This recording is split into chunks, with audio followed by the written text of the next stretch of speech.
And we got to talk about this. I don't know about you, but I love talking about things in the sky, NASA, stars, all of those things. NASA-backed International Asteroid Warning Network launched an emergency defense probe after the interstellar comet, also known as 3I Atlas, exhibited unusual behavior. And we're talking to the man who thinks there's way more to this comet than actually meets the eye. This is incredible to me. Have you been following this online? I have been following, and it looks like all of the world is following too. Yeah, well, and I'm one of those new people who are following. So if we ask you some silly questions, thank you, Avi Loeb, for joining us, Harvard astrophysicist. You're the person we've gone to a couple times for this topic, plus other interstellar things.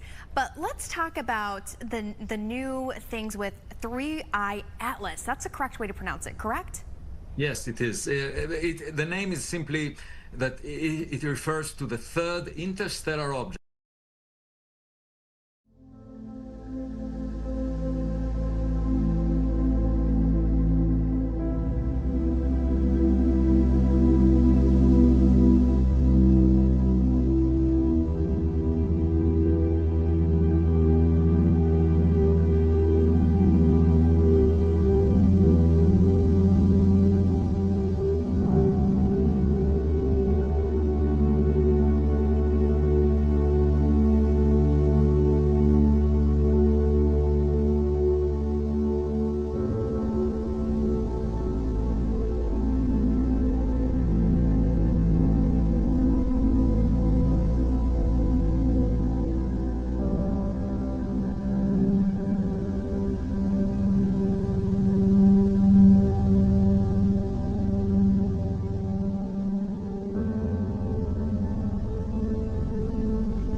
Hello there, and welcome to Science for Sleep, where curiosity takes its time and science speaks softly enough for dreams to hear.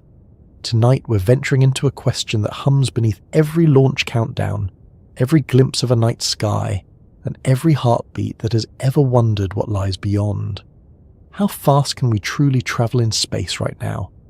It's a question that sounds simple, almost mechanical, but behind it hides the story of movement itself, of how we measure speed when the road disappears, and what it means to move through something so vast that motion begins to lose its meaning.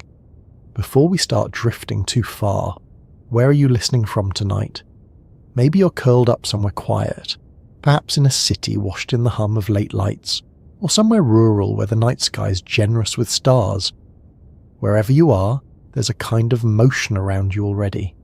The Earth beneath you is spinning at nearly 1,000 miles per hour. That same Earth is also circling the Sun at over 67,000 miles per hour. The Sun itself is orbiting the centre of our galaxy at 500,000 miles per hour. And the galaxy, it's gliding through the universe at even higher speeds, though there's no true reference point to say what higher means anymore.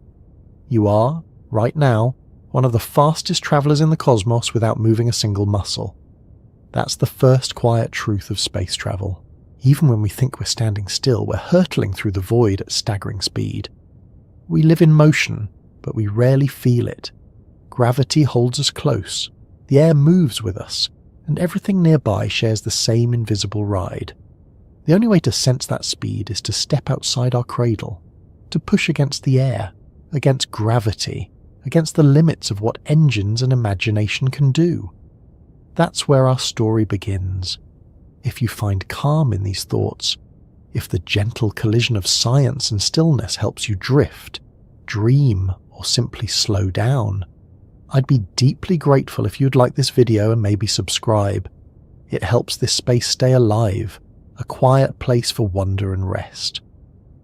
Now let's take a slow breath together and begin our journey. Imagine looking up at the stars, not as distant points, but as destinations. The human mind wasn't built to grasp cosmic distances easily. We can picture the length of a football field, the span of a mountain, maybe even the curve of the planet from space if we've seen photographs. But light years, millions of miles per hour, those numbers slip through the fingers of intuition. So tonight, we won't rush. We'll take it one layer at a time, as if stepping gently through the gears of the universe. Speed, in its simplest form, is a relationship between distance and time. How far something moves, and how long it takes to get there. On Earth, that idea is almost comforting. Cars, trains, planes, we can measure their speed against a map, feel it in the rumble beneath our feet or the tilt of a window view. But in space, the context vanishes. There's no wind, no sound, no passing scenery. There's only emptiness and acceleration. The feeling of speed fades, replaced by the still hum of inertia. Astronauts often say that once you're in orbit, it doesn't feel like motion at all. The world spins below, but the cabin around you is calm, silent, steady. You're moving at 17,500 miles per hour, yet it feels like floating. That contrast between the numbers and the sensation captures the strange poetry of space travel. The faster we go, the less we feel it. The more energy we burn, the quieter the universe seems to become. And yet, every mission that's left Earth is a small rebellion against stillness. Humanity has always chased speed. From the first runners who tested their breath against distance, to the first sailors who learned how to harness the wind, to the first pilots who broke the sound barrier. Each leap in speed has changed how we see the world. But space travel doesn't just add more miles per hour. It changes what speed means entirely. When the first rockets lifted off in the mid-20th century, they carried not just machines, but the weight of an idea that speed could be infinite if only we escaped Earth's pull. The problem, as scientists quickly learned, is that nature charges a steep toll for leaving home. To rise above the atmosphere, you need to overcome the grip of gravity, and that means reaching escape velocity. For Earth, that's about 25,000 miles per hour. Not to orbit, but to break free entirely. To put it another way, if you could hurl a stone at that speed, it would never come back down. It would slip forever into the deep. Every rocket you've ever seen on a launch pad is essentially a vessel designed to do that, to take humans or machines and accelerate them until falling and flying become the same thing. It's strange to think of fast as something that happens slowly, but that's the nature of spaceflight. The roaring flame of a rocket lasts only a few minutes, yet what it achieves is years of drifting momentum. Once the engines shut off, the spacecraft doesn't slow down, it just keeps going. In space, without air to resist it, motion is eternal. Every object that's ever left Earth is still moving. The probes, the satellites, the discarded stages of rockets, all of them silent, steady, still coasting through their endless trajectories. This persistence is both beautiful and unsettling. When we drive a car or fly in a plane, there's always a sense of control, of friction, of feedback from the world around us. In space, there's nothing to push against. Only gravity can change your path. Every maneuver requires fuel, and fuel is precious. So most of the time, spacecraft don't burn at all. They drift. Every kilometre per second gained is a gift, a little fragment of acceleration traded for years of quiet motion. When you think of speed like that, the word itself begins to blur. What does it mean to be fast in a place with no reference frame? The International Space Station orbits Earth at 5 miles per second. That's enough to circle the planet in about 90 minutes. To the astronauts on board, it's serene. They eat, sleep, and float while continents glide past below. Meanwhile, the Parker Solar Probe, the fastest human-made object ever, whips around the Sun at over 430,000 miles per hour. That's fast enough to travel from New York to Tokyo in less than a minute.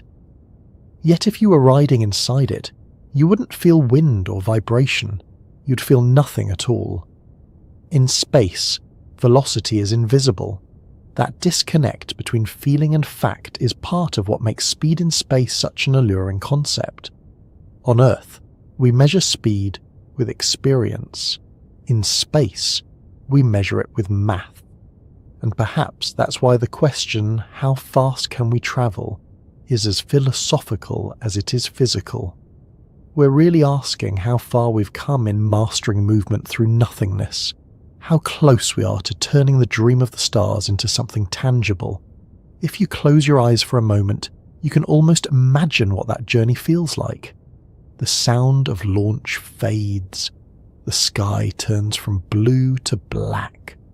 The body feels lighter, then weightless. The engines cut off, and silence replaces sound.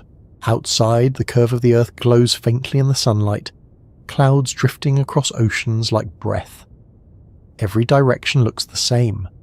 There is no up or down, no forward or backward, only a direction you've decided to call out. And in that moment, speed becomes less about going somewhere and more about being somewhere new. It's humbling, isn't it? To realize that our fastest machines are still crawling compared to the distances they face. Even at hundreds of thousands of miles per hour, the nearest star would take tens of thousands of years to reach. Our technology, for all its brilliance, has only taken baby steps across the cosmic floor, and yet each step matters. Each mission that reaches a new record carries within it the momentum of all who dreamed before. When early astronomers watched planets move, they imagined perfect spheres gliding across celestial crystal. When Newton described motion, he gave us the language to calculate it. When Einstein came along, he reminded us that speed itself has a ceiling, that as we approach the speed of light, time and space begin to warp, bending the rules of perception and physics alike. Somewhere in that complex tangle of theory and wonder lies the story of our speed. And here we are now, in the quiet present, asking how fast we can travel not as a mathematical exercise, but as a measure of how far imagination can reach. Because every mile per hour gained since the first spark of curiosity is more than a number. It's a statement of intent that even in the vast indifferent silence of space we keep trying to move forward. In a way, that's what speed has always meant to humanity. Not just movement, but persistence. The need to see what's next. The yearning to cross one more invisible line. When a rocket leaves the pad, it isn't just racing toward orbit, it's carrying thousands of years of momentum, the push of every story, every thought, every question that's ever looked upward. When you think about motion on Earth, it's easy to picture it as something relative, something small. A jog across a park, the movement of traffic through a city, the whisper of airliners drawing white lines in the upper sky. These are the speeds that fit inside our daily experience. We measure them in miles per hour, in footsteps, in the flicker of passing scenery. But when you step back and remember that the very ground beneath those footsteps is already moving faster than sound, everything shifts. The planet you're sitting on is enormous, but it's not still. At the equator, Earth spins eastward at about 1,670 kilometers per hour. You don't feel it, because everything around you shares that motion. The oceans, the air, the trees, the buildings, even the chair beneath you. It's like being in a smooth train moving perfectly steadily. Without the view from the window, you'd never know you were in motion. Yet, that spin gives us day and night. It's the reason the sun rises and sets, the reason time seems to flow across the sky. But that spin is just the first layer of our planet's motion. The entire Earth is also orbiting the sun at about 30 kilometers per second, 107,000 kilometers per hour.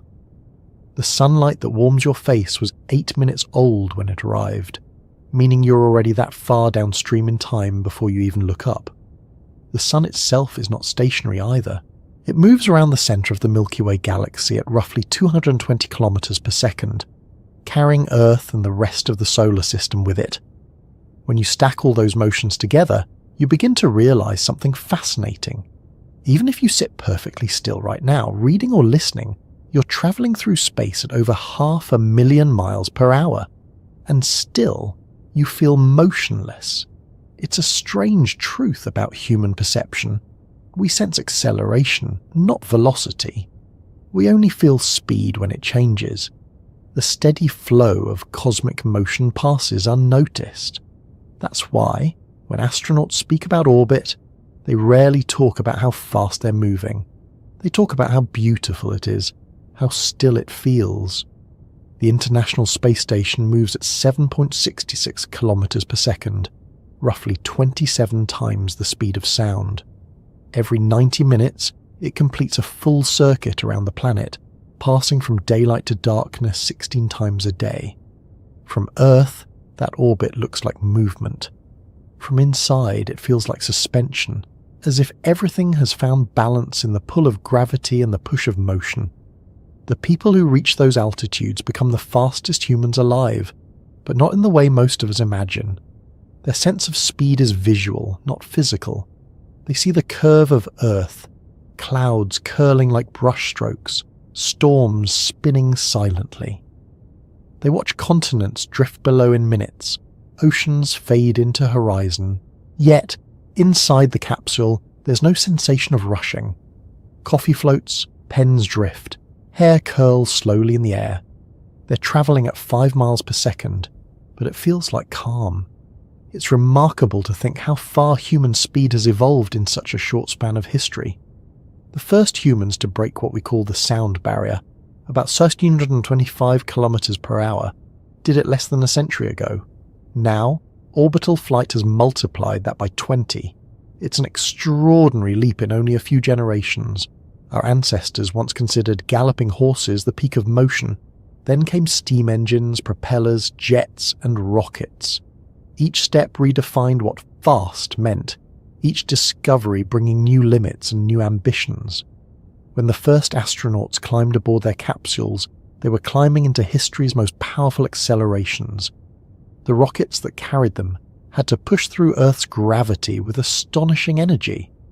The Saturn V, which launched Apollo missions to the Moon, was taller than a 30-story building and weighed about 3,000 tons.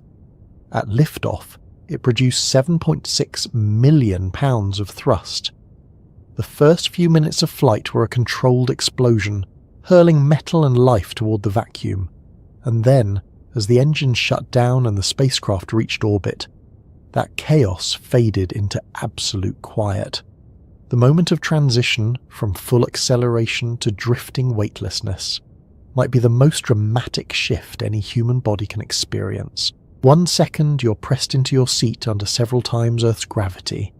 The next you're weightless. Everything that was heavy is suddenly light. The body adjusts, but the mind struggles. There's no wind in space, no horizon to gauge speed. The only clue that you're moving is the view out the window, a curved planet glowing blue beneath a black sky. And yet, for all its violence and cost, that kind of motion has limits. Rockets are constrained by the fuel they must carry. Every kilogram of propellant adds weight, and the heavier a rocket becomes, the harder it is to accelerate. This is known as the tyranny of the rocket equation, a simple but merciless truth discovered by early engineers. To go faster, you must carry more fuel, but carrying more fuel makes you heavier, which means you need even more fuel to push it, and the cycle continues. Eventually you reach a point where adding more doesn't help. That's why rockets are staged, built in layers that detach as they burn. Only by shedding weight can they climb towards speed. It's easy to imagine that once you reach space, you can simply accelerate forever. In theory, that's true. Without air resistance, there's nothing to slow you down. But in practice, it's rarely that simple. You still need to burn propellant to keep accelerating, and propellant runs out. Most spacecraft spend only a short burst of time accelerating, then coast the rest of the way. It's a dance between energy and patience. The fastest humans so far weren't on orbiting stations. They were the Apollo astronauts returning from the moon. As their capsules fell back toward Earth, gravity became their engine. They reached speeds of nearly 39,000 kilometers per hour, about 11 kilometers per second, before slamming into the atmosphere. At that speed, the air in front of their heat shields compressed and glowed like molten metal. The friction was so intense that the temperature outside exceeded that of the surface of the sun, and yet the crew inside felt only vibration and the steady pull of re-entry. That number, 11 kilometers per second, remains the record for human travel. It's a small fraction of the speeds we imagine in science fiction, but it's a monumental achievement for a species that only learned to fly little more than a century ago. Every meter per second gained has been earned with ingenuity, risk, and fire. When you compare that to the machines we've sent farther out, it puts our place in perspective. The Voyager probes, launched in the 1970s, are now beyond the edge of our solar system. Each is travelling at about 17 kilometers per second, faster than any crewed spacecraft ever has, but still far from light speed. In the grand scale of the universe, these speeds are glacial. Light travels at 300,000 kilometers per second. Even the Parker Solar Probe, our current record holder for velocity, reaches only about 0.06% of that. For humans, that's breathtaking. For the cosmos, it's barely motion. Still, the importance of that scale can't be overstated. Space is vast, not just in distance, but in emptiness. When you look up at the night sky, the stars seem close enough to trace with your finger. In truth, even the nearest one beyond our Sun, Proxima Centauri, is over 4 light-years away. At the speed of the fastest human-made probe, it would take more than 70,000 years to arrive. That's longer than all of recorded human history. Speed, it turns out, is relative to the size of your world. When you travel across a city at 100 kilometers per hour, it feels fast because the buildings rush by. When you travel across the solar system at tens of thousands of kilometers per hour, there's nothing to compare against. Motion stretches out into stillness. The mind loses its sense of scale. That's why astronauts describe space as both infinite and intimate. Infinite in its size, intimate in its silence. There's another layer to this. Moving fast doesn't just change your location, it changes time.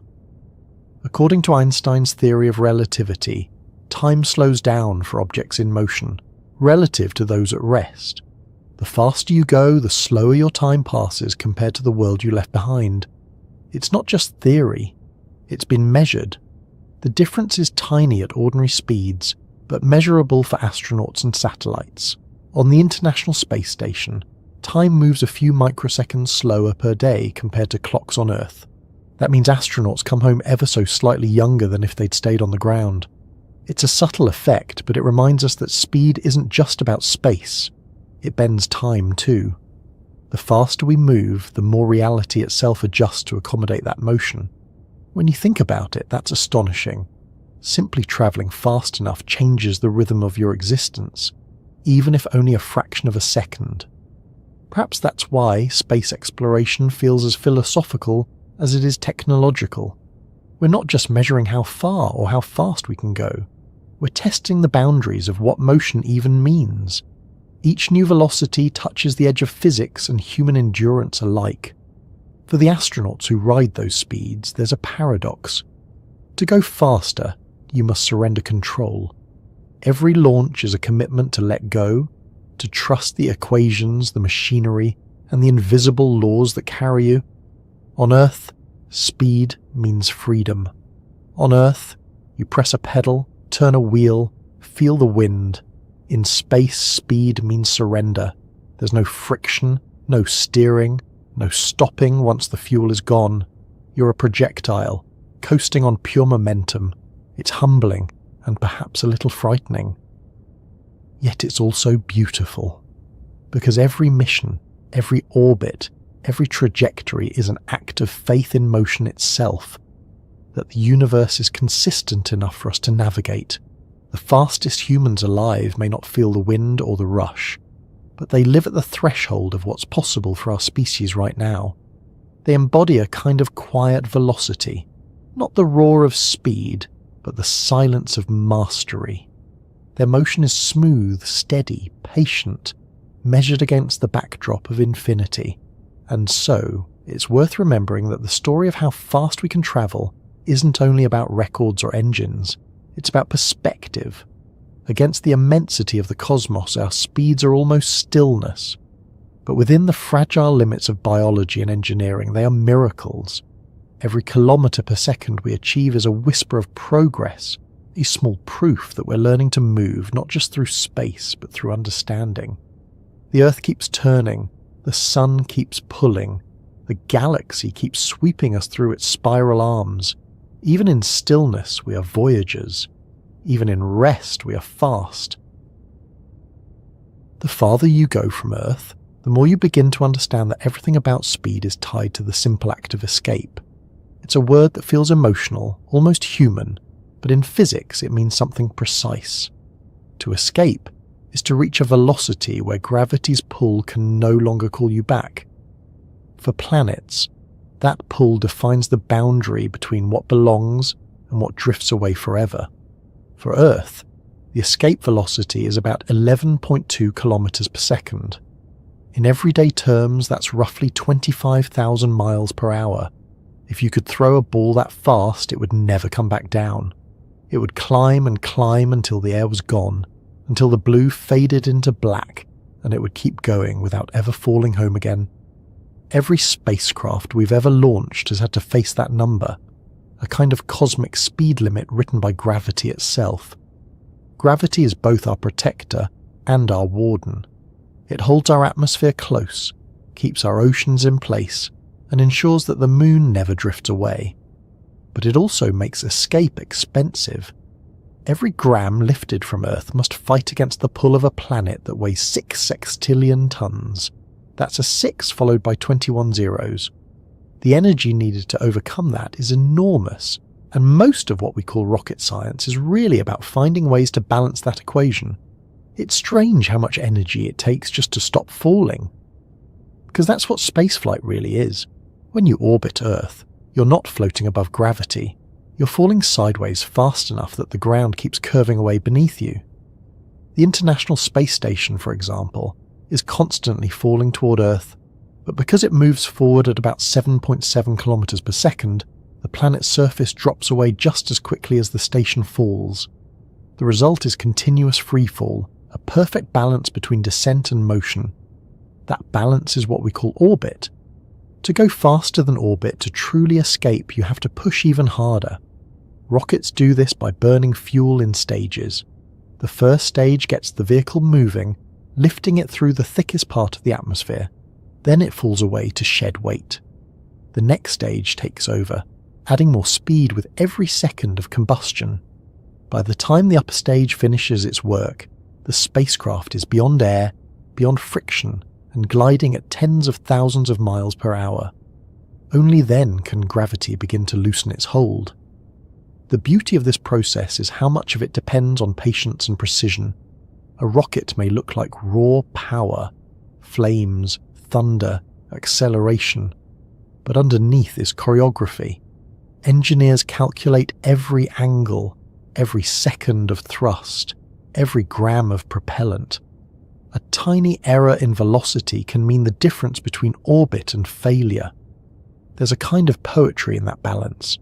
You're building a machine whose purpose is to fall upward. When you look at footage of a rocket launch, it's easy to focus on the spectacle. The sound, the fire, the columns of vapor trailing into the sky. But what's really happening is a carefully managed exchange of energy. The chemical bonds inside the fuel are being torn apart to release motion. Inside the engines, temperatures rise to thousands of degrees, and combustion gases are expelled downward at supersonic speeds. Every molecule of exhaust is a push against gravity. Every moment of burn adds another few hundred meters per second. For the people inside, that push feels like pressure. During launch, astronauts experience acceleration forces of 3 to 4 times Earth's gravity. Breathing becomes heavier. Muscles tighten. The body senses motion not as speed, but as weight.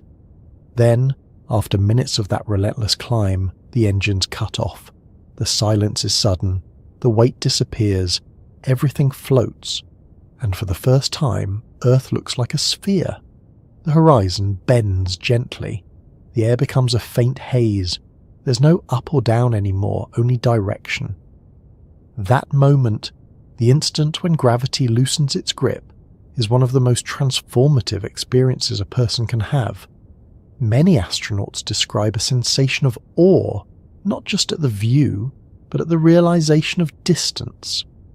You've left the cradle, as the Russian scientist Konstantin Tsiolkovsky once wrote, but you haven't yet learned to walk among the stars. You're suspended between home and infinity. Tsiolkovsky was one of the first people to put numbers to the dream of escape. Living in the late 19th century, long before rockets existed, he worked out the mathematics of reaching orbit and beyond. He showed that to achieve escape velocity, a spacecraft would need to carry an enormous amount of fuel and expel it at very high speed. His equation, still used today, revealed the cruel truth of rocketry.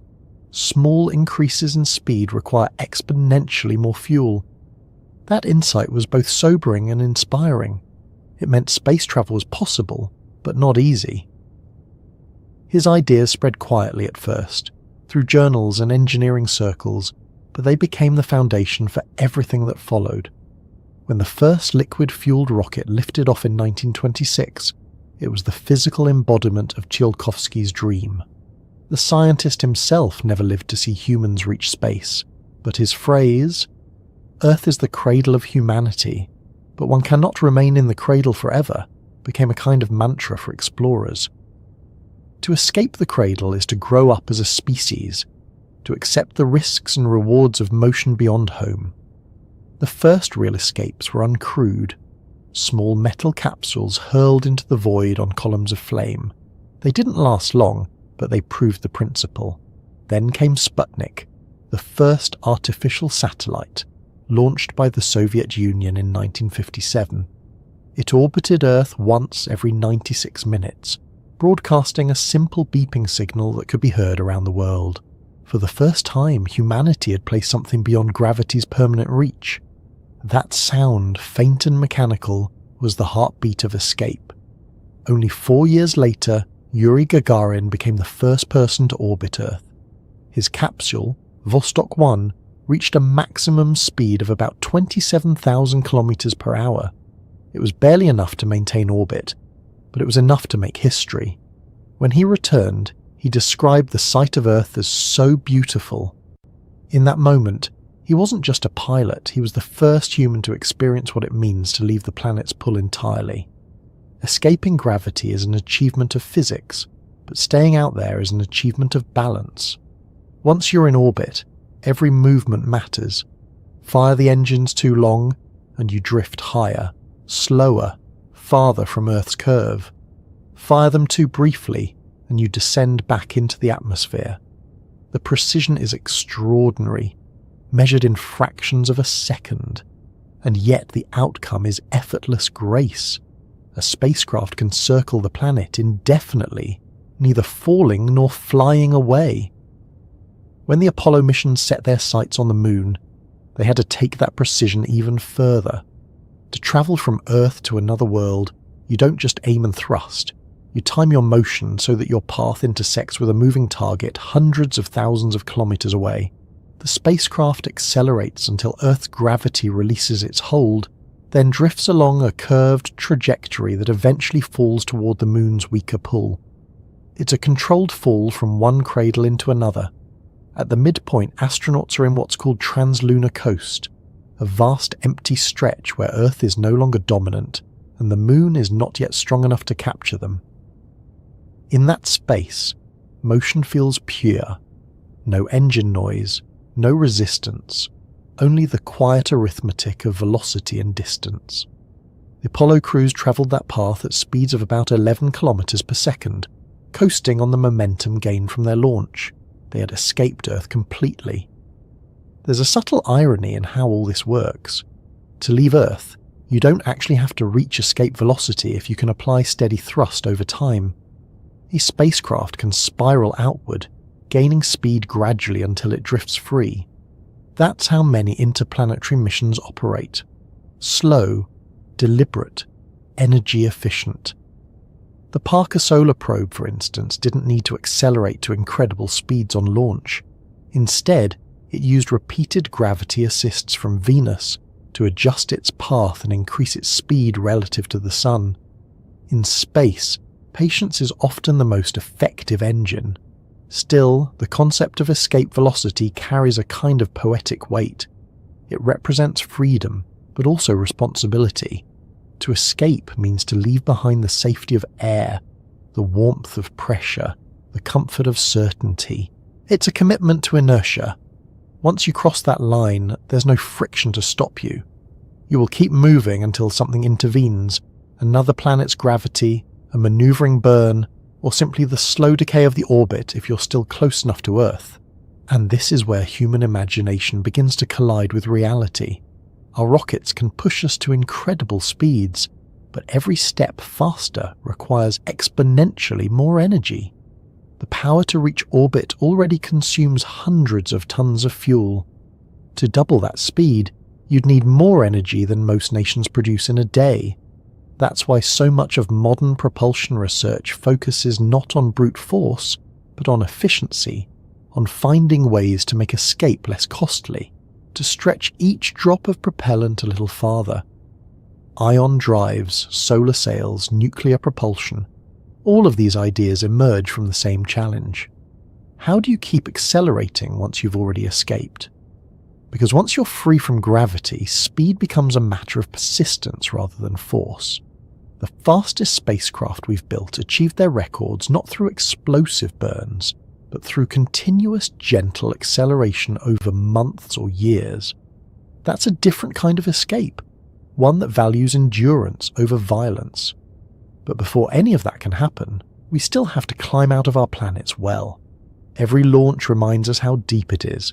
Even the smallest rocket must fight through an atmosphere that pushes back with every kilometer. The sound, the heat, the vibration, it's all part of breaking bonds. You can almost think of it as birth on a planetary scale. The roar fades, the cradle opens, and something new drifts into the dark. Escaping Earth isn't just a technical feat, it's a psychological one. We evolved to belong here, to breathe, to walk, to feel the pull of weight. The moment the pull disappears, the brain needs to adapt. Astronauts describe floating not as freedom, but as disorientation at first. The inner ear loses its bearings, the body can't tell up from down. The heart shifts position slightly in the chest. Even sleep feels strange when your body no longer presses against a bed. Escape takes adjustment. And yet, once that adjustment comes, the feeling changes. The mind expands. The view out the window no longer looks like a distant horizon. It looks like a connection. Every orbit becomes a meditation on scale. Cities blur into clusters of light. Storms swirl like living things. The line between sky and space vanishes. You realize that escape didn't mean leaving home.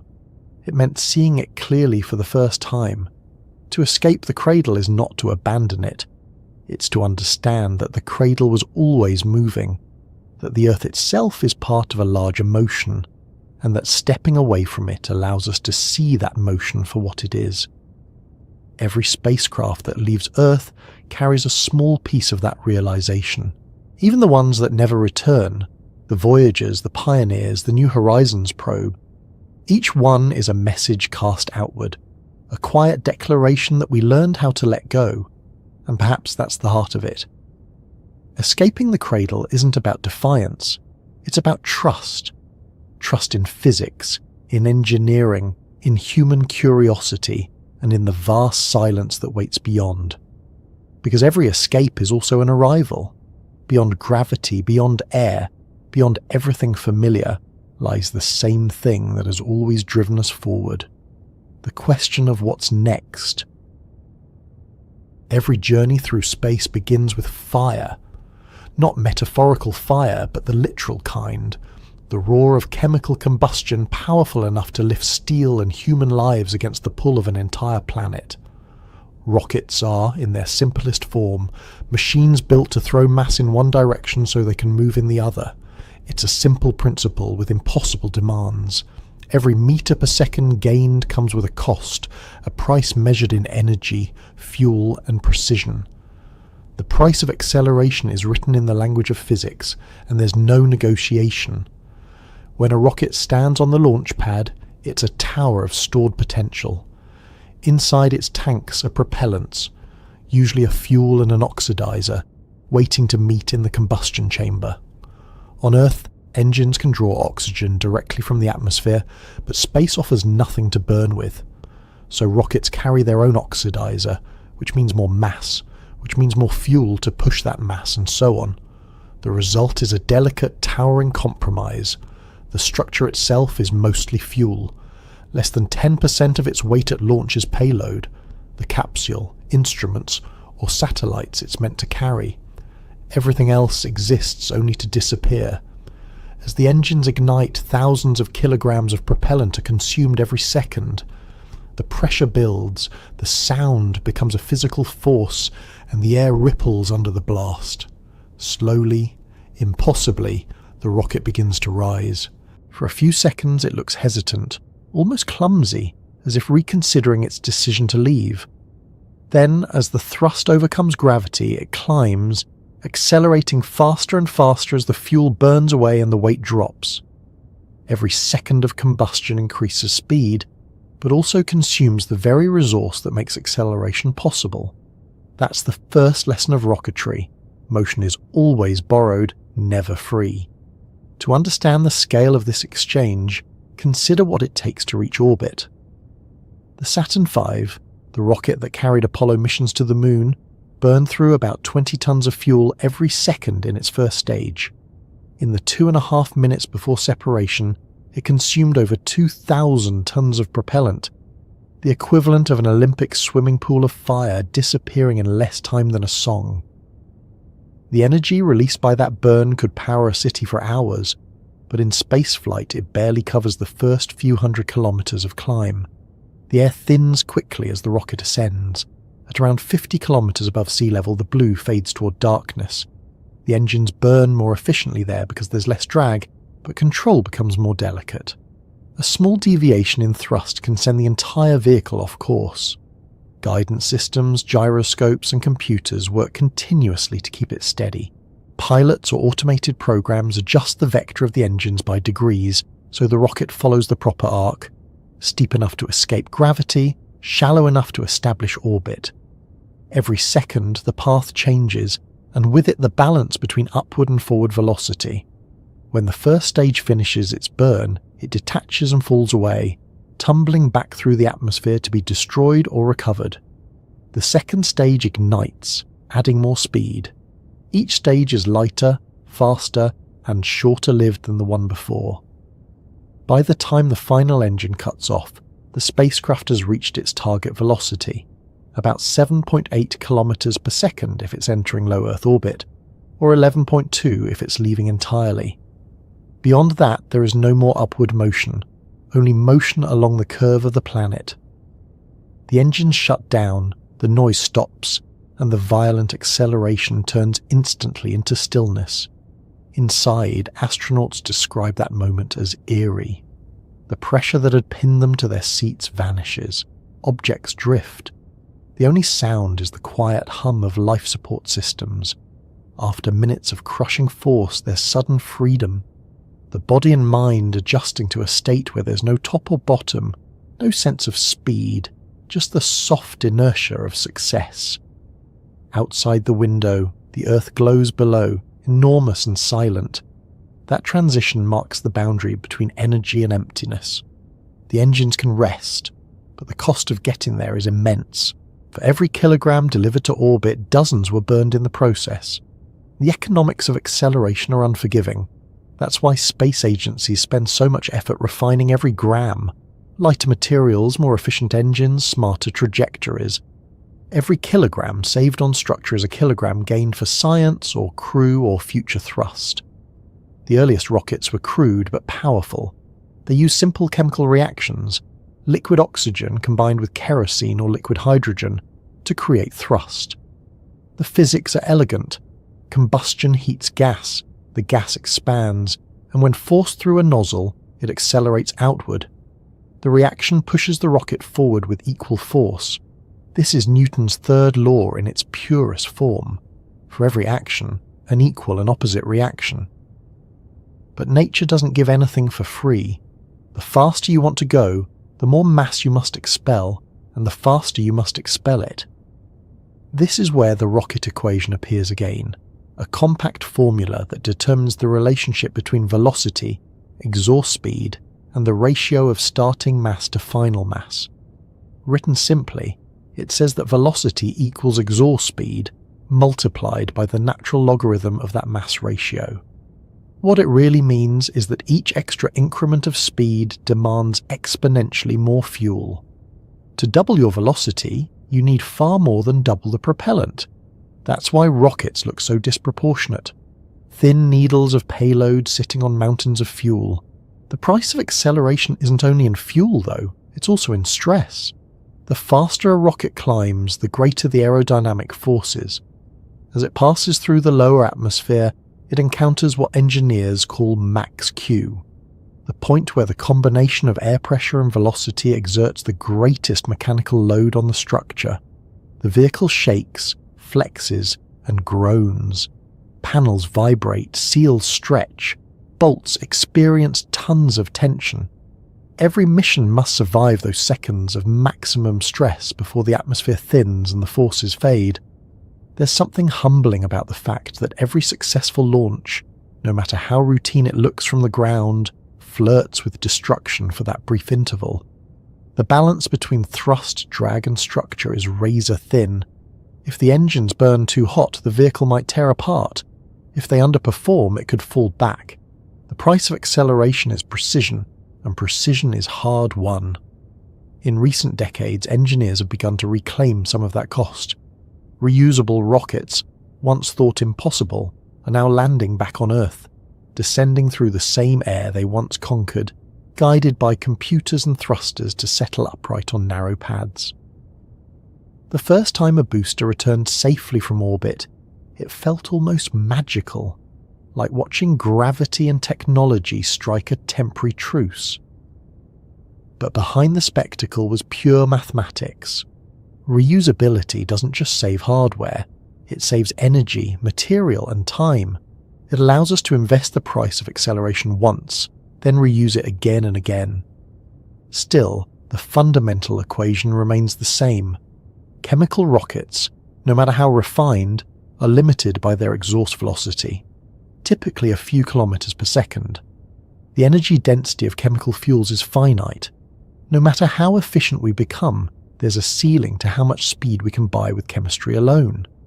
That's why every discussion of future propulsion, from ion engines to nuclear thermal rockets, begins with the same question: how do we accelerate more without burning everything we carry? The ion drive offers one answer.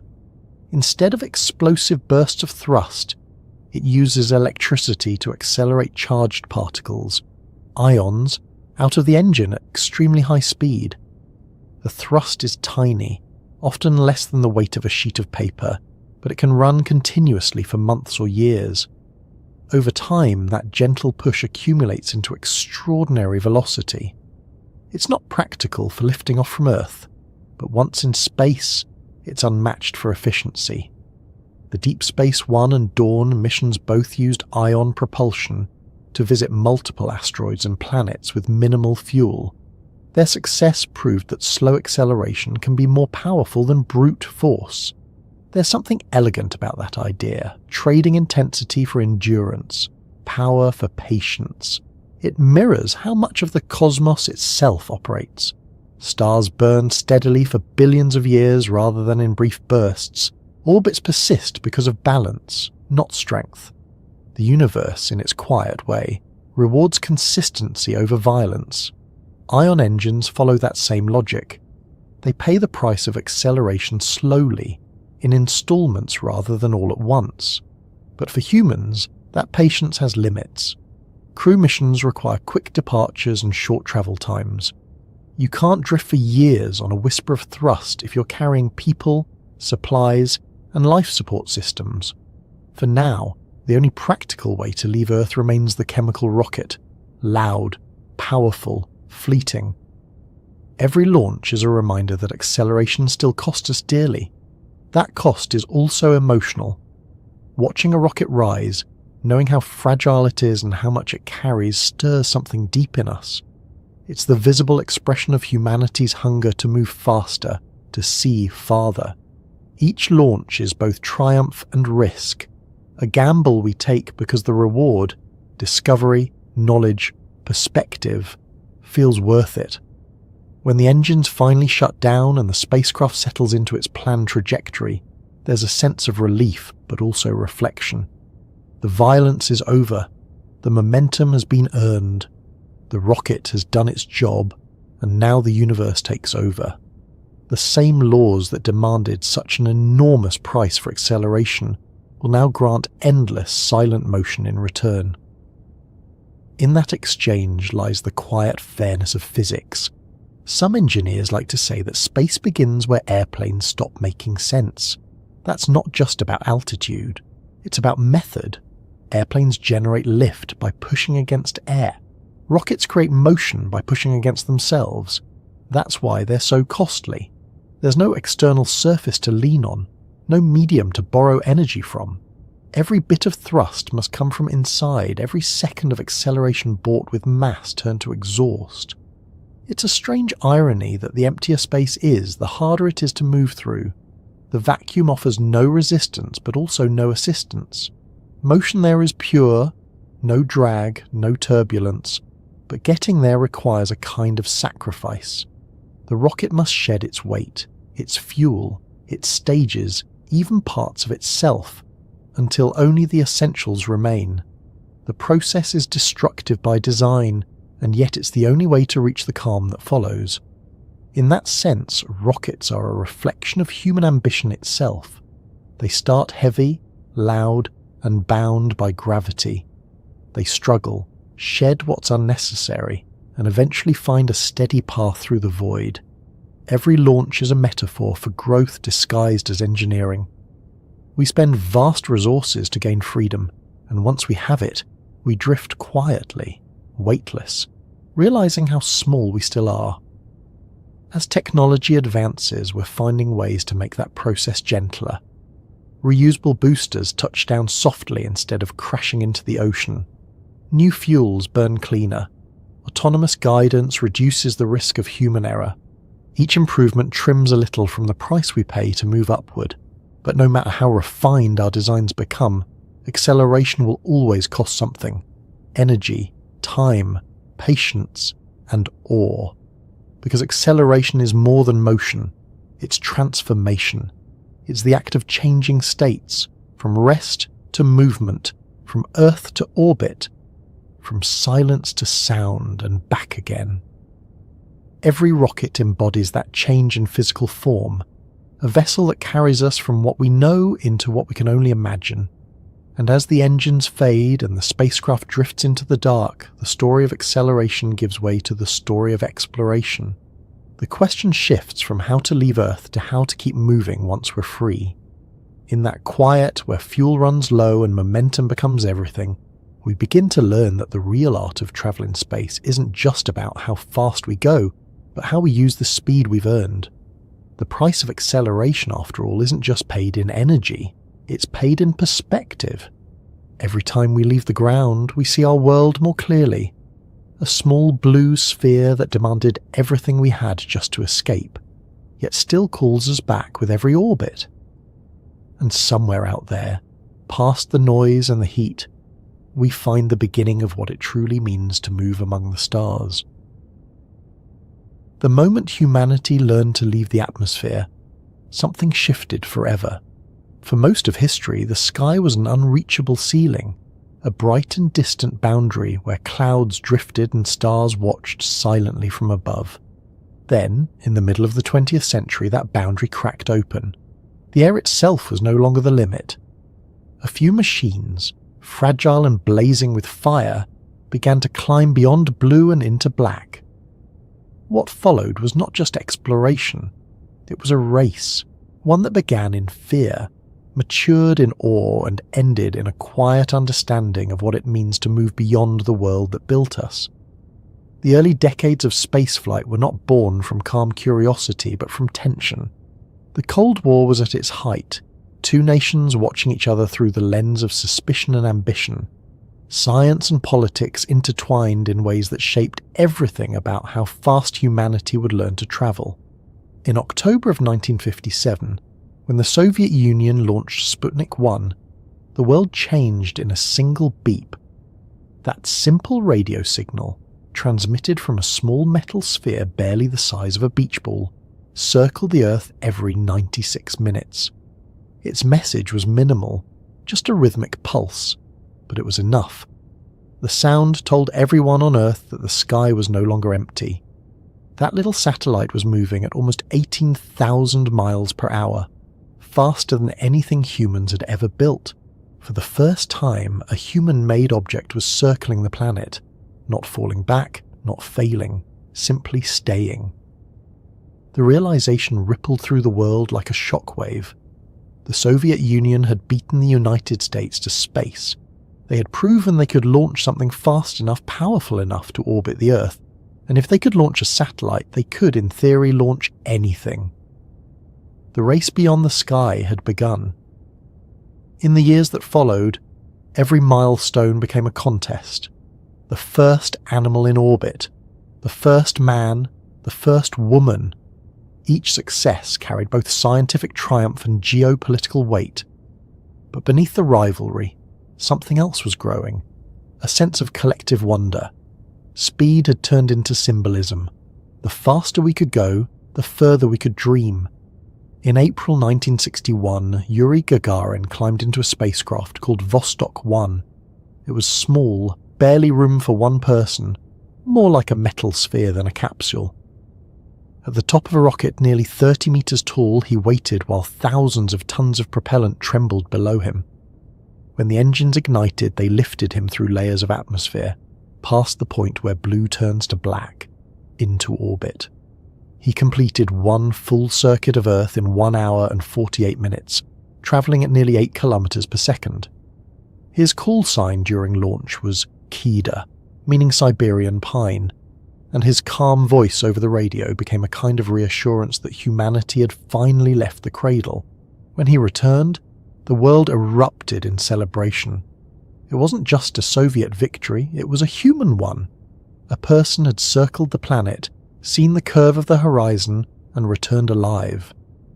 Gagarin's words, simple and soft, carried a resonance that outlasted any political speech.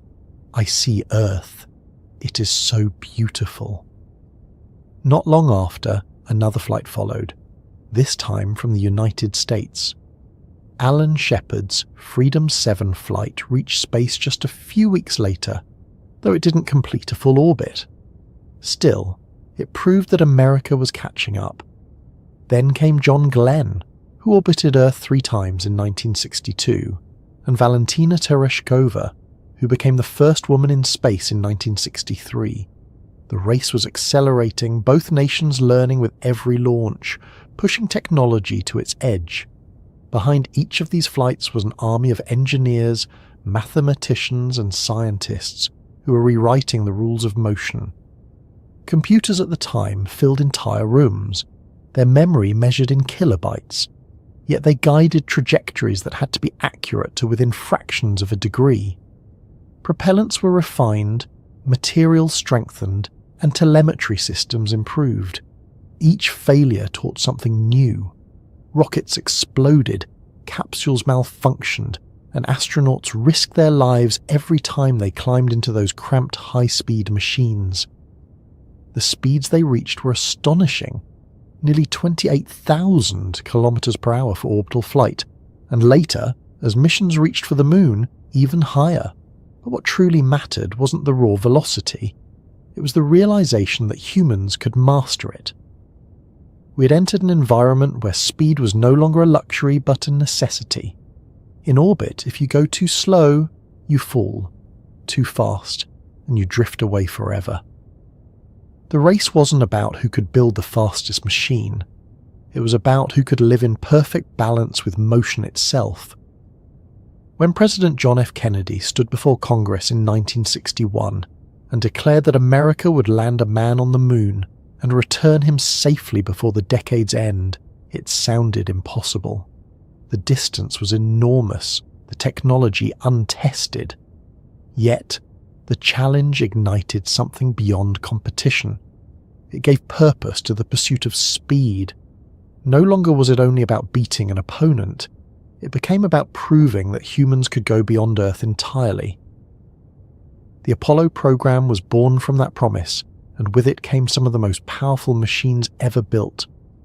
The Saturn V rocket stood taller than a 30-story building and could generate 7.6 million pounds of thrust. Fully fueled, it weighed over 3,000 tons. When it launched, the ground shook miles away. It was as if the planet itself were helping it leave. Each stage fired in sequence, adding more and more speed until the spacecraft reached over 11 kilometers per second, fast enough to escape Earth's gravity. The astronauts who rode those rockets became the fastest humans in history. During re-entry, as they fell back toward Earth, their capsules reached speeds exceeding 39,000 kilometers per hour. No person before or since has moved faster relative to the planet's surface. That speed was not an abstraction. It was the difference between success and tragedy, between orbit and open space, between life and silence. In July 1969, when Apollo 11 touched down on the moon, the race that had begun with a beeping sphere 12 years earlier reached its quiet conclusion. Neil Armstrong and Buzz Aldrin stepped onto another world, moving slowly in the low gravity, their every motion deliberate. The contrast was poetic. After years of chasing velocity, humanity's greatest achievement in speed ended in a moment of stillness. A footprint pressed into dust that had never known motion before. That moment reshaped how we thought about travel. The race beyond the sky had begun with rivalry, but ended with perspective. The sight of Earth hanging in the blackness, small, delicate, luminous, changed everything. The astronauts described it as a revelation. From that distance, there were no borders, no rival nations, just one world suspended in darkness. The true destination, they realized, wasn't the moon. It was understanding our own place in motion. After Apollo, the intensity of the race slowed. The political urgency faded, but the momentum of discovery continued. The focus shifted from speed to endurance, from how There's something behind the sun that no one was prepared to see. An object moving faster than anything we've ever recorded has begun emitting a jet of gas, pointed directly at the sun, not away from it. They call it 3I Atlas, the third confirmed interstellar object to ever enter our solar system. NASA says it's just a comet, but comets don't do this. This thing is ejecting nickel, a refined metal compound never before observed in nature, while releasing cyanide and carbon dioxide toward the sun in a perfect, continuous stream. And just days before it disappeared behind the solar disk, The Mars Reconnaissance Orbiter captured images that, according to scientists, still haven't been released. Now, as 3I Atlas reaches its closest point to the Sun, no one on Earth can see what it's doing. No telescope, no camera, just silence, and a Harvard astrophysicist warning: if you want to take a vacation, take it before October 29, because who knows what will happen. So, what does 3I Atlas want with the Sun? Is it burning away, refueling, or performing something we were never meant to witness? If you find this as fascinating and unsettling as I do, tell me in the comments where you're watching from, what time it is there, and whether you think we're seeing the whole picture. Chapter 1. The Visitor. Let's start with what we know for certain. 3I Atlas was discovered on July 1st, 2025, by an automated survey telescope in Chile. It was initially just a designation, a 11PL3Z, a fuzzy dot moving against the background stars at an unusual speed. Within 48 hours, orbital calculations confirmed what astronomers had suspected: this object wasn't from our solar system. It came from the direction of Sagittarius, from somewhere near the galactic core, and it was traveling at 58 kilometers per second relative to the Sun. That's more than twice the escape velocity needed to leave the solar system entirely, which meant it couldn't have originated here. It had to have come from somewhere else. Another star system, another world. The third interstellar visitor, after Oumuamua in 2017 and 2I Borisov in 2019. But 3I Atlas was different from its predecessors in ways that immediately captured attention. Oumuamua had been small, dark, and enigmatic, possibly a rock, possibly something else. 2I Borisov had been a clear comet, behaving exactly as expected, a cosmic tourist, passing through without incident. 3I Atlas fell somewhere in between. It had a coma, a cloud of gas and dust typical of comets. Early observations showed it was releasing carbon dioxide, cyanide, traces of water vapor, all normal cometary stuff, but the proportions were wrong. The CO2-to-water ratio was 8:1, among the highest ever recorded. Most comets are water-rich. This one wasn't. And then there was its trajectory. Objects from interstellar space can approach our solar system from any direction, at any angle. There's no reason they should care about our geometry, but 3I Atlas arrived on a path inclined just 4.89 degrees from the ecliptic plane, almost perfectly flat relative to Earth's orbit. The statistical probability of that alignment, given a random trajectory, about 0.2%, 1 in 500, not impossible, but rare enough to notice. And it wasn't just the ecliptic alignment. The object's path brought it unusually close to multiple planets. Mars, Venus, Jupiter, close encounters that, statistically, should occur together in roughly 1 out of every 20,000 random trajectories. Harvard astrophysicist Avi Loeb calculated those probabilities carefully. He published papers pointing out the anomalies. He suggested cautiously, academically, that the trajectory might not be random, that it might be designed, that 3I Atlas could be something other than a natural comet. The scientific community, predictably, pushed back hard. NASA's Tom Statler called it absolute nonsense. Other astronomers dismissed Loeb's claims as attention-seeking, pointing out that comets are inherently messy, unpredictable objects that often display unusual properties. And they were right, in a sense. 3I Atlas did look like a comet. It did comet things. It had a coma, it outgassed, it developed a faint tail by late August, all textbook behavior. But there were still the anomalies, small things that didn't quite fit. Things that, individually, could be explained away, but together painted a picture of something not entirely understood. The size estimates kept changing. First 20 kilometers across, massive for an interstellar visitor, then revised down to 10 kilometers, then to 5.6 kilometers based on Hubble data.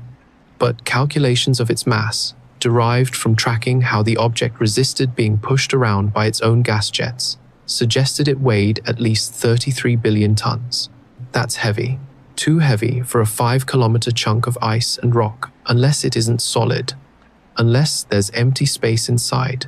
And then there was the timing. 3. Atlas would reach its closest point to the Sun, perihelion, on October 29th, 2025. On that exact date, Earth would be on the opposite side of the Sun.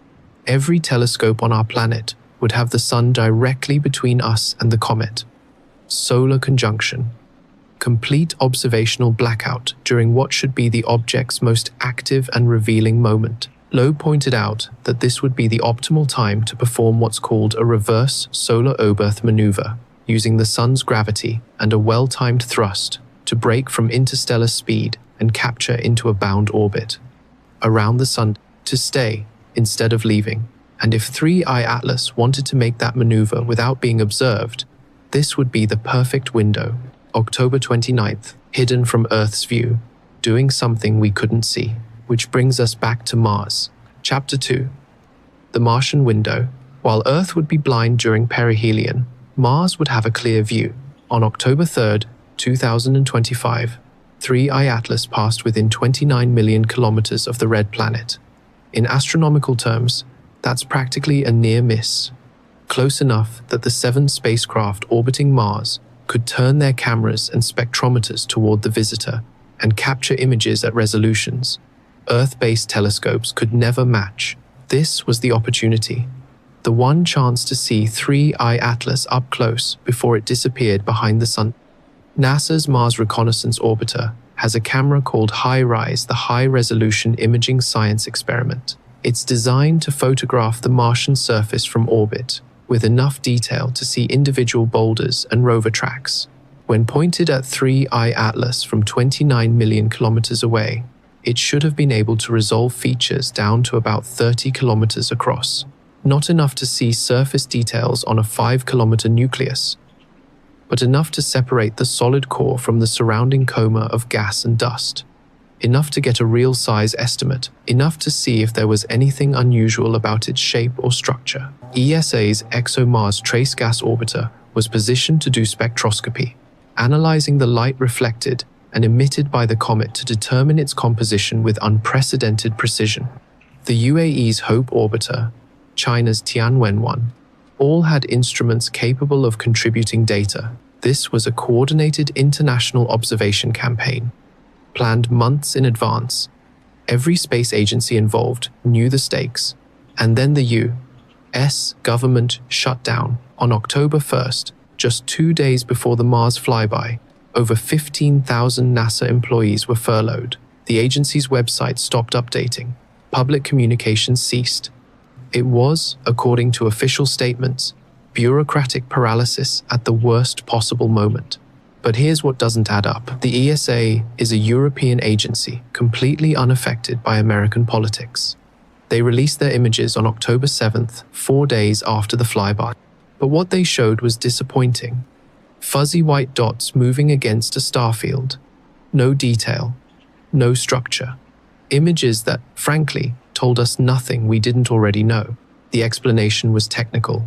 The cameras were designed to photograph Mars from a few hundred kilometers away, not a faint object, 10 of millions of kilometers distant. The comet was 10,000 to 100,000 times fainter than their usual targets. They did their best with inadequate equipment. Fair enough. But NASA's HiRISE camera was built for this. Its angular resolution at 29 million kilometers would have been more than 10 times better than anything the ESA achieved. If any instrument could reveal 3I Atlas's true nature, it was HiRISE. And HiRISE was operational. The Mars Reconnaissance Orbiter continued its normal functions throughout the government shutdown.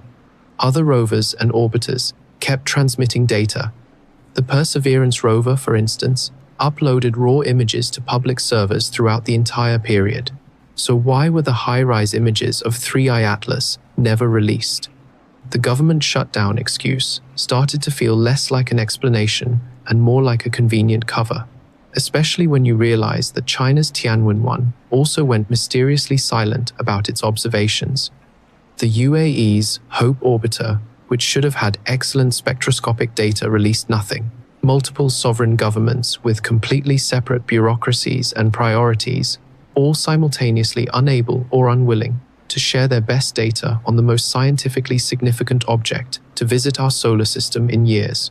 The pattern was hard to ignore, and then amateur astronomers started finding things. Chapter 3.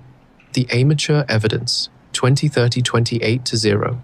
On October 3rd, the same day as the Mars flyby, a Portuguese amateur astronomer, operating under the username Dobsonian Power, uploaded an image to Reddit that immediately went viral. He'd used nothing more than a solar telescope from his backyard equipment, not even designed for deep space observation, and some aggressive digital enhancement. What he captured was a fuzzy image of 3I Atlas, but within that fuzz, he claimed to see structure, dark geometric shapes, angular protrusions, something that didn't match the typical diffuse glow of a comet's coma. His caption was simple: "What on earth is it?" Within 6 hours, the image had been shared across every major astronomy forum, subreddit, and social media platform. The reaction split into two camps almost instantly. One group saw clear evidence of artificial structures, proof that 3I Atlas was not what mainstream science claimed it to be. The other group dismissed it as classic pareidolia, the human tendency to see patterns where none exist, amplified by inappropriate equipment and processing artifacts. The debunkers had solid technical arguments. Solar telescopes use specialized filters designed for observing the sun's extreme brightness, not faint deep space objects traveling at interstellar velocities. The equipment simply wasn't built for this kind of observation. Add aggressive digital enhancement to compensate for the inadequate setup, and you're essentially asking an algorithm to invent details that aren't really there. But here's where the story gets complicated. Dobsonian Power isn't some random internet conspiracy theorist with a cheap telescope and too much imagination. He's a respected amateur astronomer who's been sharing legitimate astrophotography work for over a decade. His YouTube channel features careful documentation of his equipment, his methods, his image processing workflows. This isn't someone trying to manufacture evidence for clicks. And when pressed on the anomalous structures in his 3I Atlas image, he didn't double down with wild claims. Instead, he acknowledged uncertainty.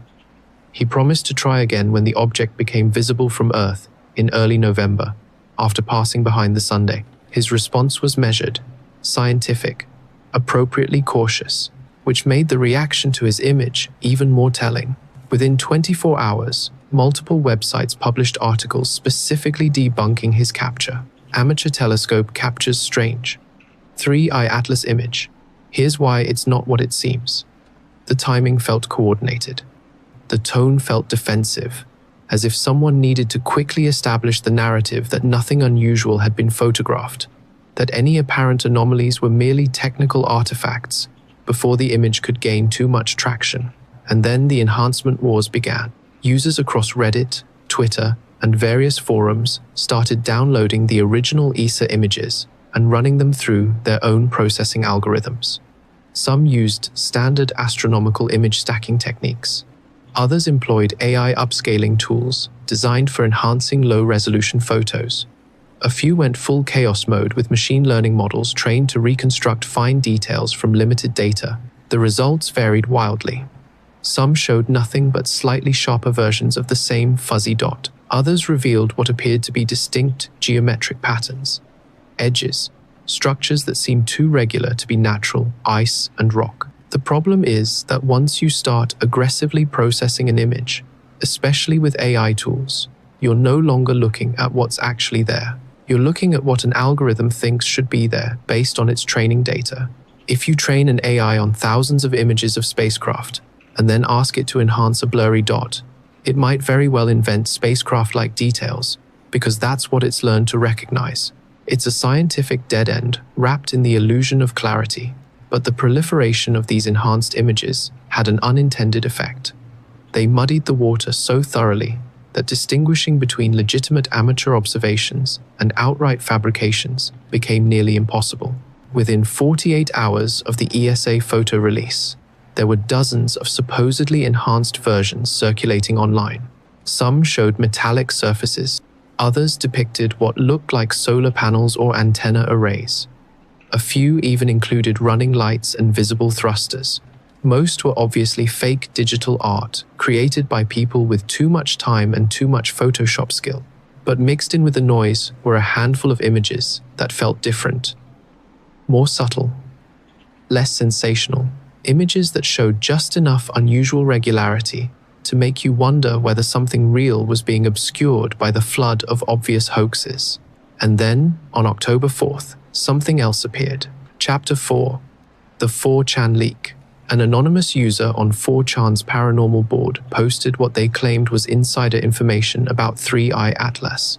The post was titled simply, ESA Data Leak. It began with a credential claim that was specific enough to sound legitimate, but vague enough to maintain anonymity.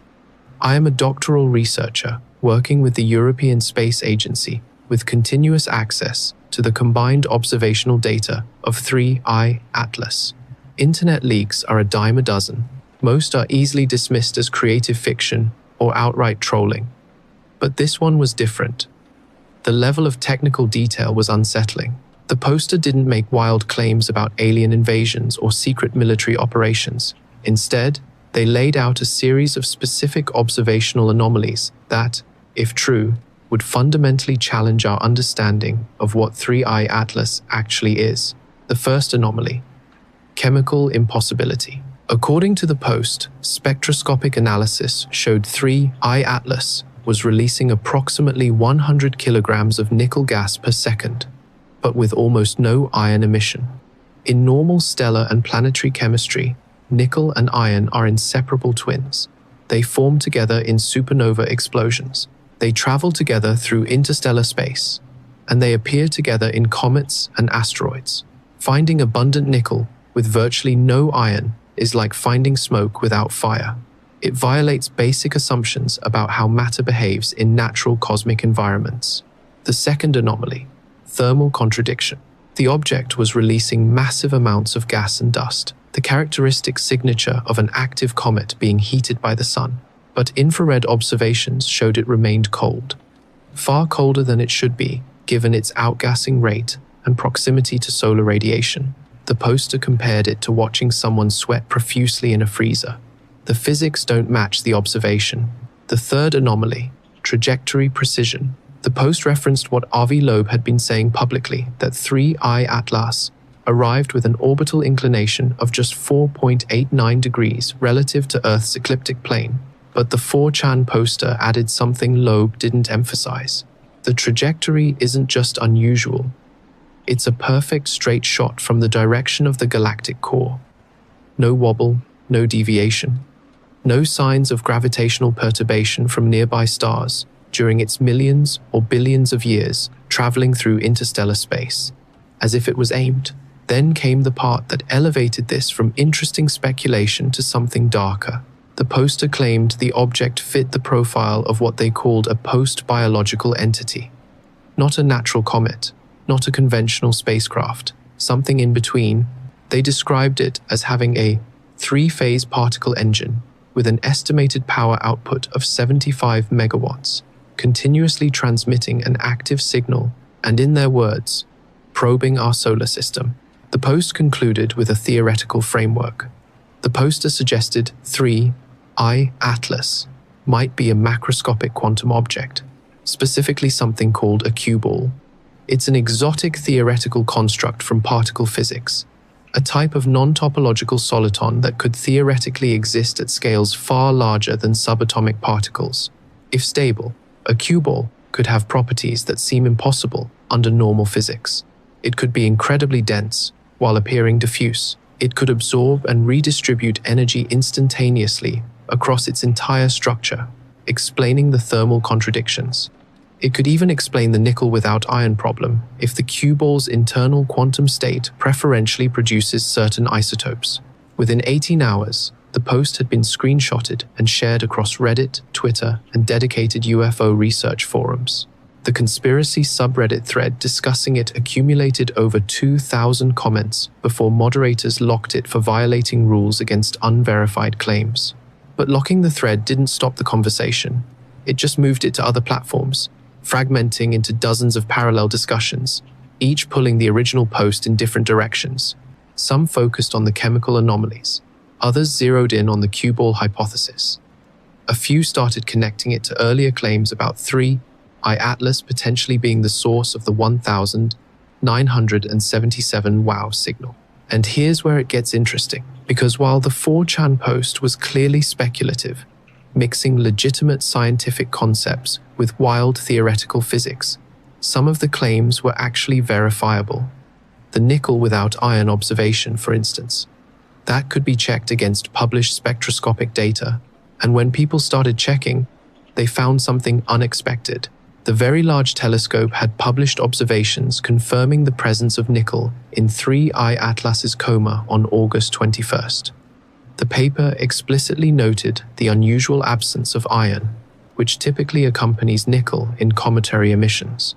The 4chan poster had been right about that detail, which made people wonder what else they might be right about. Chapter 5. The Perseverance Anomaly. On October 4th, NASA's Perseverance rover, sitting in Jezero crater on the Martian surface, captured something in the night sky above. The image from its right navigation camera showed an elongated streak of light, roughly 4 times longer than it was wide. At first glance, it looked like a typical long-exposure capture of a moving object. Comets and asteroids often appear smeared in images when the camera tracks stars instead of the object itself. Standard stuff. Except the math didn't work out that way. When people started calculating the apparent size of the streak based on Perseverance's known camera specifications and the distance to 3I Atlas at the time, they arrived at a disturbing number, 50,000 kilometers long. That's not a comet nucleus. That's not even a comet with a tail. That's something else entirely. For comparison, Earth's diameter is less than 13,000 kilometers. If this streak represented the actual physical size of 3I Atlas, we were looking at an object nearly 4 times wider than our entire planet. Social media exploded with speculation. Was 3I Atlas actually a massive cylindrical craft? Had it been masking its true size and shape this whole time behind a diffuse cloud of gas and dust? The timing felt significant.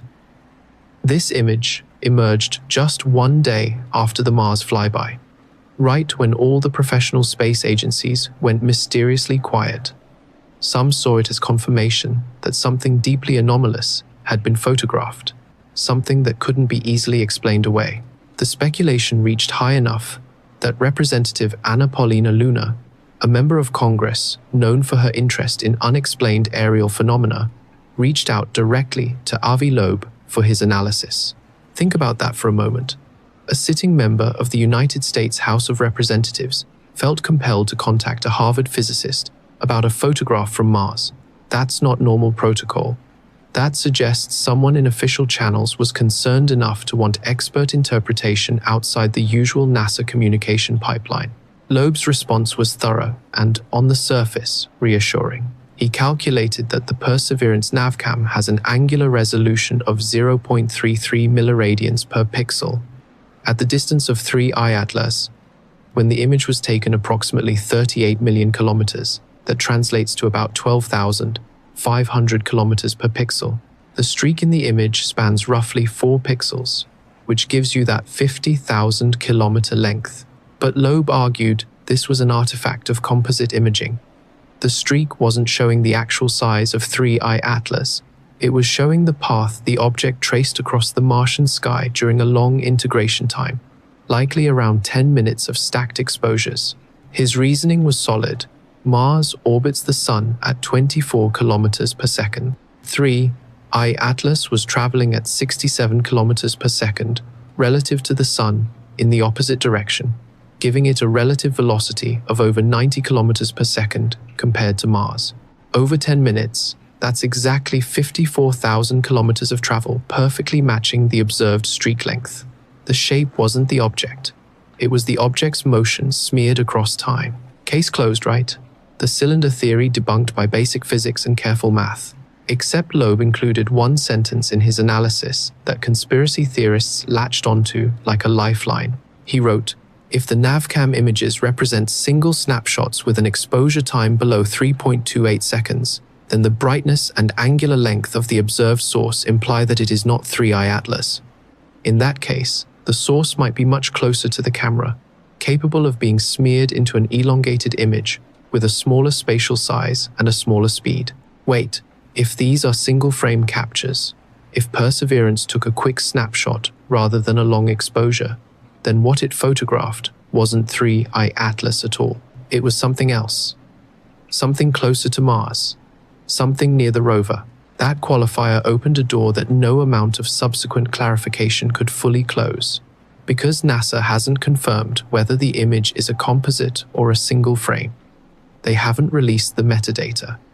They haven't provided the exposure time or the number of stacked images. The government shutdown excuse applies here too. No staff to process requests. No one available to confirm basic technical details about how the image was captured. And so the question hangs in the air, unanswered. What did Perseverance actually photograph on October 4th? Chapter 6, Building on Mars. The phrase appeared first in YouTube titles around October 7th, just as the ESA was releasing their disappointing images from the Mars flyby. 3I Atlas is building something on Mars. Leaked images reveal what it's building on Mars. Mars rover exposed 3I Atlas cylindrical structure. The truth is alarming. The videos were clickbait, obviously, but they were also picking up on something real, a pattern of speculation that had been building across multiple platforms, fed by the absence of official data and the presence of numerous unexplained details. The theory, in its most coherent form, went something like this. 3I Atlas isn't just passing through. Its trajectory brought it unusually close to Mars, closer than any other interstellar object has come to any planet in recorded history. That proximity wasn't random, it was purposeful, and during that close approach, while hidden from Earth's view, the object either deployed something toward Mars or interacted with something already there. The evidence cited included the Perseverance streak that might show an object closer to Mars than 3I Atlas itself, amateur observations showing unusual structures within the comet's coma, the coordinated silence from multiple space agencies. Earlier, anomalies photographed by Mars rovers that had been dismissed as rocks or imaging artifacts, but which, when re-examined, showed geometric regularity. And then there were the towers. In 2015, a Mars rover had photographed something in the distance that looked like a vertical structure rising from the Martian surface. NASA identified it as a rock formation, likely caused by wind erosion. The resemblance to an artificial structure was just pareidolia. But in the Terra Meridiani region, amateur analysts poring over public Mars imagery claimed to have found multiple vertical structures, some appearing to be several kilometers tall. When those images were enhanced and measurements attempted, the structures seemed to maintain consistent spacing, as if arranged in a pattern. Again, NASA's explanation was geological. Wind-carved features, layered rock formations, standing at unusual angles. The Martian surface is full of strange geology that can look artificial under the right lighting conditions. But now, with 3I Atlas passing so close to Mars, those old anomalies were being revisited. Were they really just rocks? Or had something been building on Mars for a long time, and 3I Atlas's arrival was connected to that construction somehow? The speculation reached a fever pitch when users started claiming they had downloaded images before NASA shut down. Access to certain databases, images that supposedly showed construction equipment, geometric foundations, mechanical structures rising from the Martian regolith. Most of these images were fake. Digital art, photoshopped composites, but they spread anyway, shared breathlessly across conspiracy forums and UFO research groups, each iteration adding new layers of interpretation and analysis. The narrative that emerged was surprisingly coherent. 3I Atlas is not a natural comet. It's a carrier, a mothership of some kind. It approaches Mars, not Earth, notice, but Mars, and during its closest approach on October 3rd, it deploys something. A lander, construction equipment, seeds for some larger structure. That's why all the space agencies went silent. They saw it happen, they photographed it happening. And now they're trying to figure out what to do about it, what to tell the public, how to manage the revelation that we are not alone, and that something is actively building infrastructure on the planet next door. Is any of this true? Almost certainly not. The evidence is thin, speculative, built on coincidences and imaging artifacts. Most of the leaked images are demonstrably fake. The scientific consensus remains that 3I-ATLAS is a natural interstellar comet exhibiting unusual but explainable properties. But the fact that this narrative exists at all tells us something important.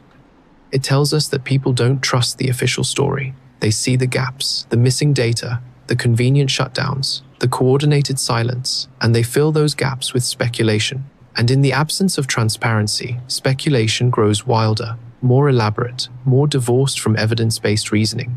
Which brings us to the real question underlying all of this. Why hasn't more data been released? Chapter 7, The WOW Connection. There's another layer to this story that makes the timing of 3I Atlas's arrival feel even more uncanny.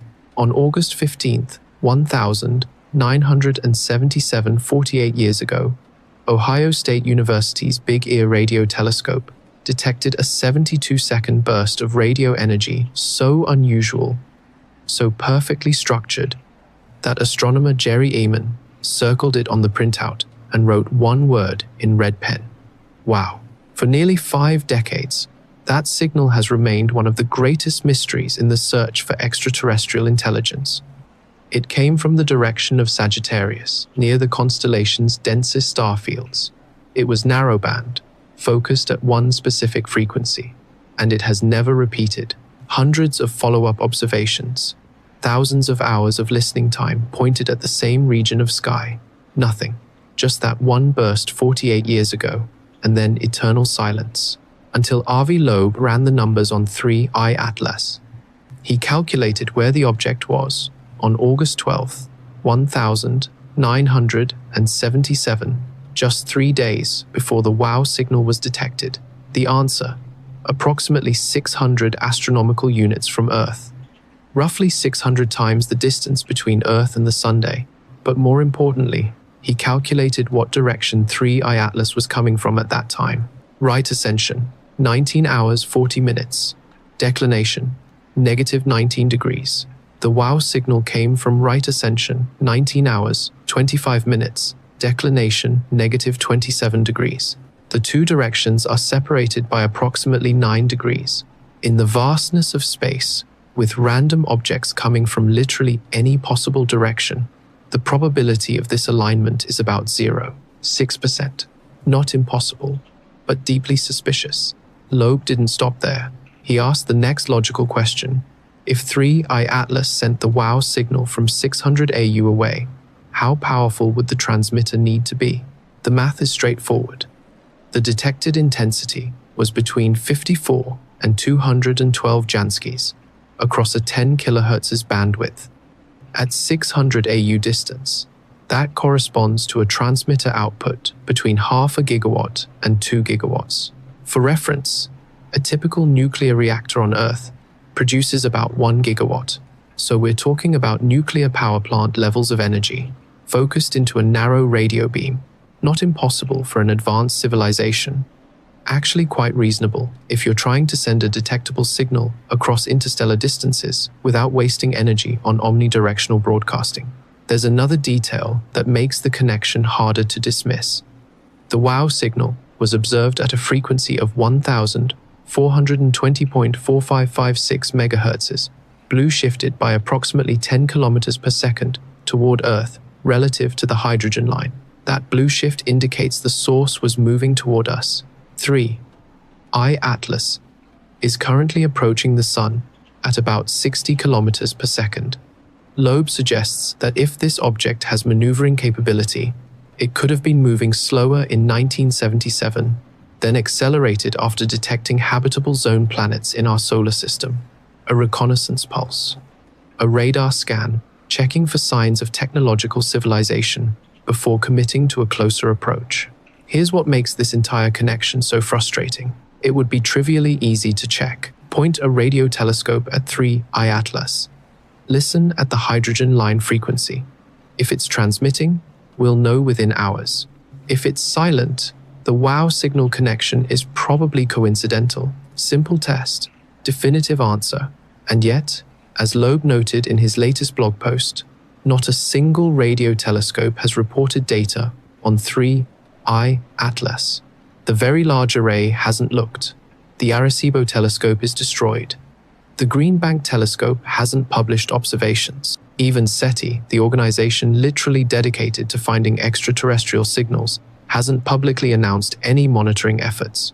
The silence from the radio astronomy community is deafening. Now, to be fair, there could be practical reasons for this. Radio telescope time is expensive and competitive. Most facilities book observations months in advance. The WOW signal connection might seem too tenuous to justify the resources. Or maybe they have looked, found nothing, and decided there was nothing to report. Or maybe they've looked and found something, and they're trying to figure out what it means before going public. We don't know, because they haven't told us. And in that silence, the speculation grows. If 3I Atlas is the source of the WOW signal, then it's been aware of us for at least 48 years. It's been watching, listening, moving slowly but deliberately toward our solar system. And now it's here. Chapter 8. What Perihelion Means. October 29th, 2025. That's the date everything hinges on.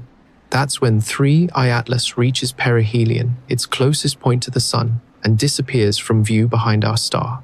And according to Loeb, that's not just an inconvenient observational gap. It's potentially the most important moment of this entire encounter. When an object reaches perihelion, it's at the point in its orbit where the sun's gravity is strongest, velocity is highest, the curvature of the trajectory is sharpest. And if you want to make a major change to your orbit, if you want to slow down, speed up, or alter your course, that's when you do it. That's when a little bit of thrust gives you the biggest change in trajectory. It's called the Oberth effect, and it's a fundamental principle of orbital mechanics that every spacecraft designer knows. Normally, we use the Oberth effect to speed up. You fire your engines when you're moving fastest, when you're closest to a massive body like the sun or a planet, because that's when the kinetic energy you add has the most impact. Pioneer, Voyager, every probe we've ever sent to the outer solar system, they all use gravitational assists and carefully timed engine burns at perihelion to gain speed and reach their destinations. But the effect works in reverse too. You can use it to slow down, to brake, to bleed off velocity, and let gravity capture you into a bound orbit instead of an escape trajectory. This is called a reverse Oberth maneuver, and it's exactly what you would do if you wanted to transition from passing through a star system to staying in it permanently. Chapter 9. The Oberth Window. 3I Atlas is currently on a hyperbolic trajectory. That means it's moving faster than escape velocity. It's going to swing around the sun and head back out into interstellar space, unless something changes, unless it slows down at perihelion. And the timing is remarkable. On October 29th, when 3I Atlas reaches perihelion, Earth will be on the exact opposite side of the Sunday. We'll be in what's called solar conjunction. The sun will be directly between us and the comet, and its glare will drown out any observation. Ground-based telescopes won't be able to see anything. Even space telescopes like Hubble and Webb, which aren't affected by daylight, will struggle because the sun's corona and brightness make it nearly impossible to image anything that close to the solar disk. Loeb describes this as a hidden vantage point. If you were designing a trajectory that allowed you to make a course correction unobserved, this would be it. You'd arrive at perihelion when the planet with the most advanced telescopes and the most interest in tracking you is on the far side of the star, and you'd make your maneuver while no one is watching. Is that intentional? Is it deliberate? Or is it just another coincidence in a long string of coincidences? If you take 3I Atlas's trajectory and vary its speed, slightly shift when it arrives at perihelion by a few days or weeks, the probability that Earth would be on the opposite side of the sun at that exact moment is low. Not impossible, but low, maybe 1 in 20, depending on how you calculate it. Just another improbable thing stacked on top of all the other improbable things. But here's what makes this particularly significant. If 3I Atlas does make a maneuver on October 29th, if it fires engines or uses some propulsion system to slow down and capture itself into orbit around the sun, we won't know immediately. We'll only find out weeks later, when it re-emerges from behind the sun in late November or early December and we recalculate its trajectory. At that point, if the orbit has changed, if 3I Atlas is no longer on an escape path, but instead on an elliptical orbit that keeps it in the solar system, we'll know something happened. We'll know a maneuver occurred, but we won't know exactly when or how or what kind of propulsion was used. All we'll have is the before and after, the trajectory going in and the trajectory coming out. Loeb calculates that if 3I Atlas does capture itself, if it transitions to a bound orbit, it could then make its way to Earth relatively quickly. The timeline he suggests is late November to early December for closest approach to our planet, not close in the sense of a collision. 3I Atlas will still be millions of kilometers away, but close enough that we'd have a much better view of it than we do now. And that raises the question of intent. If 3I Atlas is technological, if it's a probe or spacecraft of some kind, what would it want? What would be the purpose of staying in the solar system instead of just passing through? One possibility is observation. A probe designed to study inhabited worlds would want to stick around. It would want to orbit at a distance where it could monitor radio transmissions, watch for industrial signatures, track the movement of spacecraft and satellites. It would want to gather data over months or years, building a complete picture of the civilization it found. Another possibility is resource gathering. The solar system is full of useful materials. Water ice on comets and moons, metal-rich asteroids, helium 3 inches, the atmospheres of gas giants. An advanced civilization might send probes to catalog resources in star systems and identify targets for future exploitation. Or the purpose could be defensive. A probe that detects technological signatures, evidence of intelligent life, might be programmed to eliminate it before it becomes a threat. This is the dark forest scenario that Loeb references. The idea that revealing your existence to other civilizations is dangerous because you can't know their intentions. So, the safest strategy is to destroy any emerging intelligence you encounter before it develops the capability to threaten you. Loeb is careful to say he's not predicting this. He's not claiming 3I Atlas is a weapon or that we're in imminent danger, but he is saying that if we detect something technological, we need to assess the full range of possibilities, including hostile ones. We can't just assume benign intent. The good news, if you can call it that, is that we'll have some warning. If 3I Atlas does stay in the solar system, if it captures into orbit and starts maneuvering toward Earth, we'll see it coming. We'll have weeks or months to observe it, to try communicating with it, to figure out what it's doing and what it wants. That's very different from a surprise arrival with no time to react. But the window for that observation is narrow. From late November, when 3I Atlas re-emerges, until late December, when it makes its closest approach to Earth, we have maybe 4 to 6 weeks, and during that time, we need to be watching constantly. We need every telescope, every spacecraft, every sensor we have pointed at it. Loeb mentions in his writings that NASA's Juno probe, currently orbiting Jupiter, might be able to observe 3I Atlas when it passes near Jupiter in March 2026.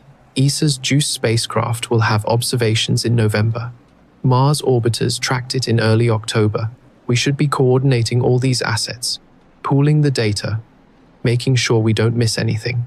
Because if October 29th is the moment everything changes, if that's when 3I Atlas decides to stay, then we need to be ready for what comes next. And right now, we're not. We don't have a plan. We don't have an organization responsible for handling this scenario. We don't even have a consensus on whether we should be worried. Chapter 10. The Silence Protocol. Here's something most people don't think about. There are protocols for everything in space exploration. Protocols for equipment failure. Protocols for contamination. Protocols for detecting microbial life on Mars or Europa.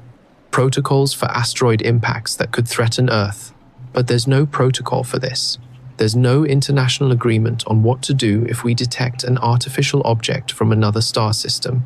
No procedure for how to announce it. No framework for who decides what information gets shared with the public and when.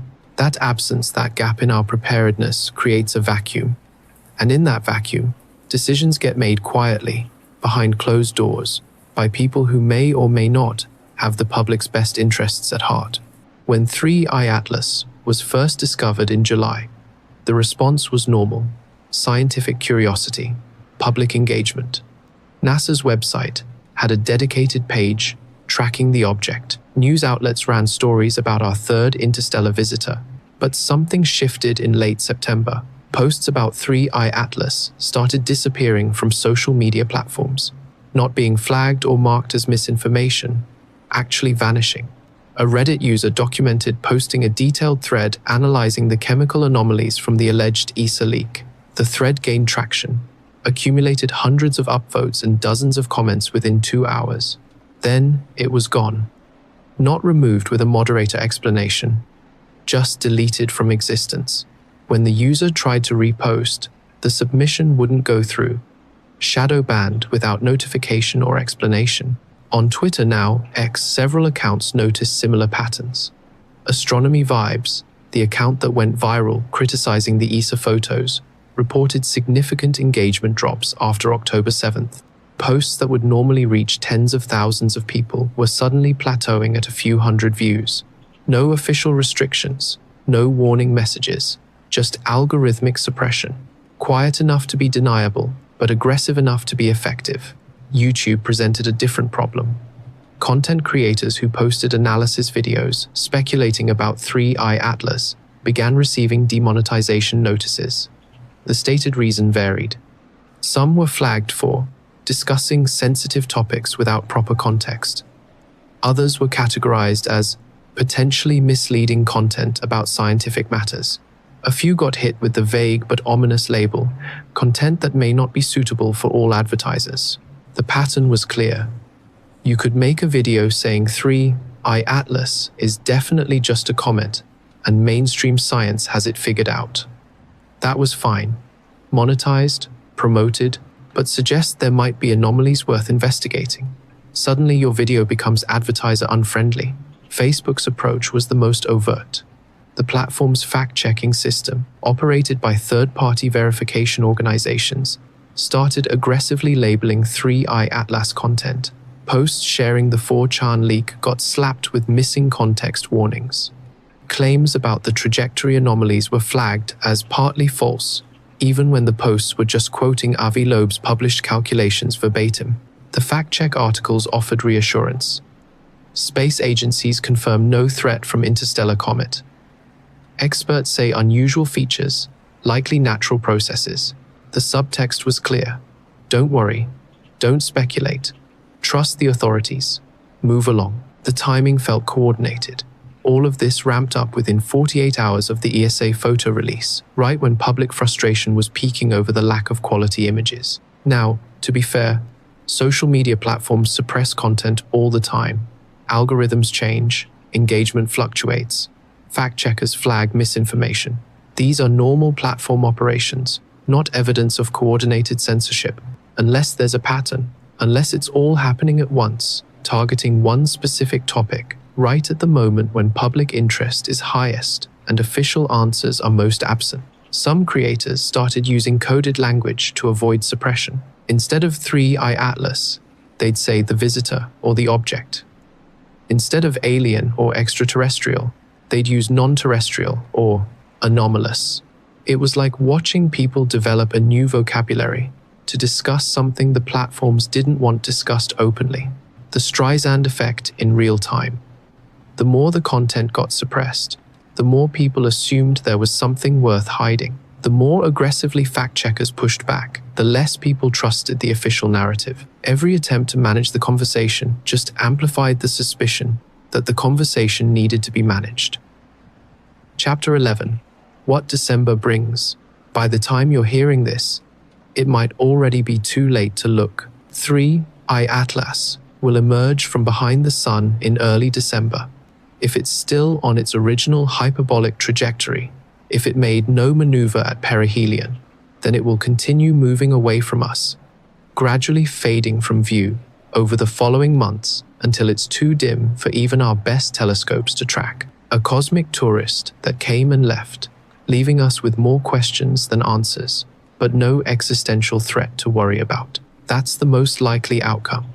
That's what nearly every astronomer expects to happen. But if the trajectory has changed, if 3I Atlas emerges on a different path than it went in on, then everything shifts. December becomes the month we find out whether we're alone in a more immediate sense than we've ever had to consider before. Not, is there life out there somewhere in the galaxy, but is there something here, now, in our solar system, that didn't originate from our star? Loeb has been careful in his public statements to emphasize that even if 3I Atlas shows signs of technological origin, that doesn't automatically mean danger. An advanced civilization capable of sending probes across interstellar distances would presumably be advanced enough to have moved beyond conquest and destruction as primary motivations. But he's also honest about the unknowns. We have no framework for understanding alien intentions, no basis for predicting how a non-human intelligence might behave, no way to know whether peaceful exploration or resource extraction or preemptive elimination of potential competitors is the dominant strategy among technological species in the galaxy. The dark forest hypothesis suggests one possible answer, that silence is survival, that any civilization revealing its presence risks attracting attention from something more powerful, more aggressive, more willing to eliminate threats before they mature into competition. If that's the operating logic of the cosmos, then 3I Atlas, making itself visible, allowing us to detect it, track it, analyze it, would be unusual. Either it doesn't care about being observed, which suggests confidence born from overwhelming capability, or it wants to be observed, which raises the question of why. Reconnaissance? First contact? A test to see how we respond? Or something else entirely that we can't anticipate because we're working with a sample size of one technological civilization, our own, and no understanding of how typical or atypical our development has been. December will bring data. Hubble will track 3I Atlas as it emerges from solar conjunction. Webb will make its scheduled observations, examining the object's composition and activity state after perihelion. Ground-based telescopes will point toward it as soon as it's far enough from the sun to observe safely. The trajectory will be recalculated. The orbit will be measured, and we'll know whether October 29th marked a turning point or just another data gap in a frustrating but ultimately mundane scientific investigation. But there's something else December might bring, something less tangible but potentially more significant, a shift in public consciousness about what's possible and what we should be watching for. For decades, the conversation about extraterrestrial intelligence has been theoretical. SETI, listening for radio signals, exoplanet surveys, looking for biosignatures in distant atmospheres, academic papers discussing the Drake equation and the Fermi paradox. All important work, all valuable, but all abstract, distant, easy to think about without having to confront the immediate implications. 3I Atlas, regardless of what it ultimately turns out to be, has made the conversation concrete. It's here. It's moving through our solar system right now. It passed Mars while we were watching. It will pass Earth in a few weeks. And the fact that we can't definitively rule out artificial origin, that we're having these discussions about trajectory alignments and missing data and government shutdowns and trajectory anomalies, means something has shifted. We're no longer just wondering if we're alone in the universe. We're wondering if we're alone in our own neighborhood. And that's a very different kind of question. Chapter 12, The Mars Question. Let's return to Mars. Because that's where this story intersects with something older, something that's been building slowly over years of rover missions and orbital surveys and anomalous discoveries that never quite made sense. Mars has always been a strange place, not just geologically, though the ancient river valleys and lake beds tell us it once had liquid water, a thicker atmosphere, possibly conditions suitable for life, but strange in terms of what we keep finding that doesn't fit expected patterns. In 2015, the Curiosity rover photographed what looked like a perfectly rectangular stone, too geometric to be natural erosion, too regular in its proportions. NASA identified it as a ventifact, a rock shaped by wind-blown sand over millions of years into sharp edges and flat faces. Plausible.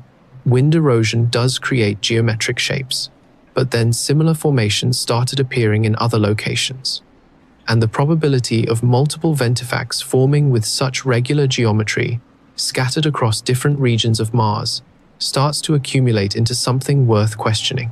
Then there were the spherules, tiny, perfectly round pebbles discovered by Opportunity in 2004, nicknamed blueberries, despite being gray. Their formation was eventually explained through natural processes, mineral precipitation in water-soaked rock, then erosion exposing the harder spherical cores. But the distribution was odd.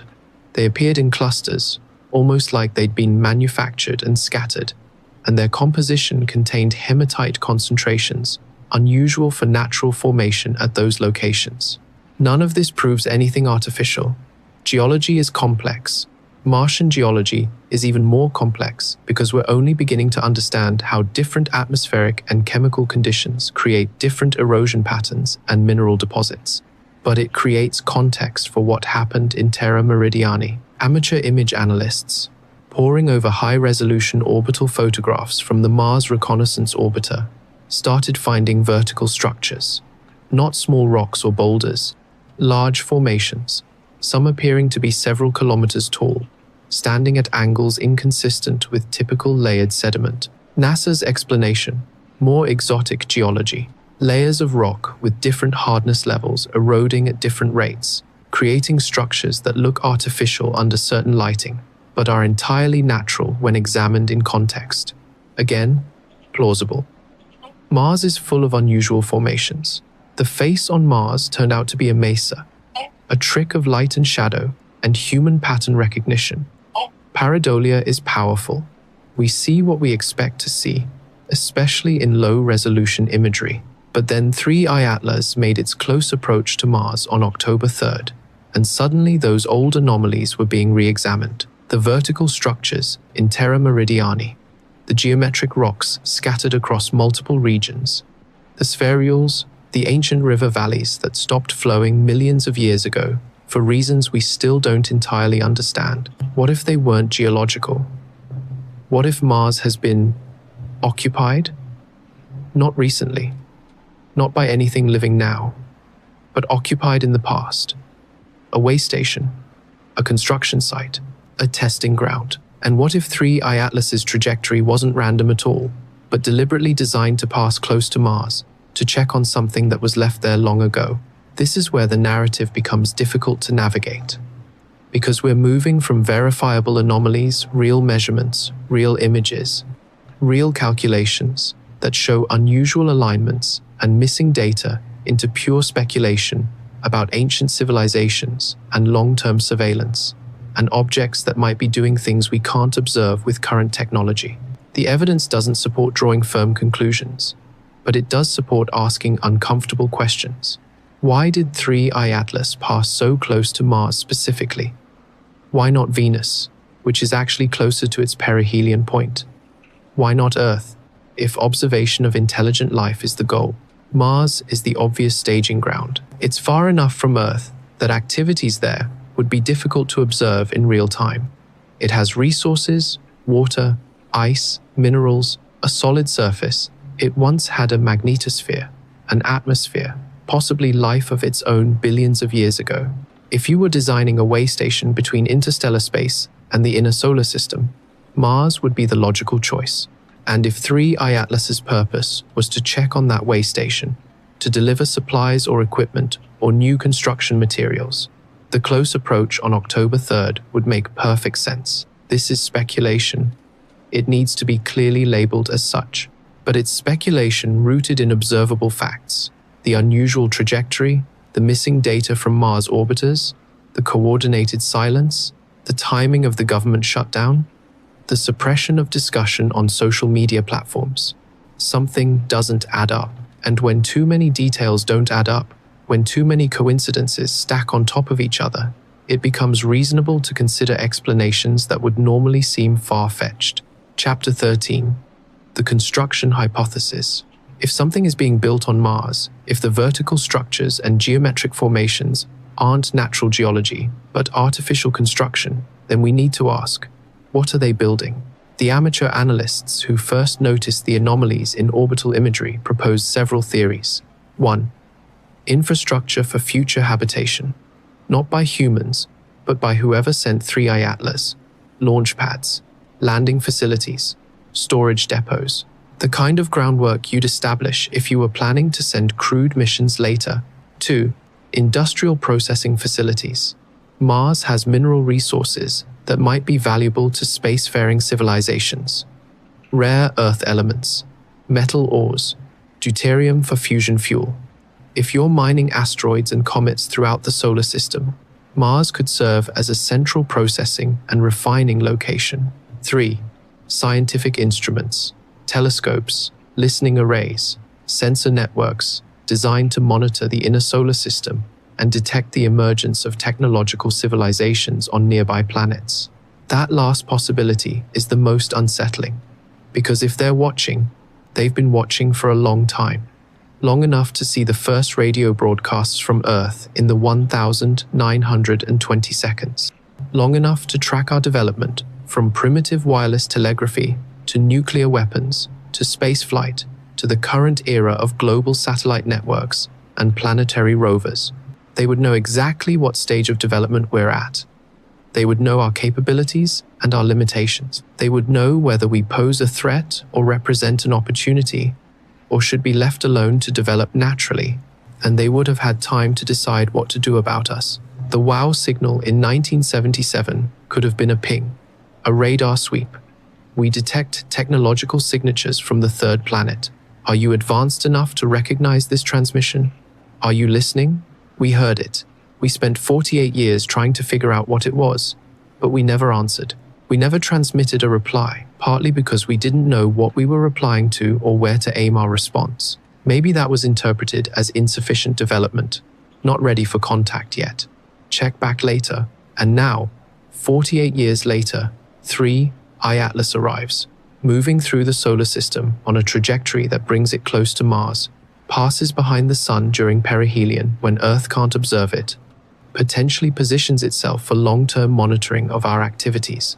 The timeline makes a kind of sense.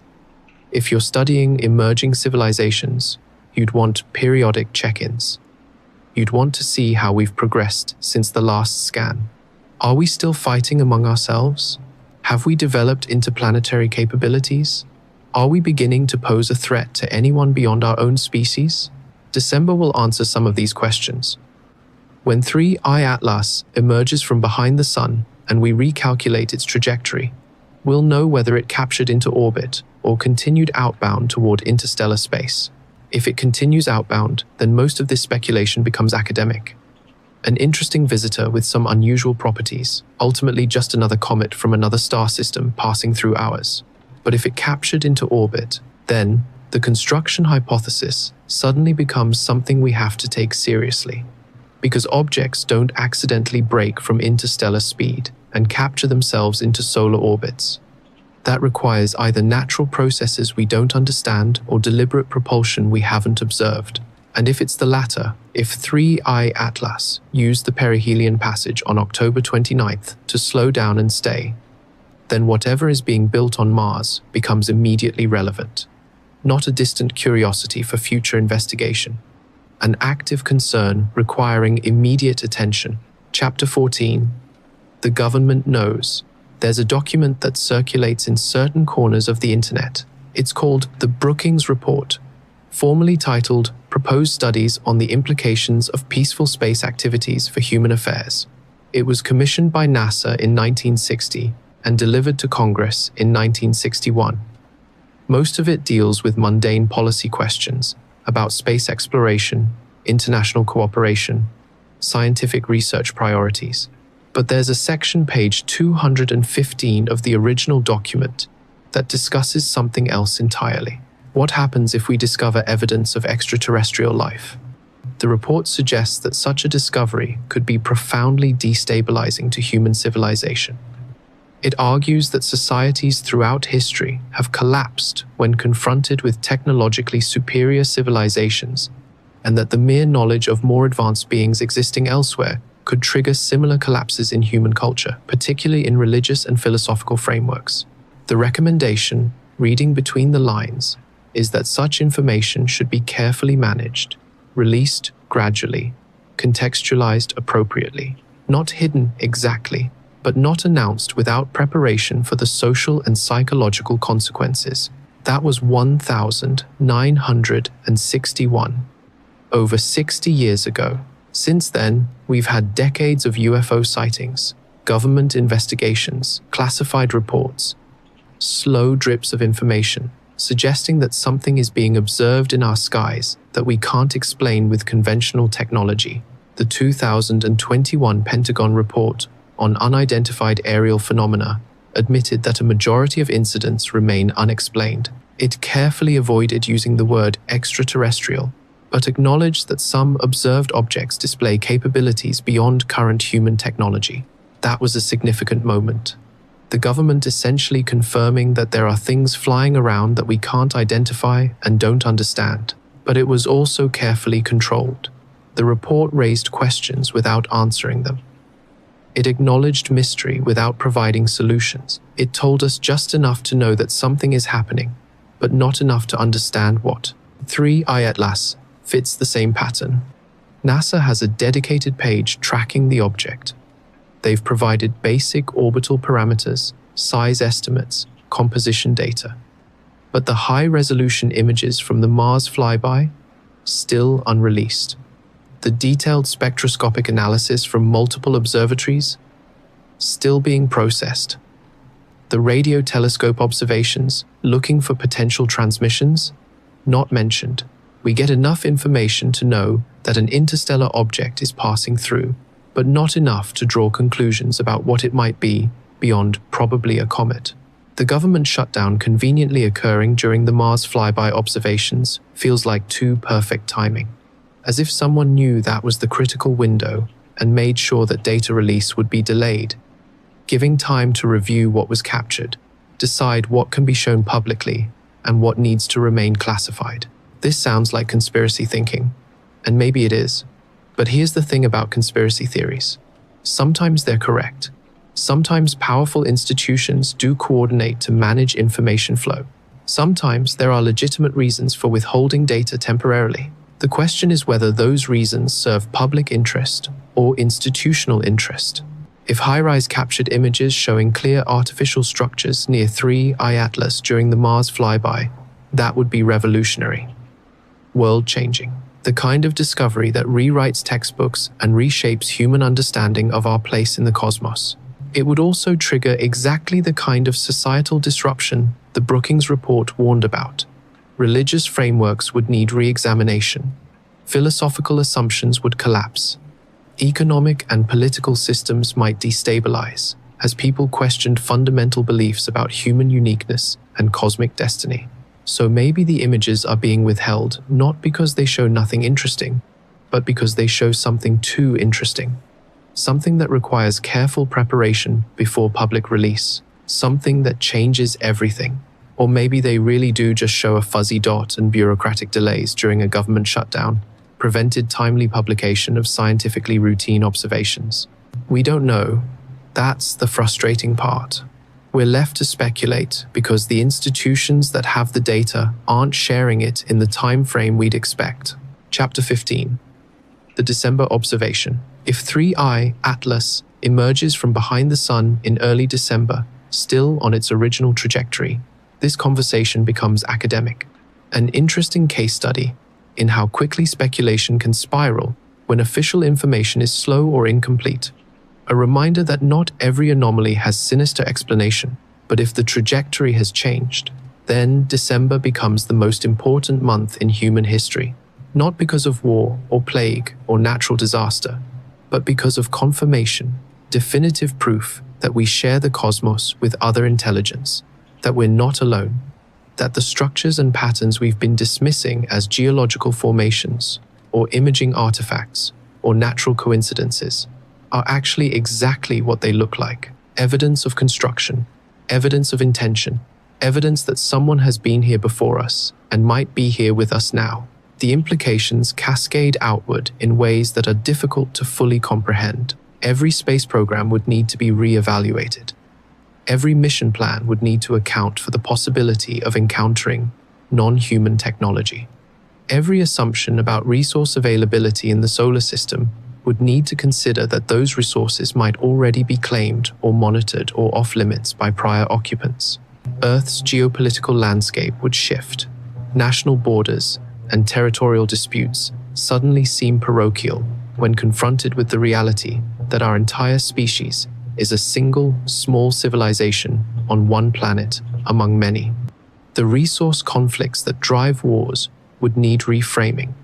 The existential risks we face, climate change, nuclear weapons, pandemic disease, become more urgent because they threaten humanity's ability to join whatever larger community exists beyond our atmosphere. Religious and philosophical traditions would face fundamental challenges. The central role of humans in most theological frameworks doesn't easily accommodate the existence of other intelligent species. Some traditions would adapt, others might fracture. Scientific progress would accelerate dramatically.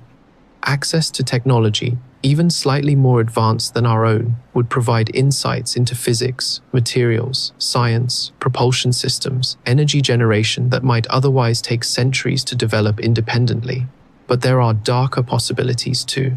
If 3i Atlas represents surveillance rather than greeting, if it's here to assess whether we're a threat, then our response to its presence becomes critically important. Aggressive posturing would confirm fears. Military mobilization would suggest hostility. Broadcasting demands for information or attempts to establish forceful contact might be interpreted as exactly the kind of dangerous behavior that justifies preemptive action.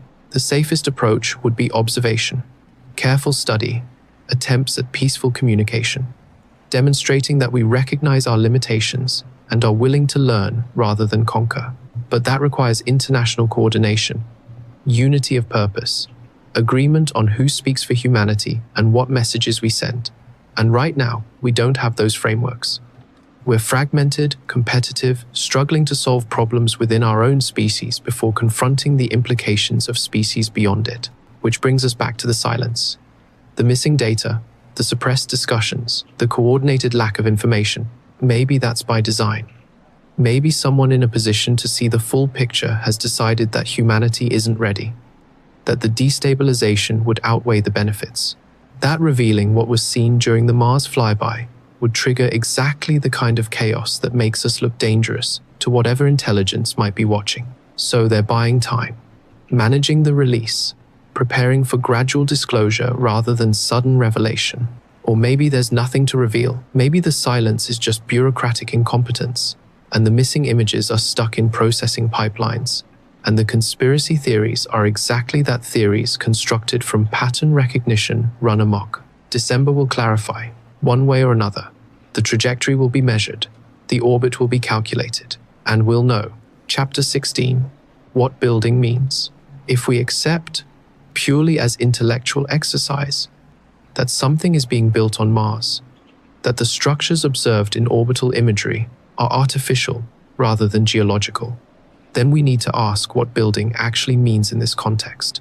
Our understanding of construction is rooted in human scale and human purpose. We build shelters for protection, factories for manufacturing, launch facilities for accessing space. Everything we construct serves an immediate practical function tied to survival, resource extraction, or expanding our presence.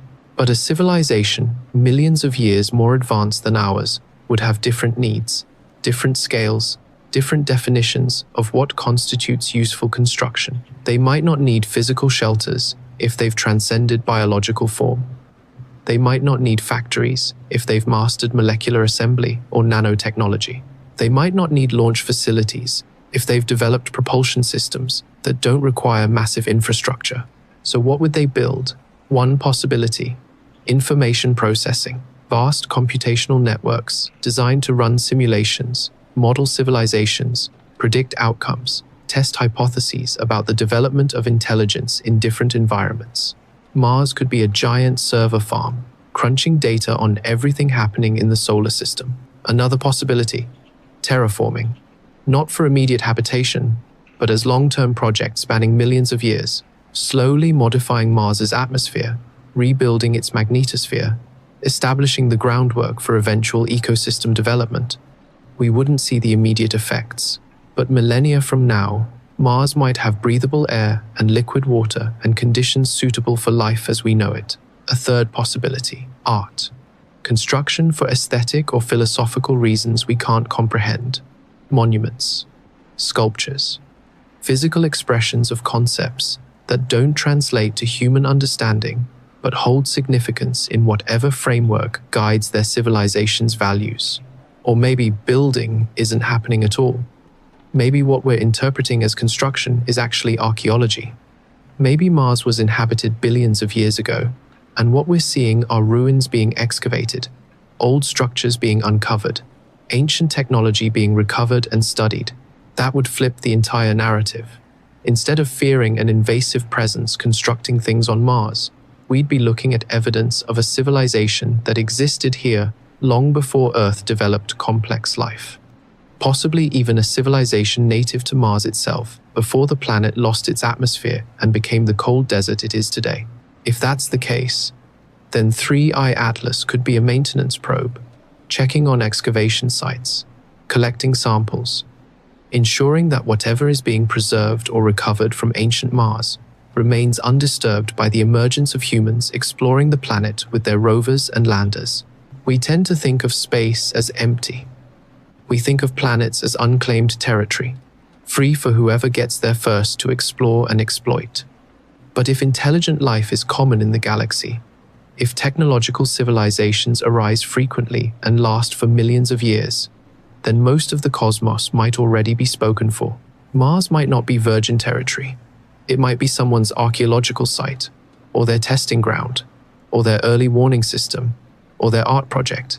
And our presence there, with perseverance and curiosity and insight, and all the orbiters and past landers, might be the cosmic equivalent of children stumbling into a museum and touching artifacts they don't understand. Not necessarily dangerous, not automatically hostile, but potentially problematic if we damage something important or interfere with processes we can't see.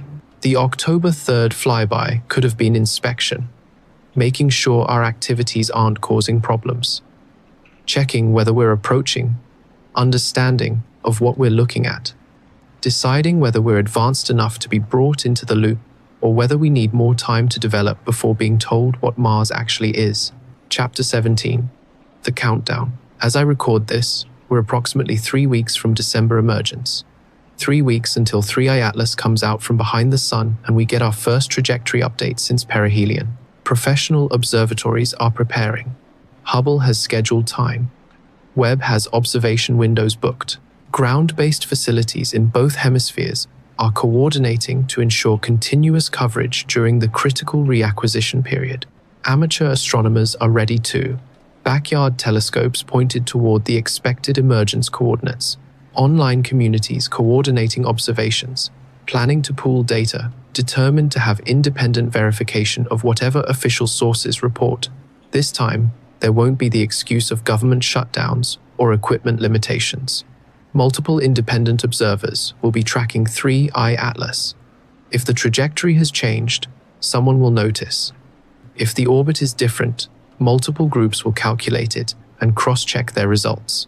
The science will happen whether institutions cooperate or not. And that's actually the most interesting shift that's occurred over these months since July.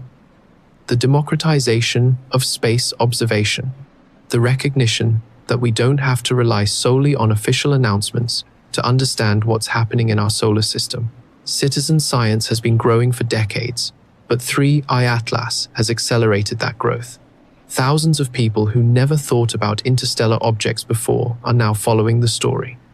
Learning orbital mechanics, understanding spectroscopy, teaching themselves how to process astronomical data and verify claims. That community will be watching in December. And whatever emerges from that observation, whatever the trajectory shows, will be scrutinized by far more eyes than any previous space science discovery, which creates its own pressure on institutions to be transparent, because hiding or spinning or managing information becomes much harder when hundreds of independent observers have access to the same data and the technical knowledge to interpret it correctly.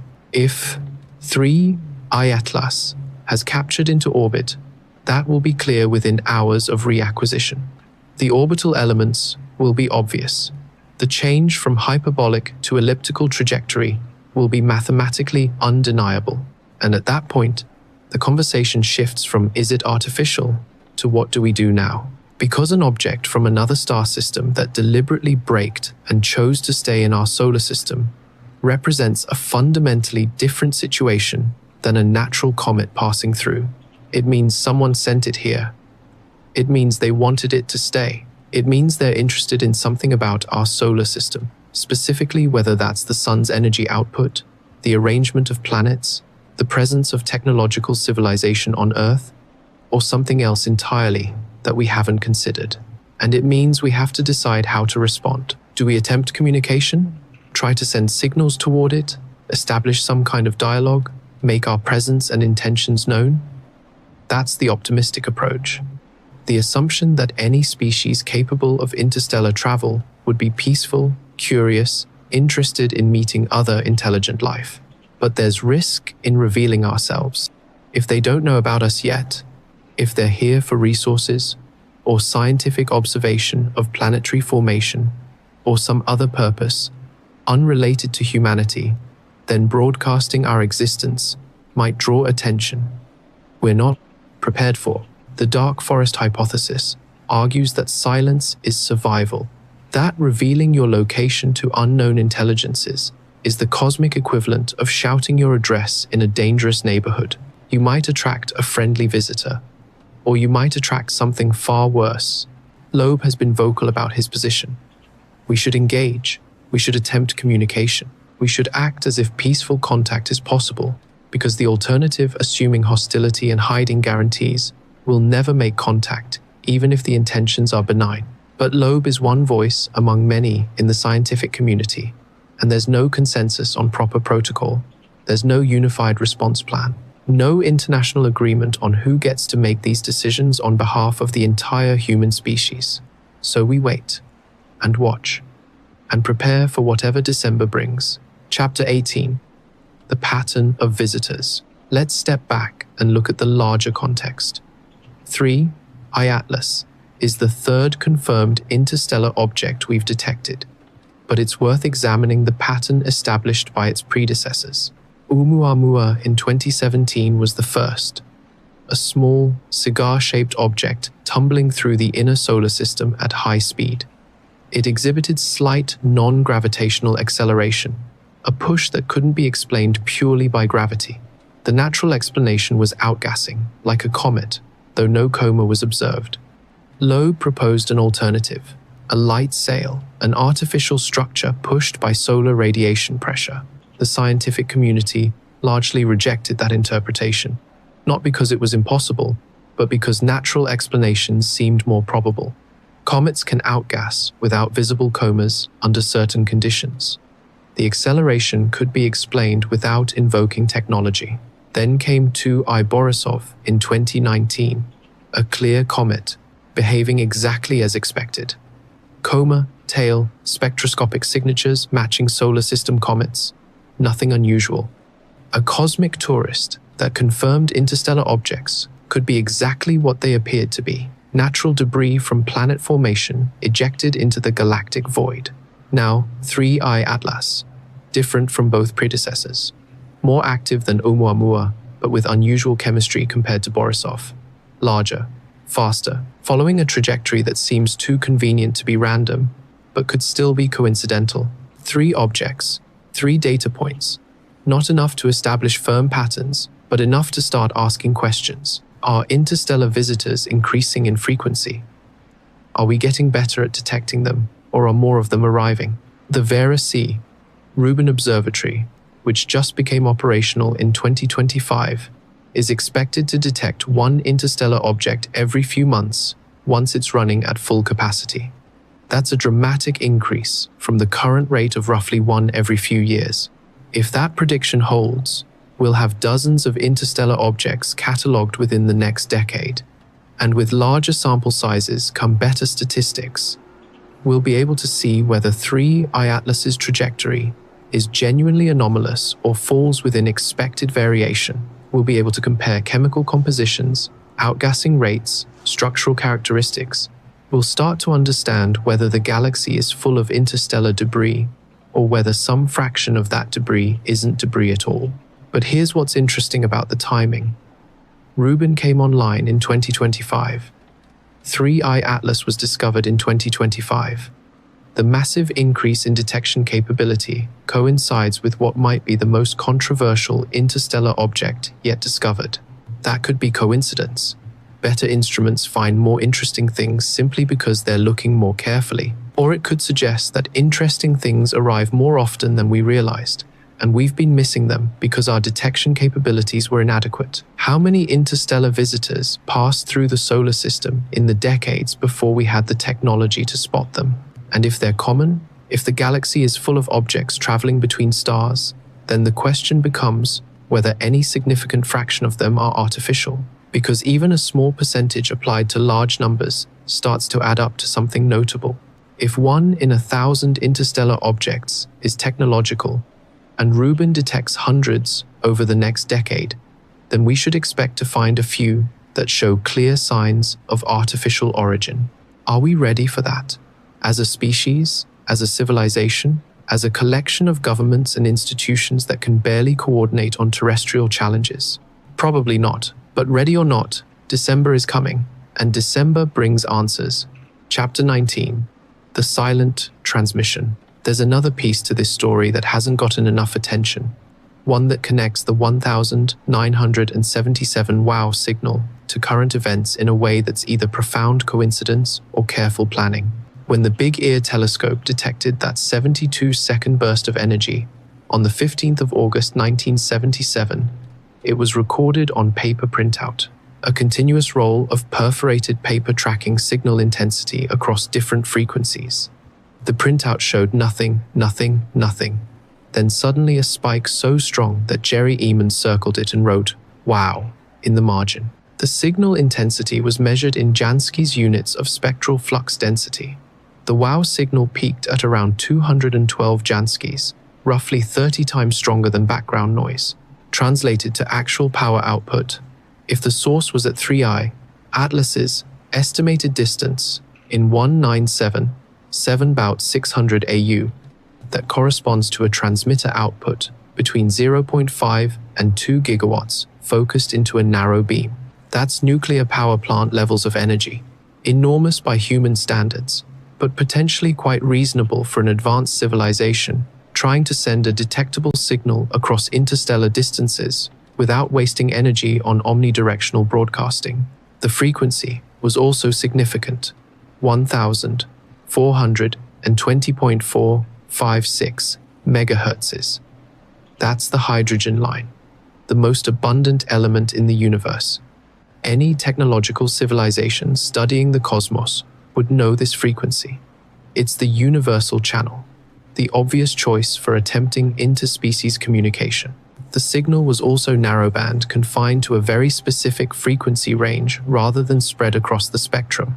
Natural cosmic phenomena tend to produce broadband noise. Narrow signals suggest artificial generation, something designed to stand out against natural background. And then, nothing. 48 years of silence. Hundreds of follow-up observations pointed at the same coordinates in Sagittarius. Different telescopes, different frequencies, different search parameters, all negative, as if the signal was a one-time pulse rather than continuous transmission. Which makes sense if you're conducting a survey. You don't broadcast continuously. You ping each star system once, listen for response, move on if you hear nothing. Energy conservation. Efficient use of resources. But then why did 3I Atlas take 48 years to arrive after the signal?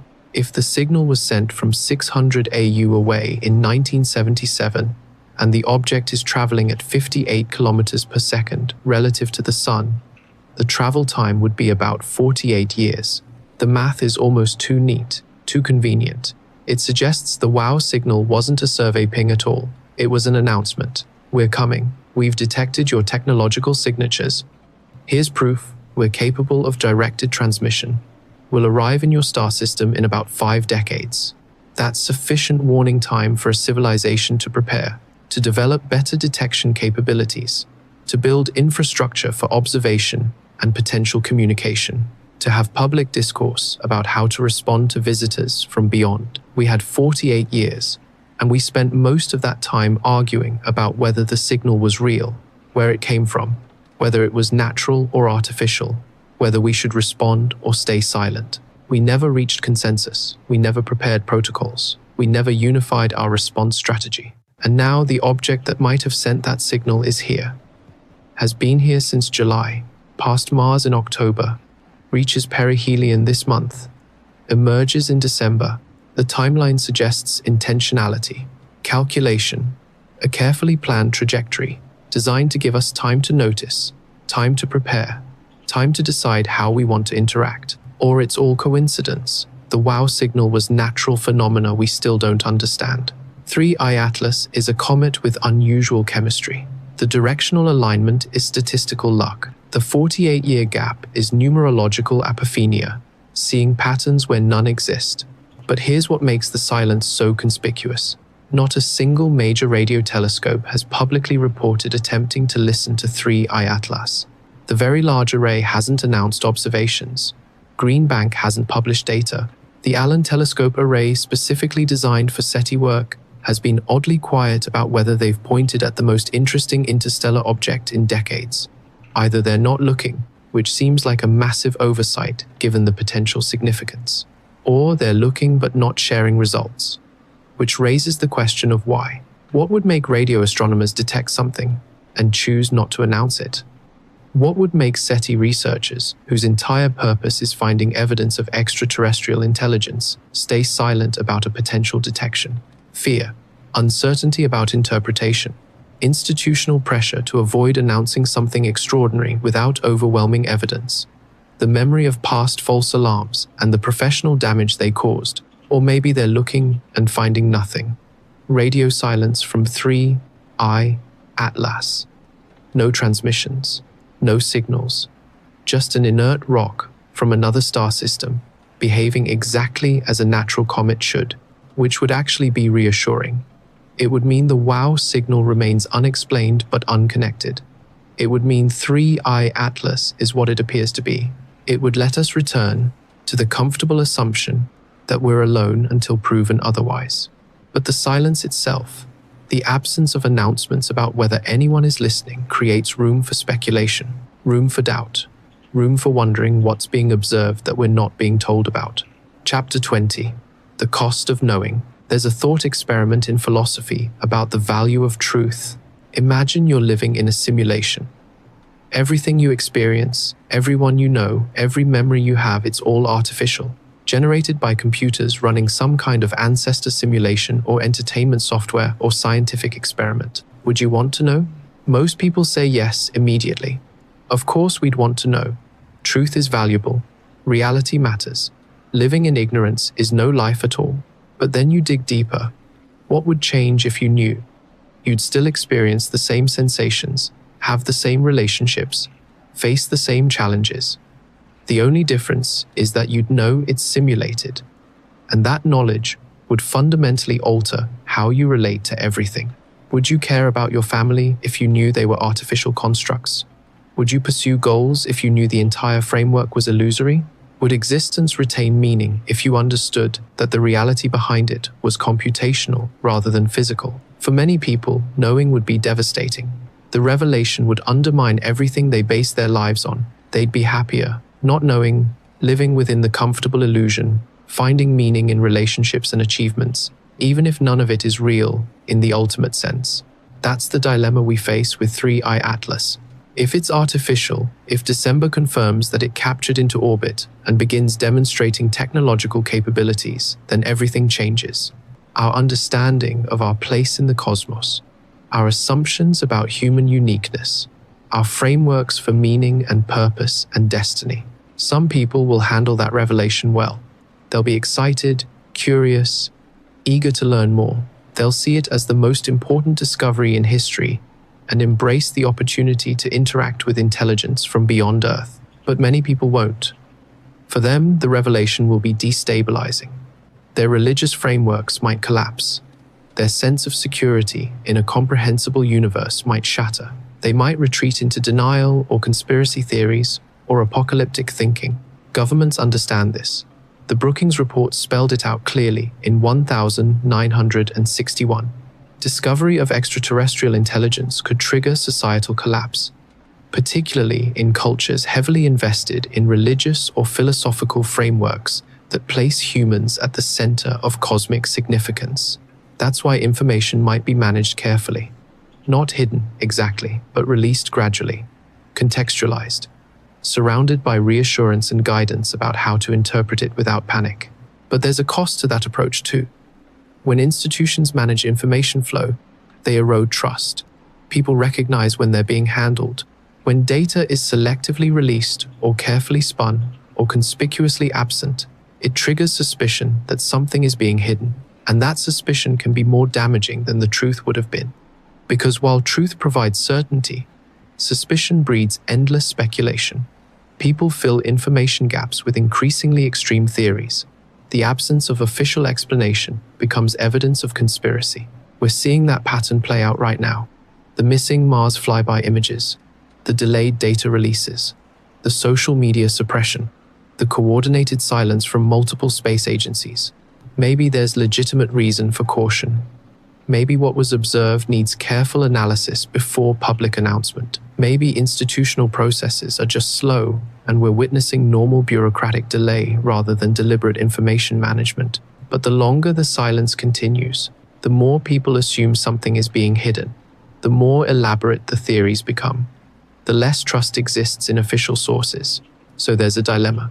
Release information immediately and risk destabilizing revelation, or manage the release carefully and risk erosion of trust that makes eventual revelation even more destabilizing, because people no longer believe anything they're told. There's no good answer, no perfect path, just different costs associated with different choices. And December is when those choices crystallize. When the trajectory is measured and the orbit is calculated and we know definitively whether 3I Atlas stayed or left. If it left, this conversation becomes academic. Interesting case study. Lesson learned about information management and public communication during scientific uncertainty. But if it stayed, then we're in uncharted territory. Then every choice about what to reveal and when to reveal it carries enormous weight. Then the cost of knowing becomes real and immediate and unavoidable. Chapter 21. The Mars Samples.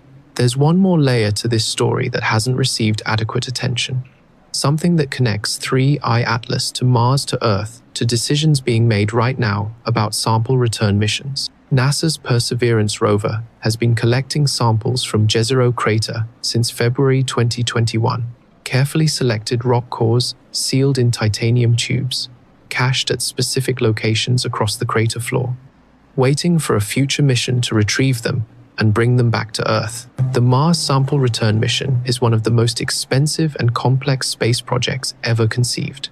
Multiple launches, orbital rendezvous at Mars, sample retrieval from the surface, launch from Martian surface back to orbit, capture and return to Earth, entry, descent, and landing protocols that ensure the samples don't contaminate Earth's biosphere. Billions of dollars, international cooperation between NASA and ESA, multiple spacecraft working in concert, all to bring back a few kilograms of Martian rock and soil. Why? The scientific justification is sound. Mars samples, analyzed in Earth laboratories with sophisticated equipment, could definitively answer questions about past habitability, potential biosignatures, geological history, things we can't determine with rover instruments alone. But there's another possibility that's rarely discussed publicly. What if the samples aren't primarily about natural Martian geology?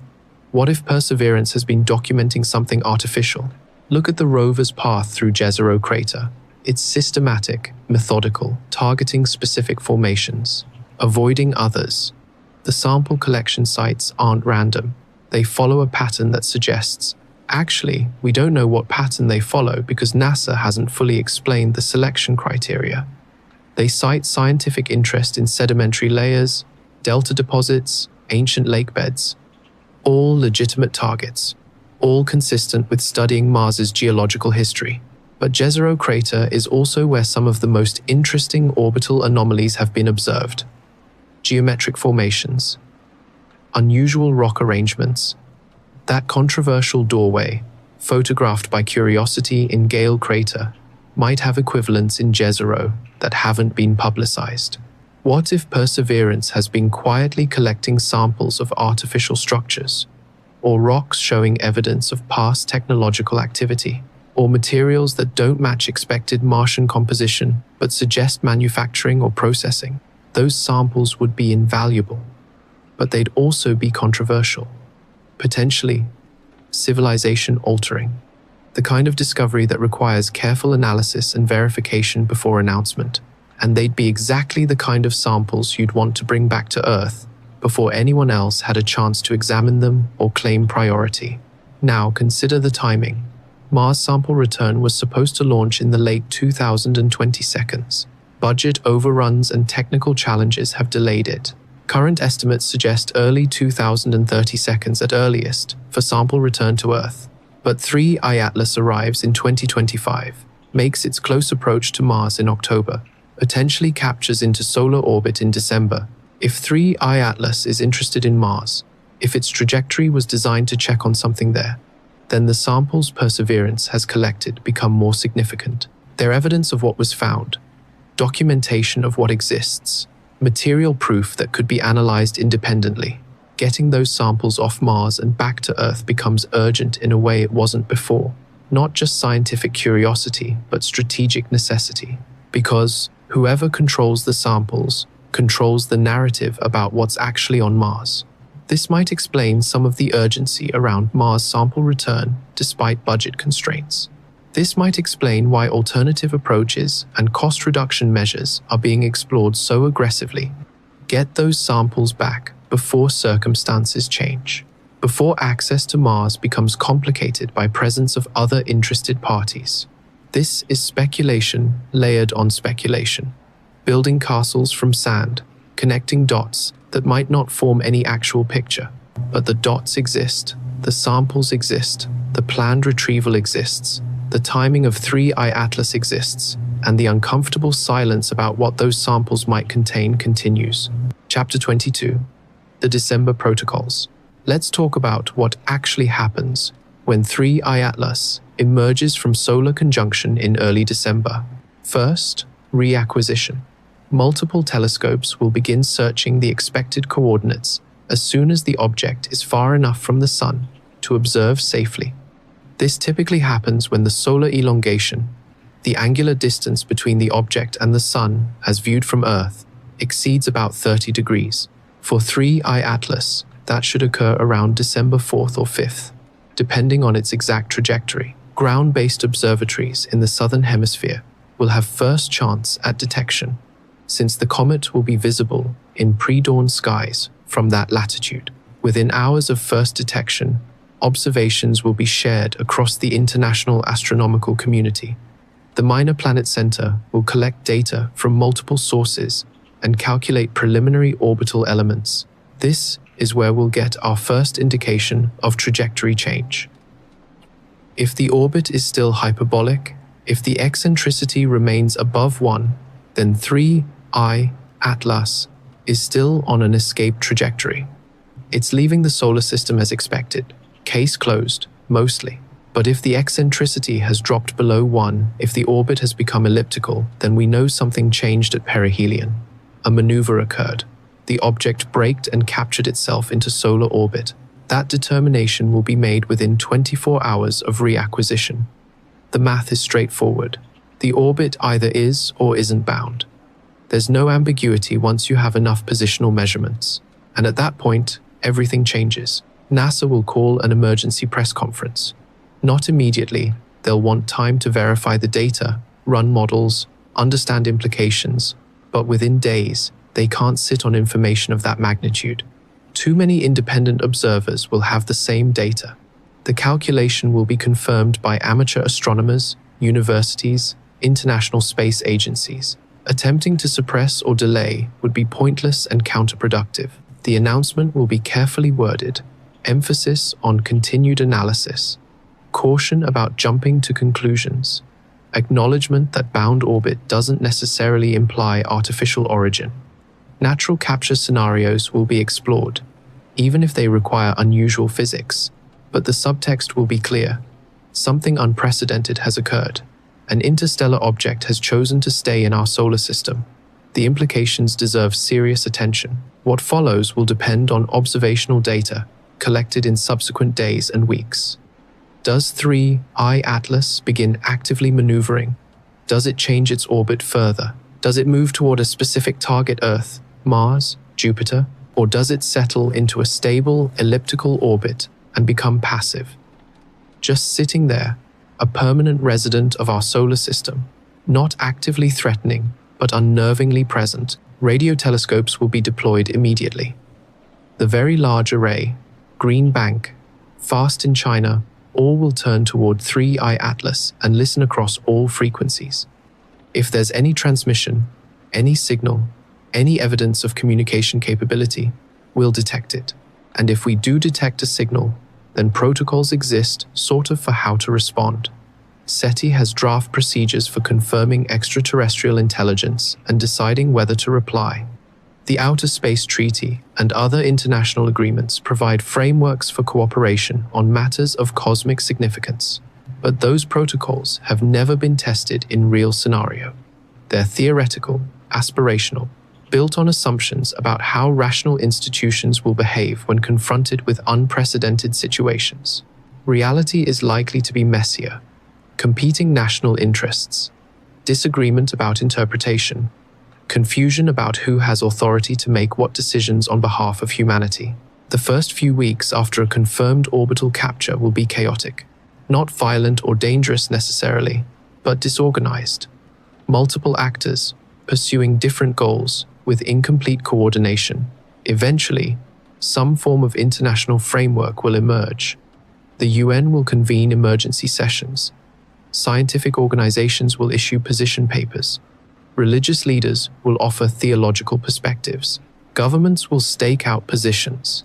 And gradually, a new normal will establish itself, one that includes the reality of non-human intelligence existing in our solar system, one that accepts we're not alone and begins grappling with what that means for how we organize ourselves, how we explore space, how we think about our future. But that's assuming December confirms orbital capture.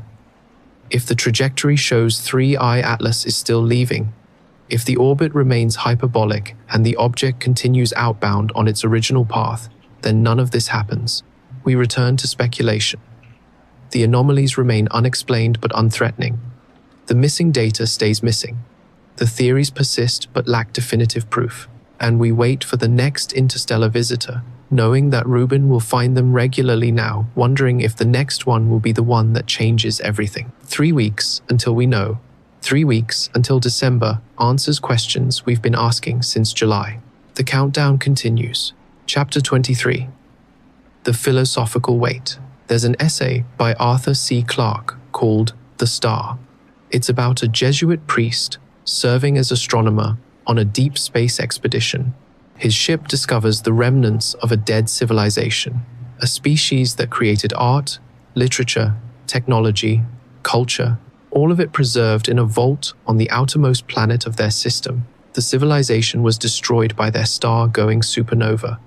They knew it was coming, had time to document everything they were, everything they'd achieved, sealed it away, hoping someone would find it and know they existed. The priest struggles with theodicy, how to reconcile a benevolent God with a universe that allows entire civilizations to be obliterated through natural process. Billions of sentient beings, rich with culture and love and meaning, extinguished without warning or purpose. And then he makes a calculation, makes the speculation inevitable.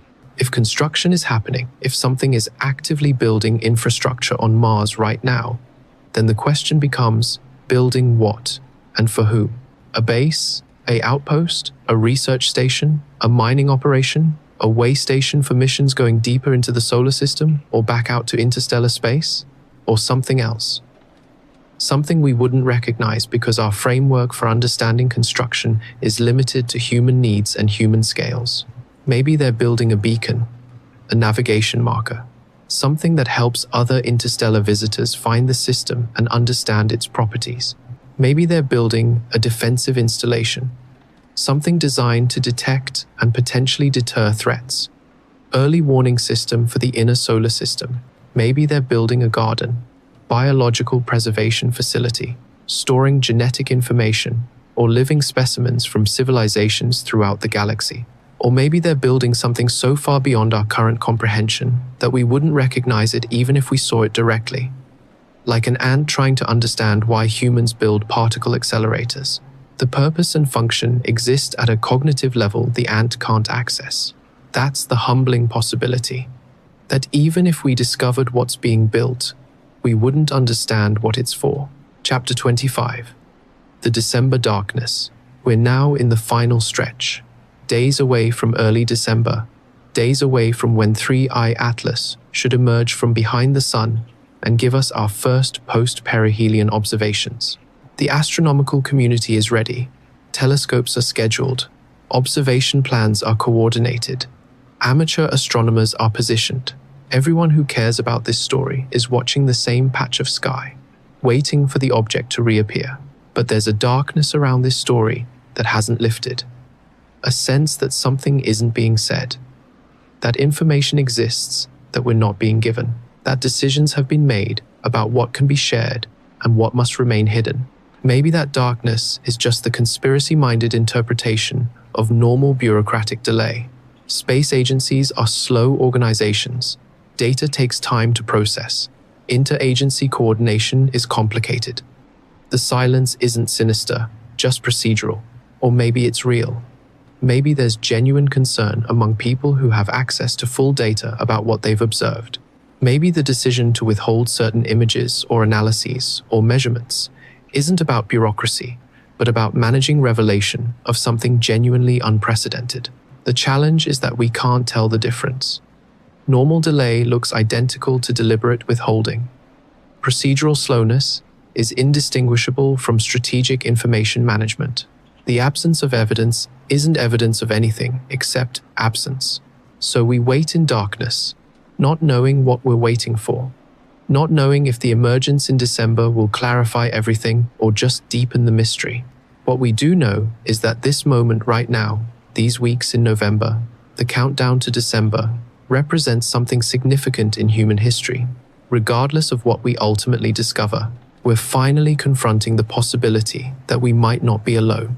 Not as abstract thought experiment, but as practical question requiring immediate attention. For the first time, we have an object from another star system that might be more than just natural debris. An object that might have been sent deliberately. An object that might be observing us or checking on something in our solar system or preparing for something we don't yet understand. And we're wrestling with what that means. How to respond. What protocols to follow. Who speaks for humanity when contact scenarios emerge from theoretical planning into practical necessity. We're unprepared.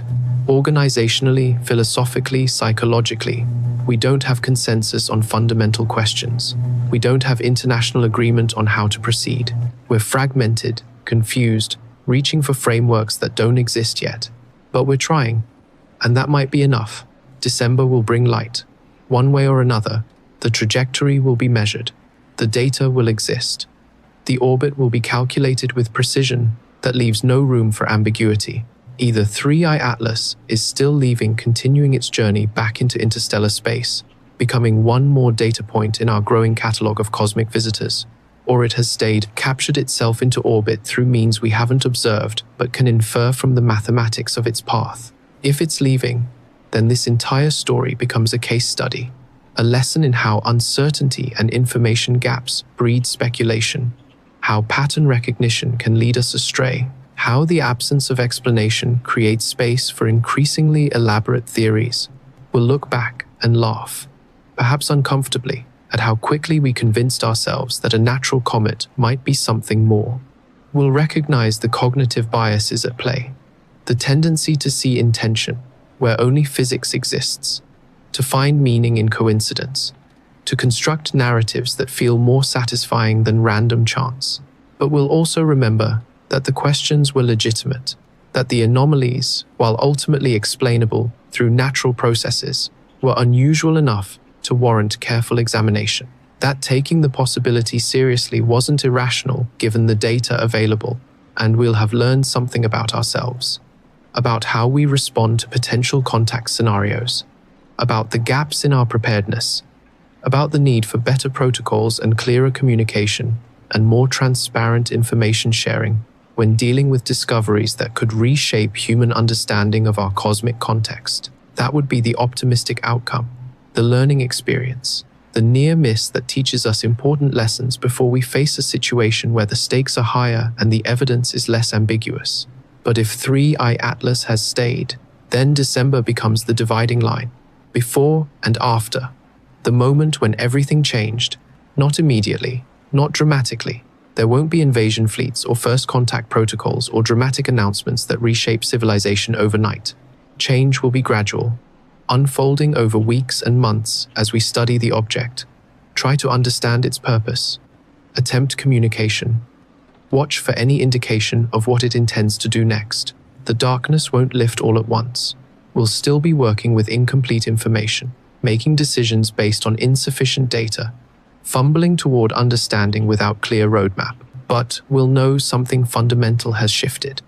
We'll know that we're no longer alone in the solar system, that something from beyond is here, observing or waiting or preparing for something we can't yet predict. And that knowledge, that certainty that we share space with intelligence we didn't create, will gradually permeate every aspect of how we think about ourselves and our future. Chapter 26. The Signal Protocol. Let's talk about what happens if we detect a signal, not speculate about whether 3I Atlas is transmitting. That will be determined by radio telescopes pointed at it in December, but discuss the actual protocols that exist for how humanity responds if we receive communication from extraterrestrial intelligence. The SETI Post-Detection Protocol, established in 1989 and revised in 2010, outlines a series of steps that should be followed after confirmation of a genuine signal. Step 1. Verification. Independent confirmation from at least one other facility. No public announcement until multiple observers have detected the signal and verified it isn't terrestrial interference, equipment malfunction, or natural phenomena. This step could take days or weeks, depending on signal strength and availability of telescopes. False positives have occurred throughout SETI history, exciting detections that turned out to be satellites, terrestrial broadcasts, equipment glitches. Caution is warranted. Step 2. Notification. Once verified, the discoverer should notify the International Astronomical Union Central Bureau for astronomical telegrams. The Secretary General of the United Nations should also be informed. National authorities in the discovering country would be notified through established channels. This sounds orderly. In practice, the notification process would likely be chaotic. Information would leak before official announcements. Social media would spread the news. Competing claims about who detected what first would create confusion. Step 3. Public announcement. The discoverer should make the signal data available to the international scientific community for independent analysis. Public announcement should happen only after verification is complete, but should not be unnecessarily delayed. There's tension here between caution and transparency. How long is not unnecessarily delayed? Hours? Days? Who decides when sufficient verification has occurred? Step 4. Response decision. The protocol states clearly, no response should be sent until appropriate international consultations have taken place. This is the critical provision, the one that recognizes responding to extraterrestrial intelligence isn't just a scientific decision, but a political one with implications for all humanity. But the protocol doesn't specify what appropriate international consultations means. Which bodies need to be consulted? What level of consensus is required? How long should consultations take before response is sent? And critically, is the protocol binding? Can it be enforced? What happens if one nation or organization decides to respond without waiting for international consensus? The United Nations Office for Outer Space Affairs, UNOSA, exists and could theoretically coordinate international response, but it has limited authority and no enforcement mechanism. If a government or private organization decided to transmit toward 3I Atlas without permission, there's no practical way to stop them. This is the scenario that keeps diplomatic and scientific communities awake at night. Not the challenge of detecting extraterrestrial intelligence, but the impossibility of coordinating unified human response once detection occurs. Multiple actors with competing interests. National governments asserting sovereignty over communication decisions. Private companies claiming first contact rights. Religious organizations wanting theological input. Scientific institutions demanding data access. Public opinion demanding participation in decisions that affect entire species. How do you navigate that complexity when dealing with something unprecedented, time-sensitive, and potentially civilization-altering?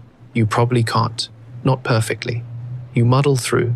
You convene emergency sessions and issue position papers and create ad hoc frameworks that address immediate questions while leaving larger governance structures to be worked out later. And if 3I Atlas is transmitting, if we detect a signal in December, that's exactly what we'll do. Muddle through, react to events rather than following carefully prepared plans, make decisions under pressure with incomplete information and insufficient consensus. It won't be elegant, it won't be efficient, but it will be human. Chapter 27. The waiting. There's a peculiar quality to these final weeks before December emergence. A suspended feeling, like holding your breath underwater, waiting to surface. Everyone following this story knows the timeline. We know when the object should become visible again. We know roughly what we'll be looking for: orbital elements, trajectory changes, any indication of non-gravitational acceleration or maneuvers. But knowing what questions will be answered doesn't make the waiting easier.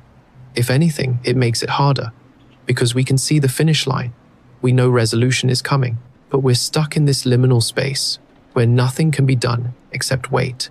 The astronomical community is running final checks on equipment, testing observation protocols, coordinating timing across telescopes, making sure that when the moment comes, they're ready to collect the data that will either confirm or refute months of speculation. The amateur observers are doing the same, checking alignment, calibrating instruments, preparing data processing pipelines, ready to contribute to the largest coordinated observation campaign in the history of citizen science. Government officials are presumably doing something similar, though we don't see that activity. Behind closed doors, agencies are reviewing protocols, gaming out scenarios, preparing statements for various possible outcomes. And the rest of us, those who've been following the story but don't have telescopes or official roles, we're just watching, reading the latest updates, checking forums and social media for new analysis, waiting to see what December brings. There's a community that's formed around this story, people from different countries, different backgrounds, different perspectives, all focused on the same question: what is 3I Atlas and why is it here? Some are convinced it's artificial.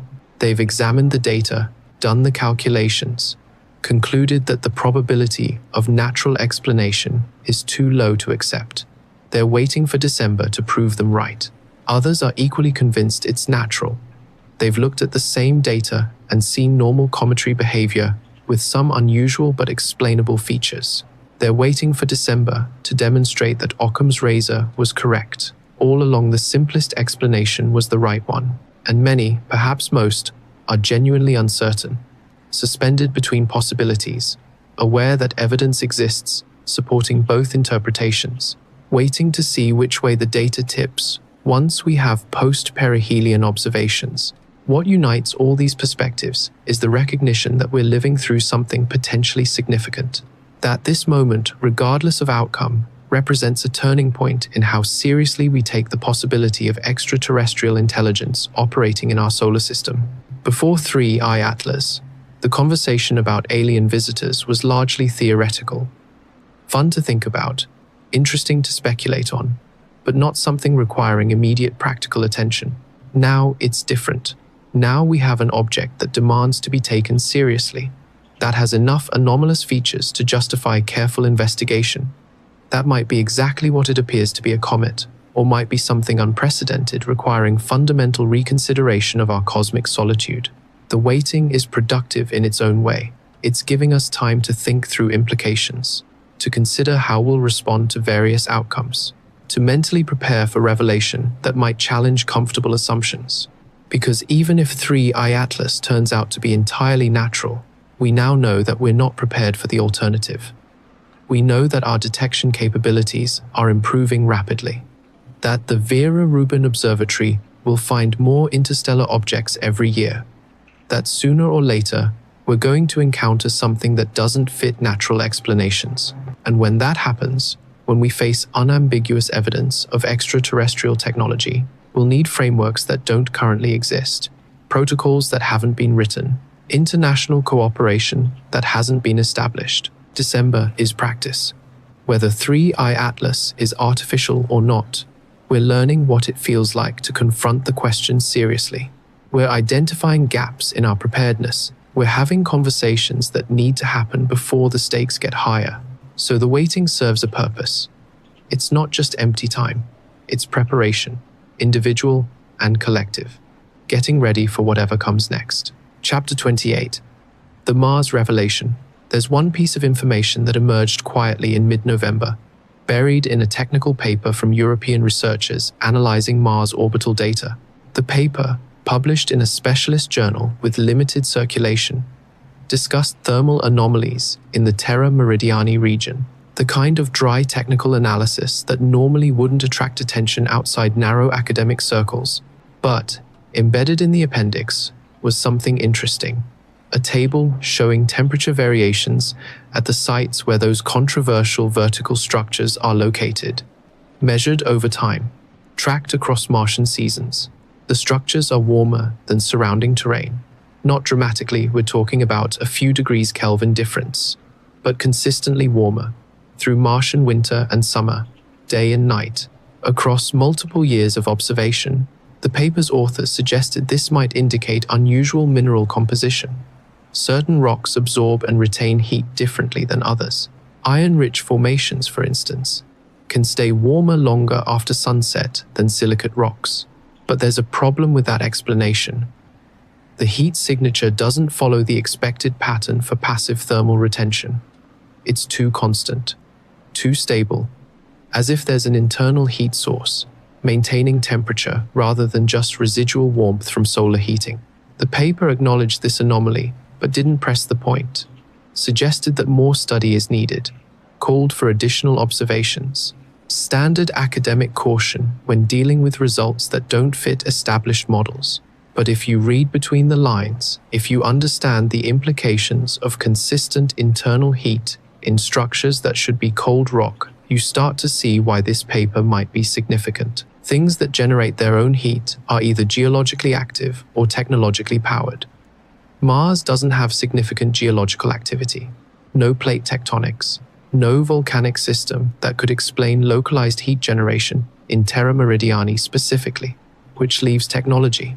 If the structures are artificial, if they're not natural geological formations but constructed installations, then internal heat makes sense.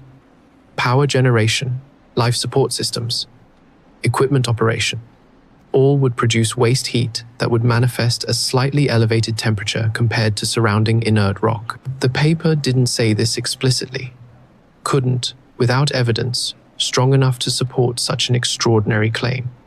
But the data is there, published, available for anyone who looks, and it connects directly to the 3I Atlas timeline.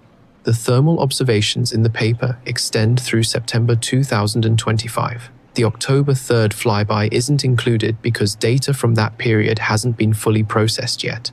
But the September measurements showed temperature increase, slight but measurable, as if something in those structures became more active as 3I Atlas approached, like a system powering up, preparing for arrival, anticipating the close approach, and adjusting operational state accordingly. This is, again, interpretation layered onto data that admits multiple explanations. The temperature increase could be seasonal, could be measurement error, could be unrelated to 3I Atlas entirely, but the timing is notable. And the fact that this paper appeared in November, just before December emergence, suggests someone wanted this information available before the next round of observations, before whatever happens next changes the context for interpreting thermal data from Mars. Chapter 29. The human element. Let's talk about the people behind this story. Because while we've been focused on objects and orbits and data and speculation, there are individual human beings whose lives have been shaped by 3I Atlas in ways that deserve recognition. Avi Loeb, obviously, the Harvard astrophysicist whose willingness to consider technological explanations has made him controversial within his own community. He's been criticized, mocked, accused of attention-seeking and sensationalism. His reputation has taken hits that might affect his career and legacy, but he's also been vindicated in some ways.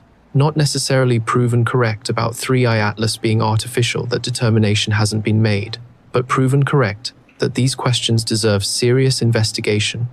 That dismissing possibilities out of hand because they seem unlikely is not good science. That anomalies should be examined carefully rather than explained away hastily. Loeb has taken professional risks to push this conversation forward. He's written papers knowing they'll be rejected by mainstream journals. He's given interviews knowing he'll be criticized. He's maintained his position despite significant pressure to step back and stop being so publicly speculative about extraterrestrial technology. That takes courage. It takes conviction that truth-seeking is more important than reputation management. And regardless of what 3I Atlas ultimately turns out to be, Loeb's willingness to ask uncomfortable questions has advanced the discourse in valuable ways. Then there are the amateur astronomers, people like Dobsonian Power and dozens of others who've spent their own time and resources trying to observe and analyze 3I Atlas. They've dealt with equipment limitations, atmospheric conditions, the challenge of tracking a fast-moving object across the sky. They've shared their data openly, posted their images, engaged in good faith discussions about interpretation and methodology.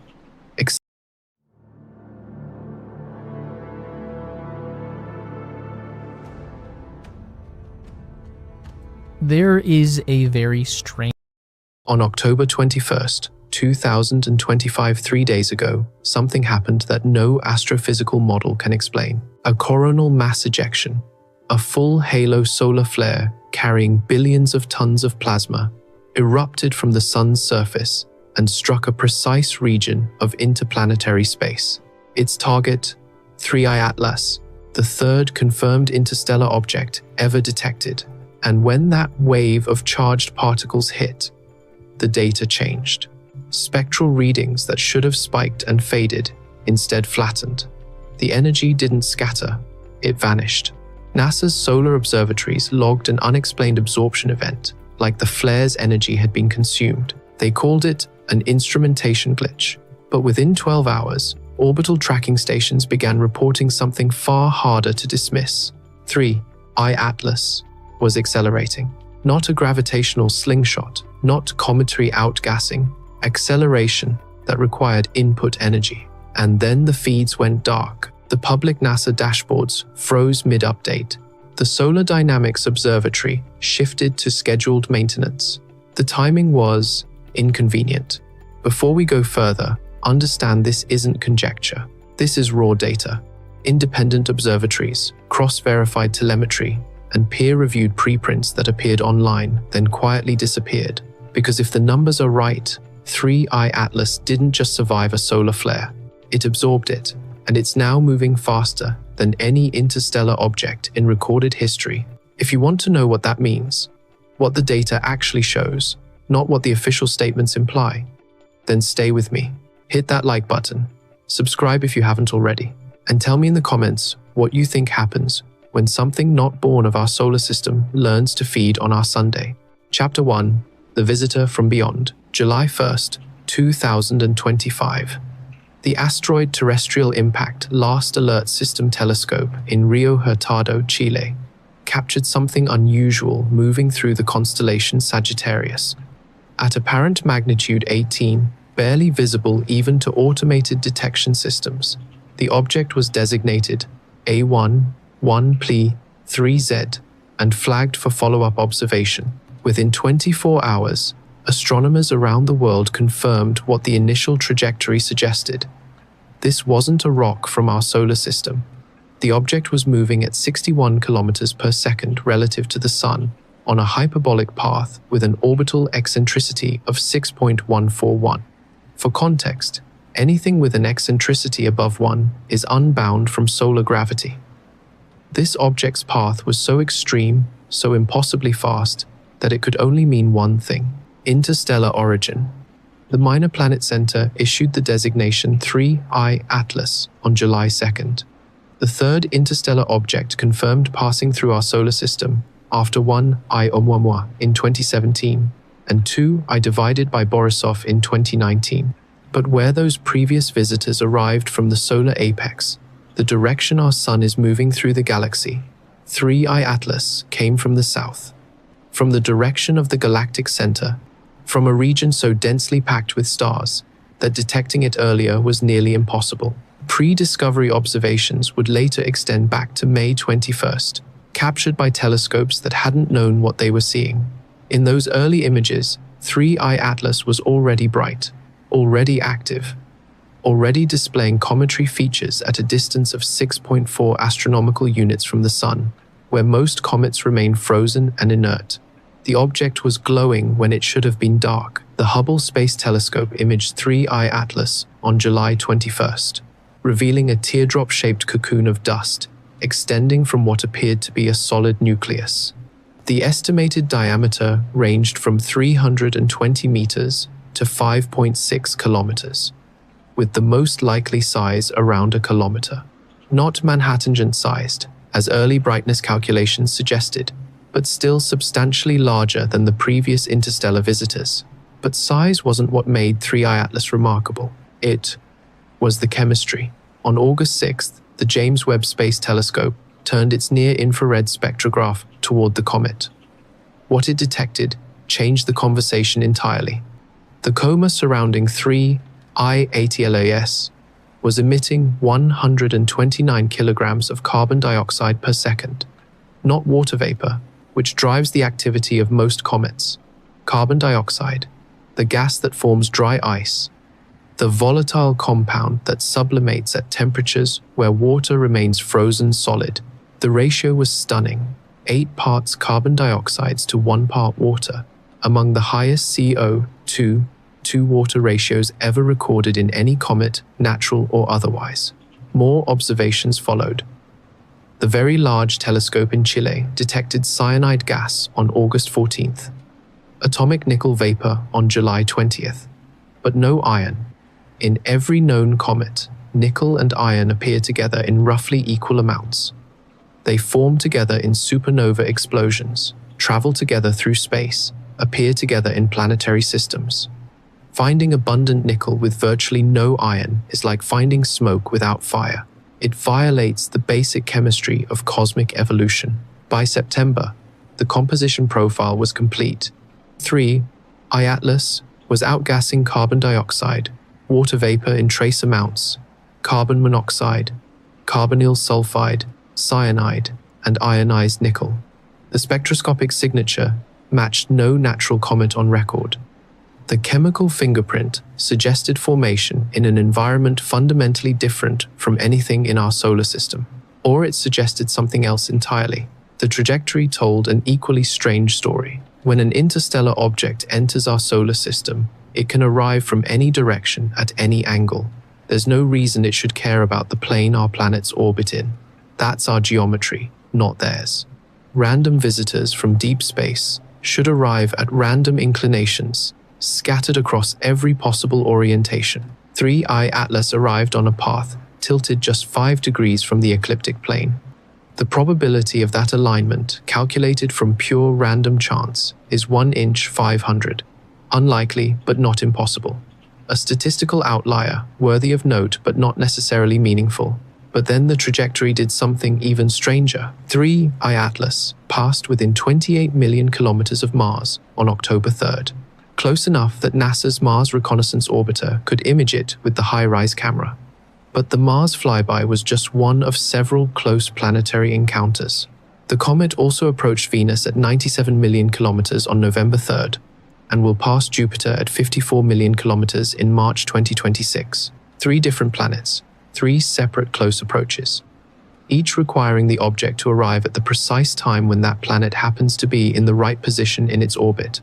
The combined probability of all three encounters occurring by chance, given a random interstellar trajectory, is approximately 1 in 20,000. Harvard astrophysicist Avi Loeb ran the numbers and published them in a preprint paper, not peer-reviewed, not claiming certainty, simply laying out the statistical reality.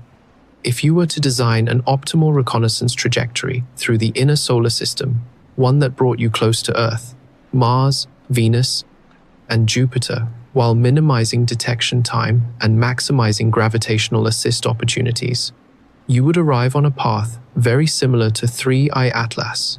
Most astronomers dismiss the implication immediately. The comet displays clear cometary activity. It has a coma. It's outgassing.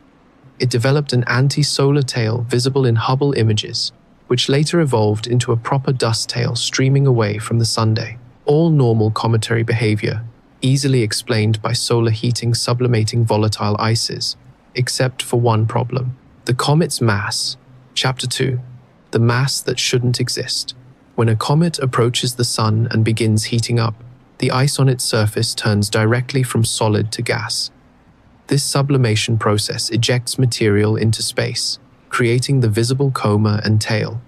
But it also acts like a tiny rocket engine, pushing the comet slightly off its gravitational trajectory. Astronomers call this non-gravitational acceleration, and it's one of the defining characteristics of active comets. You can measure it by tracking the comet's position over time and comparing it to where pure gravity would place it. The deviation tells you how much thrust the outgassing produces. Between May and September 2025, over 4,000 observations of 3I Atlas were compiled from 227 observatories worldwide. The combined dataset allowed trajectory calculations with unprecedented precision. The results were published in a preprint paper in early October. 3I Atlas shows almost no non-gravitational acceleration. Its position matches a purely gravitational trajectory to within incredibly tight margins. The upper limit on any acceleration is less than 15 meters per day squared. That's effectively zero. But the Webb Space Telescope measured the comet losing 129 kilograms of carbon dioxide per second, plus 6.6 kilograms of water, plus 14 kilograms of carbon monoxide. That's 150 kilograms of mass ejected every second, traveling at speeds measured by various instruments at 5 to 22 meters per second, depending on particle size. That much mass ejection, at those velocities, should produce measurable thrust, easily detectable thrust, the kind that would show up clearly in trajectory analysis. It doesn't. The math is straightforward. For the observed outgassing rate to produce negligible acceleration, 3I Atlas must be extraordinarily massive. The calculation gives a minimum mass of 33 billion tons. For comparison, 2I divided by Borisov, the previous interstellar comet, had an estimated mass around 100 million tons. 3I Atlas is 3 to 5 orders of magnitude more massive, 1,000 to 100,000 times heavier. If you assume the comet has a density similar to other comets, roughly the density of water ice mixed with rock, that 3 billion ton mass translates to a minimum diameter of 5 kilometers, possibly larger if the density is lower. But there's a problem with that number too. The power law distribution of objects in space predicts that for every large object, there should be exponentially more smaller objects. We should have detected thousands, maybe tens of thousands, of smaller interstellar visitors before ever spotting something as massive as a 5-kilometer comet. We've detected exactly 3 interstellar objects total. 2 of them were small, hundreds of meters across at most, and then 3I Atlas, potentially larger than anything we should have found this early in our survey of interstellar space. Unless the mass estimate is wrong, or unless 3I Atlas isn't solid all the way through, a hollow structure with a thin shell could easily weigh 33 billion tons while having a much larger external diameter. That's how we build spacecraft on Earth. That's how nature builds efficient structures like bones and plant stems. Maximum volume, minimum mass, a spherical shell 10 to 15 kilometers in diameter, with walls a few hundred meters thick, composed of metal alloys or composite materials, could match the observed mass while appearing much larger than a solid comet of equivalent weight. It would look, from telescopic observations, exactly like what we're seeing, a bright central core surrounded by a diffuse cloud of gas and dust. The reflective outer surface would scatter sunlight. The sublimating surface ices would create the coma. The whole structure would display every characteristic of a natural comet, while underneath, the architecture could be entirely different. This is where the conversation becomes uncomfortable, because there's no direct evidence for a hollow structure, no radar penetration studies, no seismic data, no spectroscopic signatures of manufactured materials. Just the mass discrepancy, the trajectory alignment, and the chemistry that doesn't quite fit natural models. Most scientists see these anomalies and conclude we need better models, better understanding of how interstellar comets form in other star systems under different chemical conditions, better grasp of the statistical distribution of interstellar object sizes. A few scientists, Loeb among them, see the same anomalies and ask a different question. What if we're looking at this backwards? What if the cometary features aren't the object itself, but just frost on its surface? Ice and dust accumulated during millions or billions of years traveling through interstellar space, where temperatures hover just above absolute zero and molecular clouds deposit trace amounts of water and carbon dioxide on anything passing through. What if the bright nucleus we're seeing in Hubble images isn't an icy comet core at all, but the reflective outer shell of something that was built rather than born? That question becomes more pressing when you look at what happened on October 21st. Chapter 3. The flare. Solar activity follows an 11-year cycle. During solar maximum, the sun's magnetic field becomes unstable, producing increased sunspot activity and more frequent coronal mass ejections. We're currently in the rising phase of solar cycle 25, expected to peak around 2025. October 21st saw significant solar activity. Multiple active regions on the sun's surface erupted simultaneously, producing a full halo CME. These events are not uncommon during active solar periods. The sun ejects billions of tons of plasma regularly, sending charged particles streaming through the solar system at speeds ranging from 300 to 1,000 kilometers per second. Most CMEs dissipate as they travel outward. The plasma spreads across an increasingly large volume of space, diluting its energy density. By the time a typical CME reaches Mars orbit, roughly 1.5 astronomical units from the Sun, it's barely detectable without sensitive instrumentation. But this CME was different. First, it was massive. Initial measurements suggested a plasma mass on the order of 10 billion tons, ejected at speeds exceeding 800 kilometers per second. That much mass, moving those fast, carries enormous kinetic energy, equivalent to several gigatons of TNT equivalent.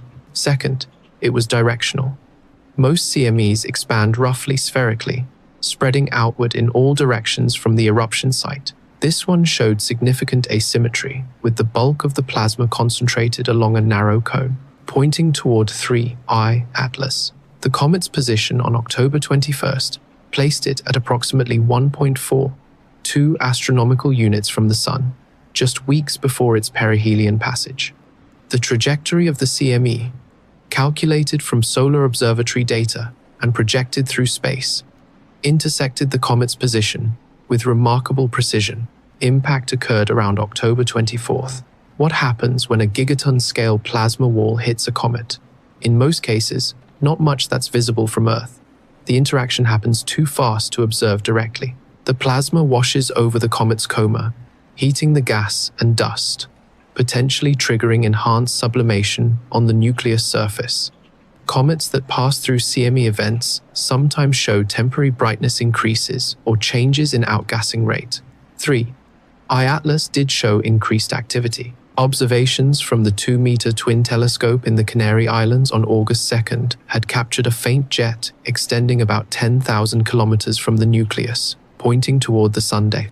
This sun-facing jet was unusual, but not unprecedented. Some comets develop jets on their sunlit hemisphere, where heating is most intense. By late September, that sun-facing feature had evolved into a more traditional anti-solar tail. visible in images from the Gemini South telescope.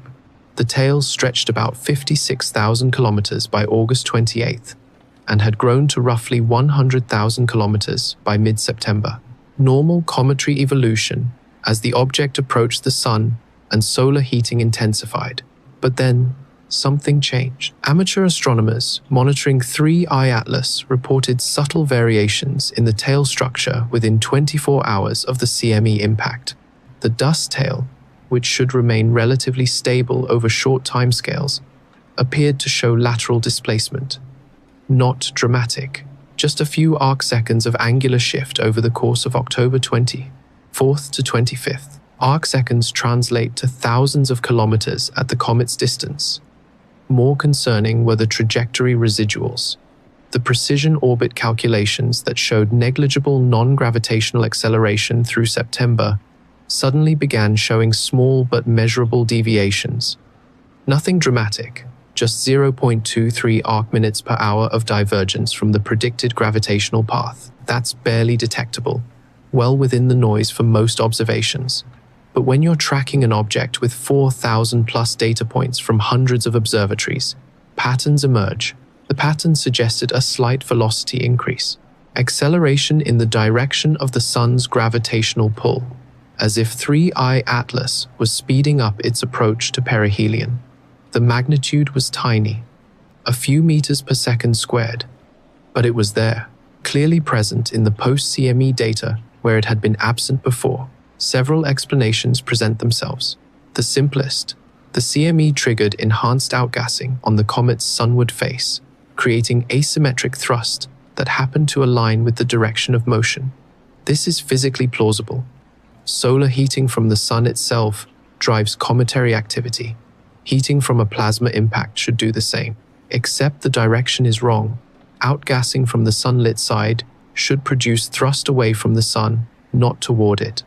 To get acceleration toward the sun from natural processes, you'd need outgassing primarily from the night side, where the comet's rotation has carried previously heated material around to the shadow region. That happens, but it's typically much weaker than sunlit side outgassing. The second explanation, the CME plasma interacted with the comet's magnetic field or ionized coma in ways that produced electromagnetic drag, causing the comet to exchange momentum with the passing plasma stream. This is theoretically possible, but would require specific conditions of plasma density and magnetic field strength. The third explanation, measurement error. The deviation is small enough that it could be within the uncertainty range of the orbital calculations, especially given that the comet is now approaching solar conjunction and becoming harder to observe from Earth. And the fourth explanation, the acceleration is real and intentional. The CME delivered energy to 3I Atlas, and that energy is being converted into propulsion. This is where we need to be extremely careful. There is no direct evidence for artificial propulsion, no heat signature inconsistent with solar heating, no exhaust plume, no spectroscopic signature of propellant combustion or plasma expulsion. Nothing that definitively screams rocket engine. What we have is correlation, a plasma impact followed by trajectory change. Correlation is not causation. It's the first rule of scientific analysis. Just because two things happen in sequence doesn't mean one caused the other. But correlation is data, and when the data doesn't fit natural models cleanly, when every conventional explanation requires special pleading or unlikely conditions, then the unconventional explanation deserves consideration, not acceptance. Consideration, because there's another piece of data that makes this particular correlation harder to dismiss. The alignment. Chapter 4. The October eclipse. Orbital mechanics is deterministic.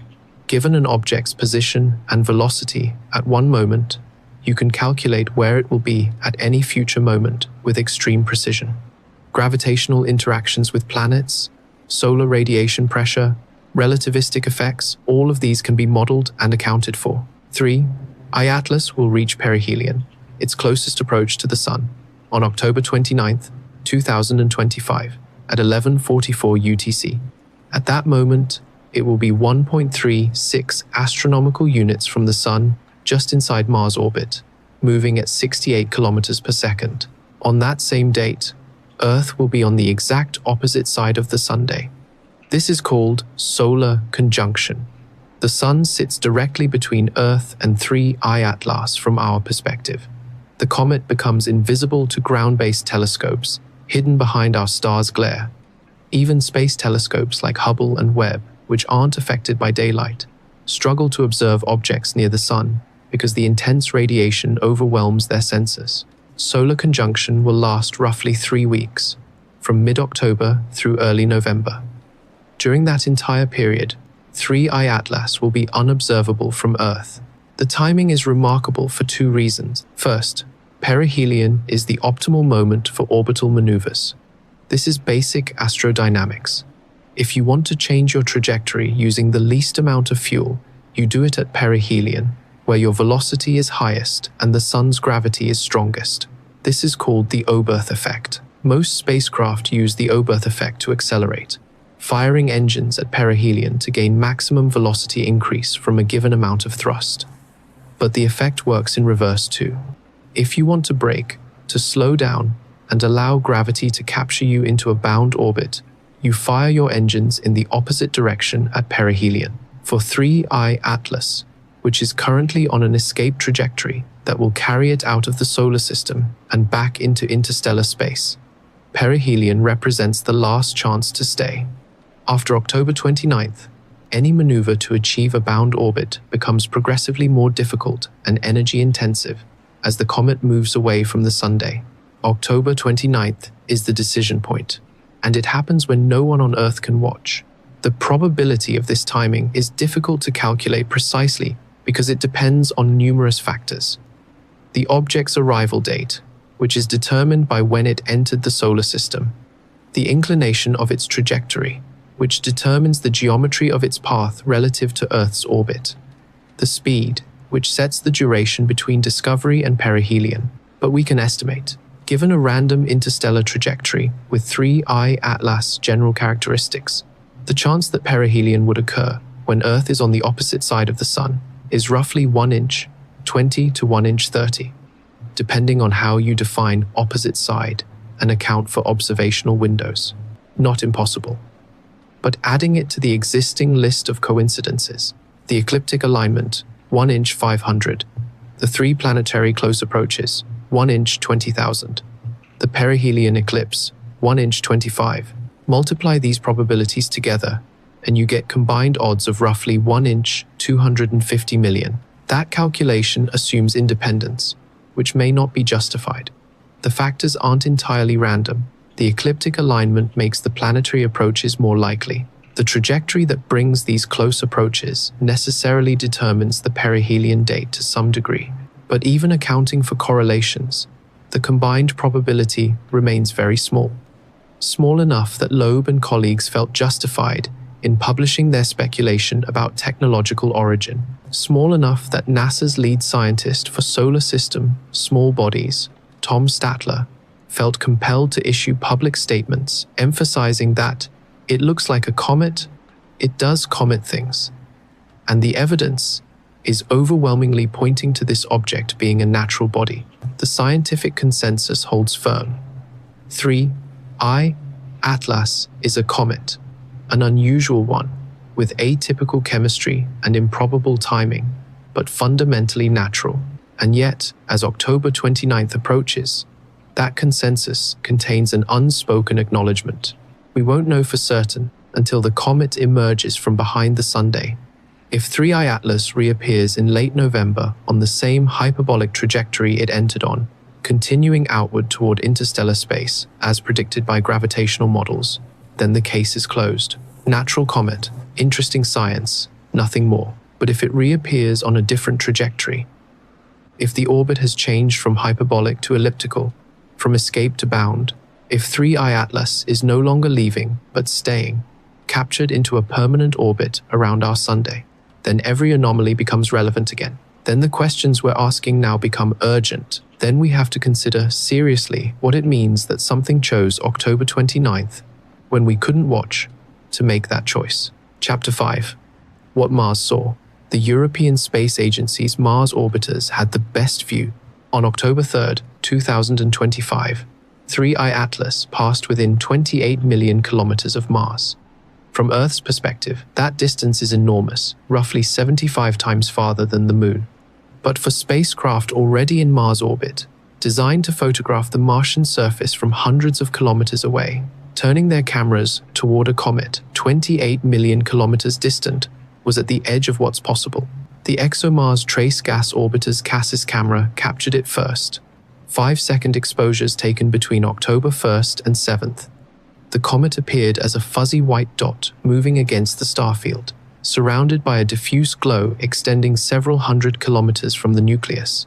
The images weren't spectacular.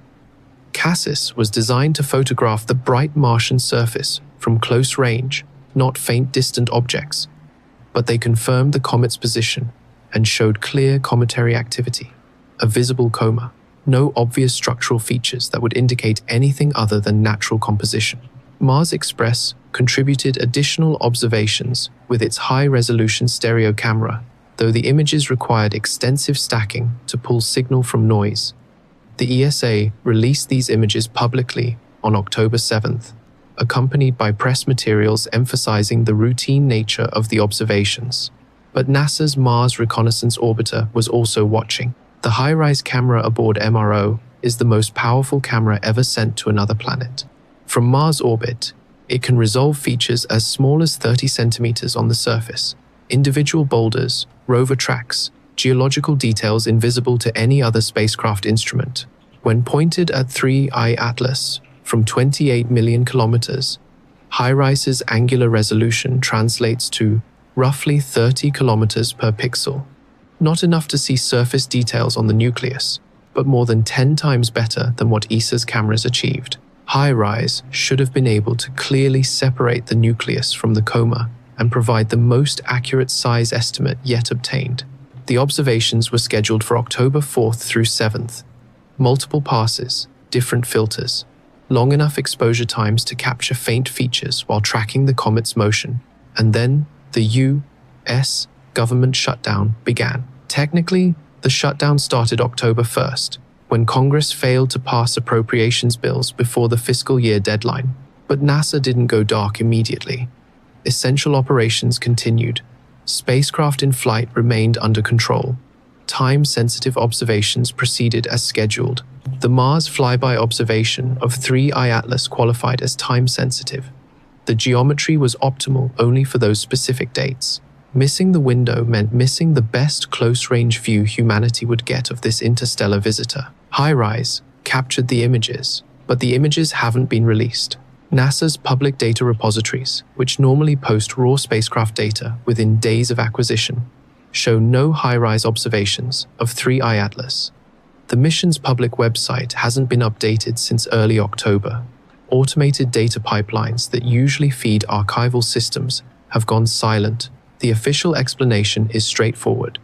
Government shutdown. Over 15,000 NASA employees were furloughed. Communications offices closed. Web administrators sent home. Science teams working without pay if they chose to work at all. In that environment, processing and releasing spacecraft data becomes a low priority compared to maintaining life support systems and mission-critical operations. By all accounts, this explanation is accurate. NASA shutdowns have happened before. Data release always slows or stops during funding lapses. There's no mystery here, just bureaucratic dysfunction at an extremely unfortunate moment. And yet, the ESA released their images. They're a European agency, completely unaffected by American political paralysis. Their spacecraft, their data, their decision to share it publicly. They faced no government restrictions, no funding concerns, no bureaucratic obstacles. China's Tianwen-1 orbiter was also positioned to observe 3I Atlas during the Mars flyby. Its medium-resolution imaging camera should have captured similar views to ESA's instruments. The China National Space Administration has made no public statements about the observations. No images released. No press announcements. Nothing. The UAE's HOPE orbiter, equipped with high-resolution cameras specifically designed to study Mars's atmosphere and exosphere, also had clear line of sight to the comet during the critical window. The Emirates Mars mission has published extensive data on Martian atmospheric dynamics throughout 2025. But regarding 3I Atlas, silence. 3 additional space agencies, 3 sovereign nations with entirely separate bureaucracies, political systems, and space program priorities. And not one of them has released close-up imagery of the comet during what was advertised as the best observation opportunity we'd get. The pattern is hard to ignore. Some have suggested coordination. International space agencies maintaining communications about 3I ATLAAS, agreeing to review all data carefully before public release, ensuring that interpretations are consistent and vetted before potentially sensational material becomes public. This would make sense if the data showed something genuinely anomalous, something that requires careful analysis to understand, something that, if released raw without context, could trigger panic or wild speculation. Others suggest the simpler explanation. The images are boring. Fuzzy dots. Nothing spectacular. Nothing worth rushing to publicize. Space agencies operate on their own timelines. Data release happens when it happens. The absence of immediate publication means nothing. Both explanations are plausible, but there's a third category of observation that complicates the picture: the amateur astronomers. On October 4th, a Portuguese astrophotographer operating under the username Dobsonian Power uploaded an image to social media that immediately went viral. Using a solar telescope from his backyard and aggressive digital enhancement, he captured what appeared to be angular structures within 3I Atlas coma. Dark geometric shapes, edges that seemed too regular to be random dust patterns. The image sparked intense debate. Some saw clear evidence of artificial geometry. Others dismissed it as pareidolia, amplified by inappropriate equipment and processing. Solar telescopes use specialized filters for observing the sun's extreme brightness. They're not designed for faint deep space objects.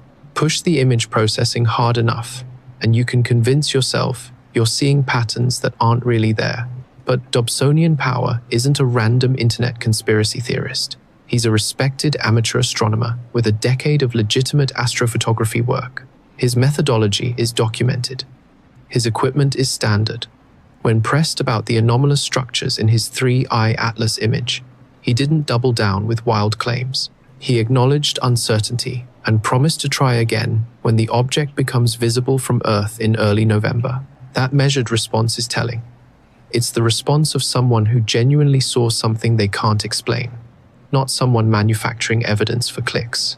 Within 24 hours of his post, multiple websites published articles specifically debunking the image. Amateur telescope captures.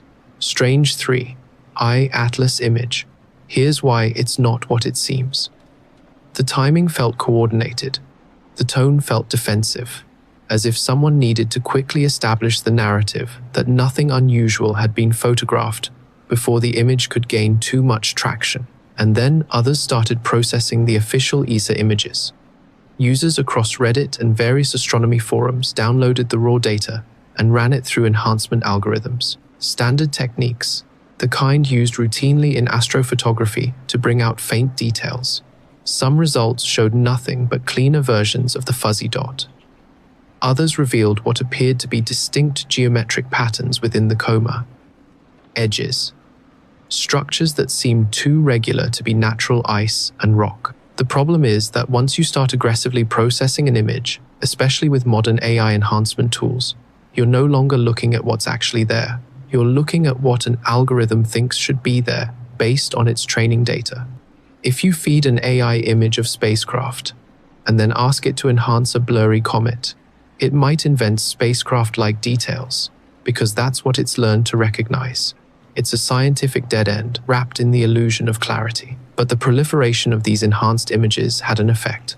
They muddied the water so thoroughly that distinguishing between legitimate amateur observations and outright fabrications became nearly impossible. Within 48 hours of ESA's photo release, dozens of supposedly enhanced versions circulated online. Some showed metallic surfaces. Others depicted what looked like solar panels or antenna arrays. A few included running lights and visible thrusters. Most were obviously fake, digital art created by people with too much time and too much skill in image manipulation software. But mixed in with the obvious hoaxes were a handful of images that felt different, more subtle, less sensational, images that showed just enough unusual regularity to make you wonder whether something real was being obscured by the flood of obvious fakes. And through all of this, NASA's high-rise images, the clearest, most detailed views we should have, remained unreleased, locked behind government shutdown procedures, or undergoing review, or being carefully analyzed before publication. We won't know which until they're released, if they're released. Chapter 6. The chemistry problem. Let's return to the nickel. On August 21st, the Very Large Telescope's spectroscopic observations detected atomic nickel vapor in 3I Atlas coma at concentrations of 4.6 grams per second. Not unusual for a comet.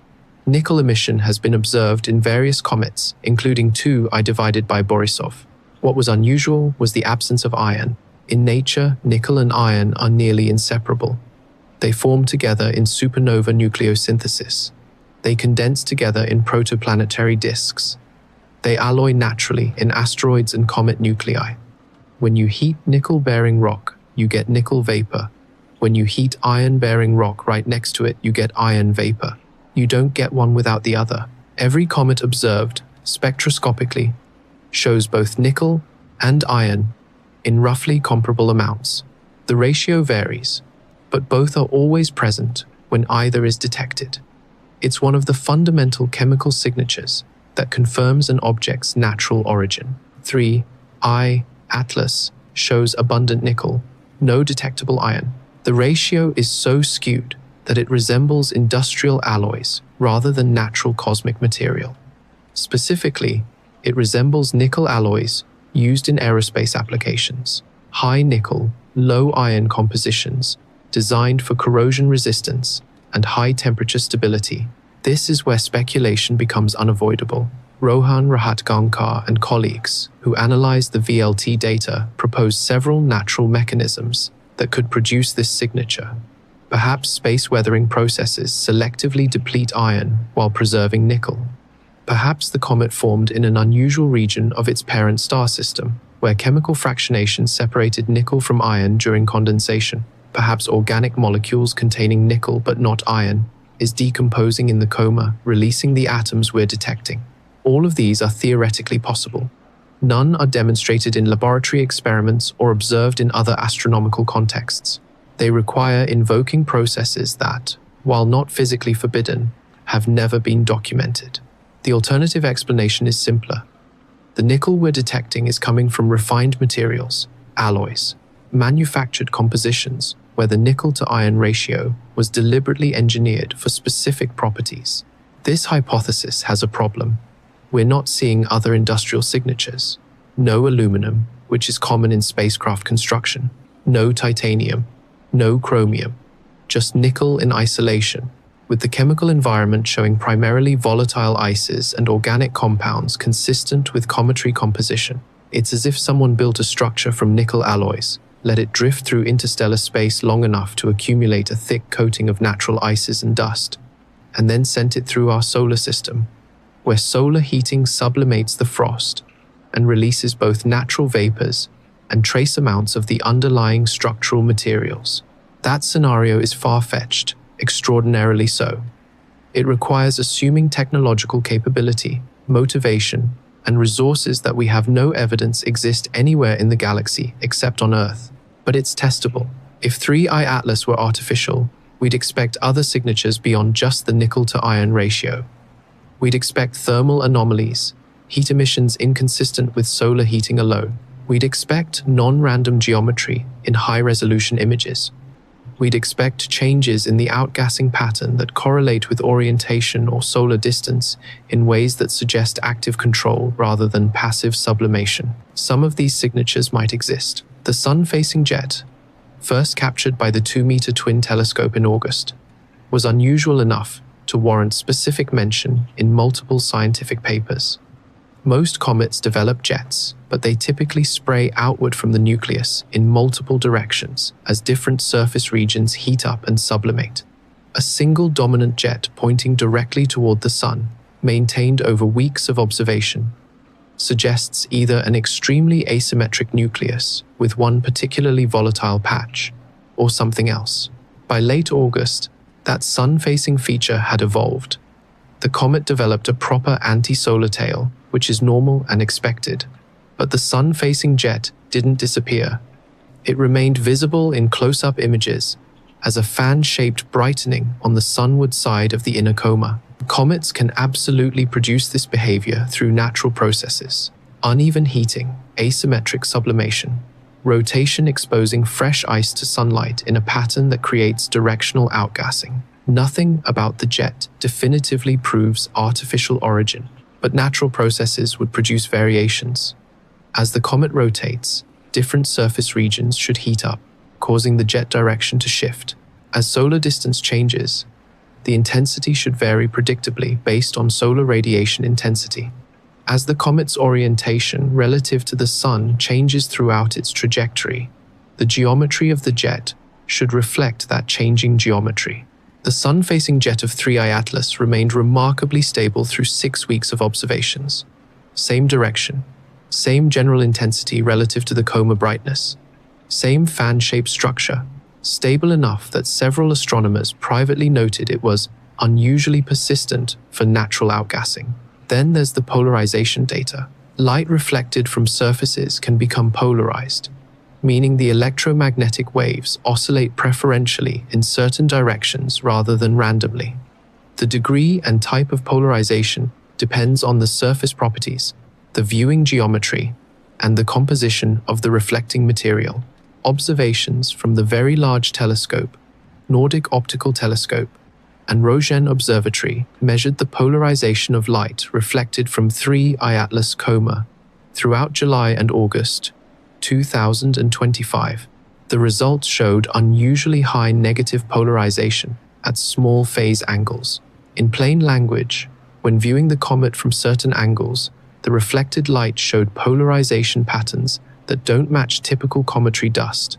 The signature resembled what you'd see from a mixture of icy particles and dark material, similar to trans-Neptunian objects in the outer solar system. But trans-Neptunian objects are small, primitive bodies that have barely changed since the solar system formed.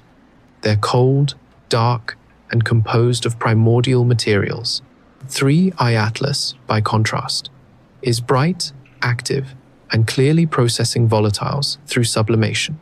The polarization doesn't prove anything anomalous. It just adds another item to the list of properties that don't quite match standard cometary profiles. We could continue.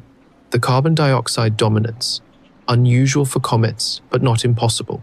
The size estimates that keep shifting as better data arrives.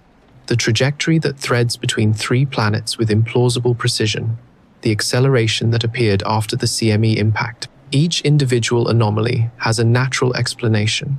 Taken together, they form a pattern that makes some scientists uncomfortable, not because it proves artificial origin, but because it doesn't cleanly fit into the natural framework either. Matthew Hopkins at Oxford analyzed 3I Atlas galactic trajectory and estimated the comet is between 7.6 and 14 billion years old, based on its membership in the Milky Way's thick disk population. That makes it older than Earth, older than the Sunday, old enough that it formed when the universe itself was less than half its current age. An object that ancient, drifting through interstellar space for billions of years, would accumulate surface frost from passing through molecular clouds. It would be bombarded by cosmic rays, altering its surface chemistry. It would experience collisions with interstellar dust grains, eroding and reshaping its exterior. By the time it reached our solar system, any original surface features would be thoroughly obscured, any technological signatures deeply buried. The object would look, from the outside, like exactly what we're seeing: an ancient, battered comet composed of primordial ices and dust, unless it heated up, unless solar radiation sublimated the surface frost and began exposing deeper layers, unless outgassing began venting material that had been locked away since the object's formation. That's when you'd start seeing hints of what lies underneath: nickel without iron, persistent directed jets, anomalous polarization, chemistry that doesn't quite match. These aren't proof. They're questions.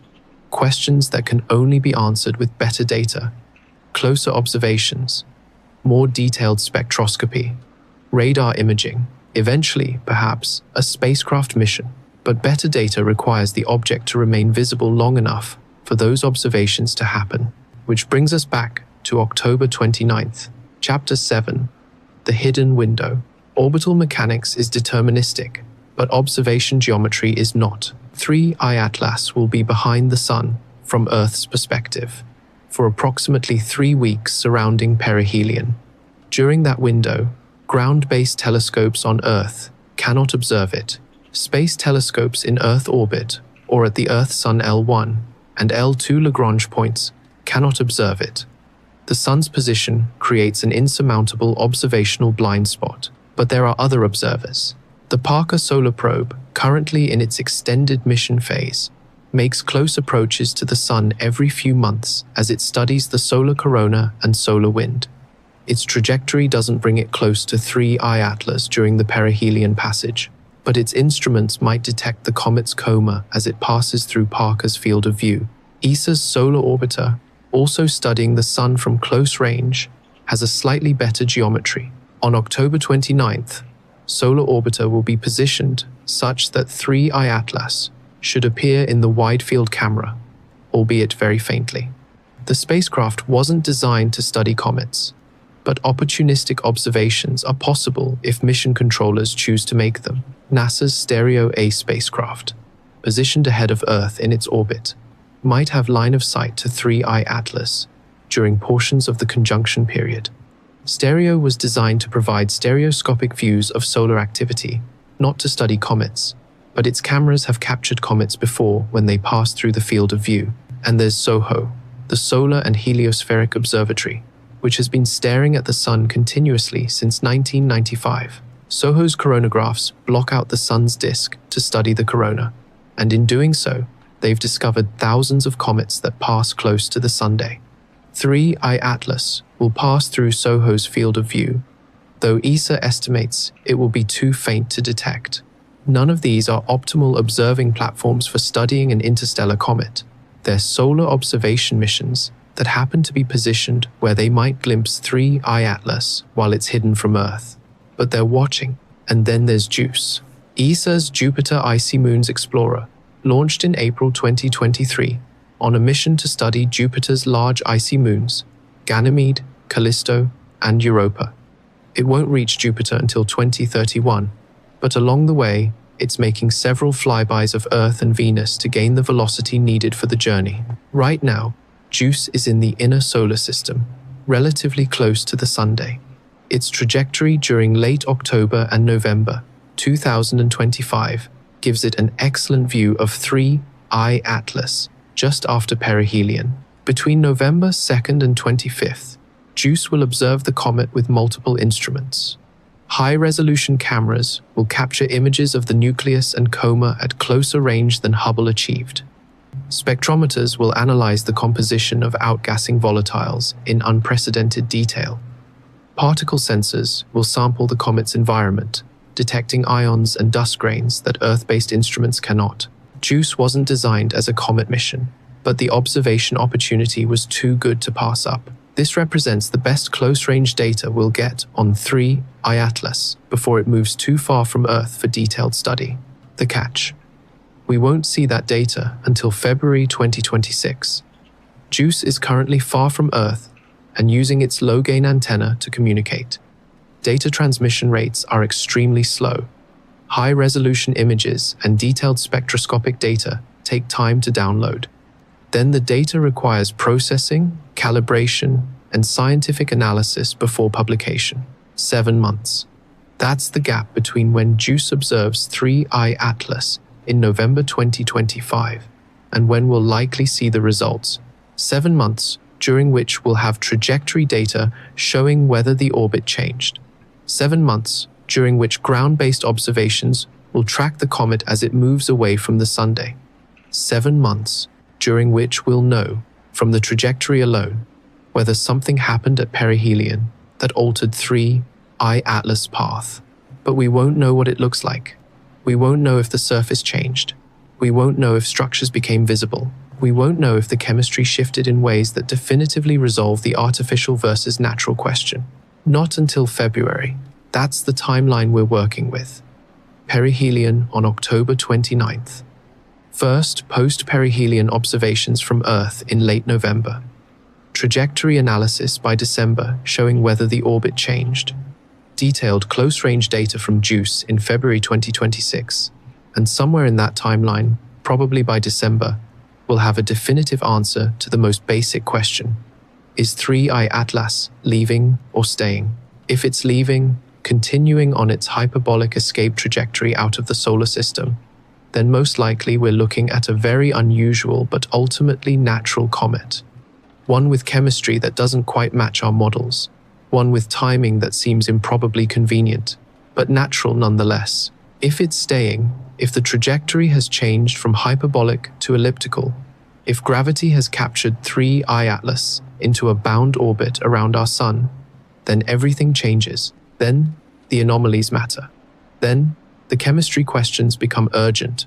Then we have to ask seriously what it means that an object displaying multiple unusual properties chose the one moment when we couldn't watch to fundamentally alter its relationship with our solar system. Chapter 8.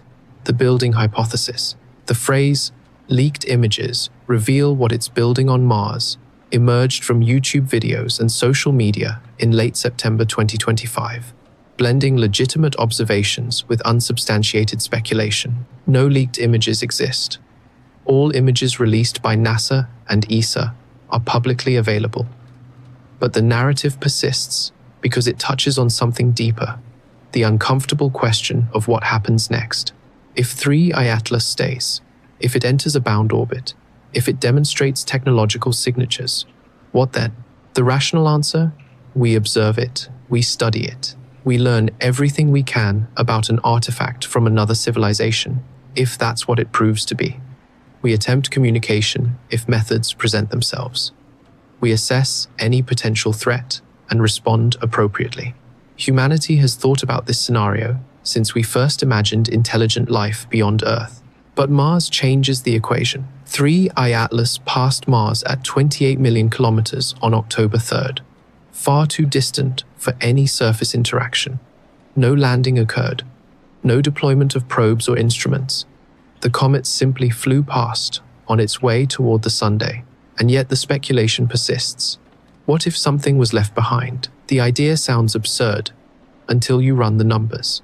Loeb and colleagues calculated that the velocity change needed to launch a small probe from 3I Atlas toward Mars would be modest.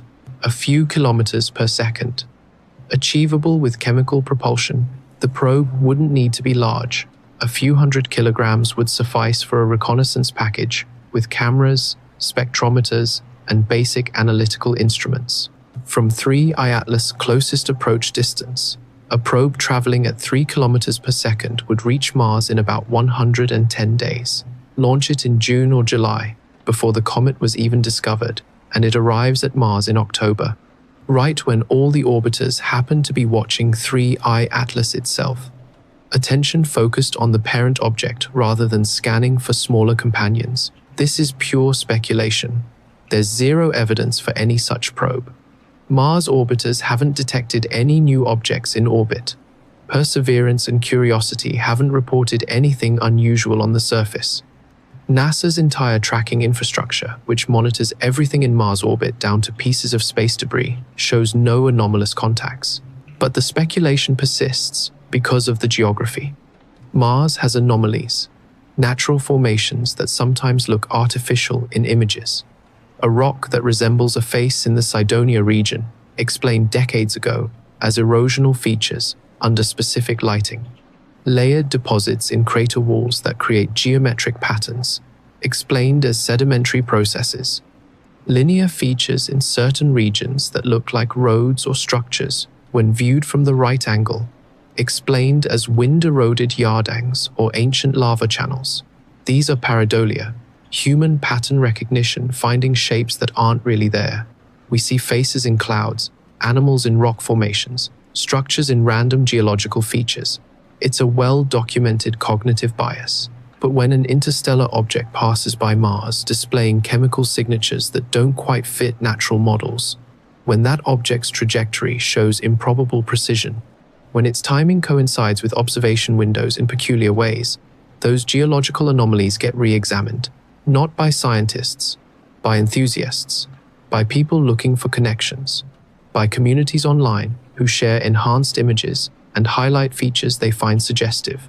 And in that process, legitimate questions get lost in noise. The legitimate question: if an advanced civilization sent a probe to our solar system, would it interact with Mars? Scientifically, Mars makes sense as a target. It's closer to the Sun than Earth, easier to approach for an object entering from interstellar space. It has a thin atmosphere that wouldn't incinerate a probe during entry. Its surface preserves geological history better than Earth's active geology erases it. If you wanted to study a solar system, Mars offers a stable platform for long-term observation. Place instruments there, and they'll function for years, protected from Earth's weather, hidden from Earth's increasingly crowded orbital environment, able to observe both inner and outer solar system from a strategic location. But again, zero evidence any of this happened. The speculation exists because of the coincidence. 3.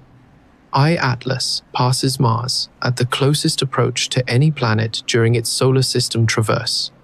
Mars orbiters happen to be watching. The timing happens to coincide with the lead-up to perihelion. The geometry happens to create observation opportunities that wouldn't exist if the flyby occurred at any other point in 3 I-Atlas trajectory. Coincidence stacked on coincidence on coincidence. Most scientists see this pattern and shrug. Coincidences happen. Space is large, and trajectories are random. The fact that something seems improbable doesn't make it meaningful. You can find patterns in any dataset if you look hard enough. A few scientists, Loeb prominent among them, see the same pattern and respond differently. They don't claim proof. They don't assert certainty. They simply argue that when improbable events cluster together, when multiple independent anomalies point in the same direction, dismissing the pattern without investigation is as unscientific as accepting it without evidence. The truth likely lies in between. 3. I-Atlas is probably a natural comet with unusual but ultimately explainable properties. The chemistry will make sense once we understand more about interstellar comet formation in environments different from our own. The trajectory is improbable, but not impossible. The timing is coincidental, but not meaningful. Probably isn't certainty. And in science, uncertainty demands investigation, not dismissal. Chapter 9. The Data Silence. On October 12th, something unusual happened.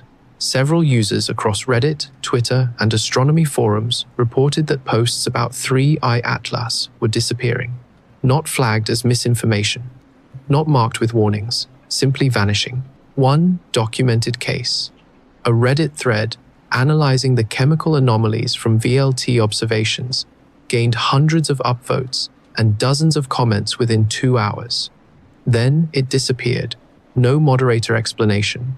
No removal notices. Just gone. When the original poster tried to repost, the submission wouldn't go through. Shadow banned, without notification. On Twitter, astronomy accounts that had been actively discussing 3 I-Atlas noticed engagement drops. Posts that would normally reach tens of thousands of people plateaued at a few hundred views. No official restrictions, no warning messages, just algorithmic suppression quiet enough to be deniable but aggressive enough to be effective.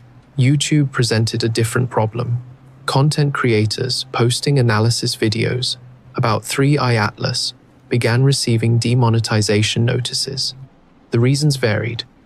Discussing sensitive topics without proper context, potentially misleading content about scientific matters, content that may not be suitable for all advertisers. The pattern was clear. Videos claiming 3 I-Atlas is definitely just a comet, and mainstream science has it figured out. Monetized, promoted, no issues. Videos suggesting there might be anomalies worth investigating. Demonetized, limited reach. Buried in recommendations, Facebook's fact-checking system went into overdrive. Posts sharing Loeb's papers about the trajectory statistics got flagged with missing context warnings. Claims about the nickel-to-iron ratio were labeled partly false, even when the post simply quoted the VLT observations verbatim. The fact-check articles offered reassurance. Space agencies confirm no threat from interstellar comet. Experts say unusual features, likely natural processes. The subtext was unmistakable. Don't worry, don't speculate, trust the authorities, move along. This kind of content moderation isn't unusual. Social media platforms suppress content constantly. Algorithms change, engagement fluctuates, fact-checkers flag misinformation. These are normal platform operations. What made this different was the specificity and timing. The suppression ramped up within 48 hours of the ESA Mars flyby image release, right when public interest peaked and questions about the NASA data silence became prominent. It targeted not just obvious conspiracy content, but also legitimate scientific discussion and analysis of peer-reviewed papers. Some creators started using coded language to avoid suppression. The visitor instead of 3i Atlas, the object instead of comet, non-terrestrial or anomalous instead of alien or extraterrestrial. Watching people develop new vocabulary to discuss something platforms didn't want discussed openly was surreal. This is the Streisand effect in real time. The more aggressively content gets suppressed, the more people assume there's something worth hiding. The more fact-checkers push back, the less people trust official narratives. Every attempt to manage the conversation amplifies the suspicion that the conversation needs to be managed. The obvious explanation: platforms are doing what they always do, trying to limit misinformation and conspiracy theories during a period of intense public interest. Loeb's papers, while scientifically rigorous in their statistical analysis, do speculate about artificial origin. That speculation, taken out of context by enthusiastic non-experts, could easily spiral into panic or unfounded claims. From the platform's perspective, they're being responsible, preventing another situation like the various conspiracy theories that have plagued social media in recent years. Better to suppress some legitimate discussion than let genuine misinformation spread unchecked. From the user's perspective, it feels like censorship, especially when posts aren't just flagged, but removed entirely. When engagement throttling seems targeted at specific topics regardless of content quality. When established science communicators with track records of accuracy suddenly can't reach their audiences. Both perspectives have merit. Social media moderation is messy. Algorithms can't distinguish nuance. Human moderators make mistakes under time pressure. The intent might be benign, even when the execution causes problems. But the timing remains uncomfortable. It happened when NASA went silent, when Mars orbiter images became unavailable, when questions about the trajectory changes post-CME started circulating, when amateur astronomers were comparing notes and finding patterns in publicly released data that professional astronomers weren't discussing openly. If there's nothing unusual about 3i Atlas, if it's definitely just a natural comet with explainable properties, then why the aggressive content moderation? Why not let the discussion play out? Let scientists engage publicly. Let the evidence speak for itself. The counter-argument. Because evidence doesn't speak for itself in the social media age. It gets drowned out by speculation, misinterpretation, and deliberate misinformation. Professional scientists don't have time to debunk every YouTube video or Twitter thread. The platforms are trying to create space for scientific discourse by limiting the noise. Maybe the data really does show something uncomfortable, something that requires careful analysis before public release, something that, if leaked prematurely without proper context, could cause genuine problems.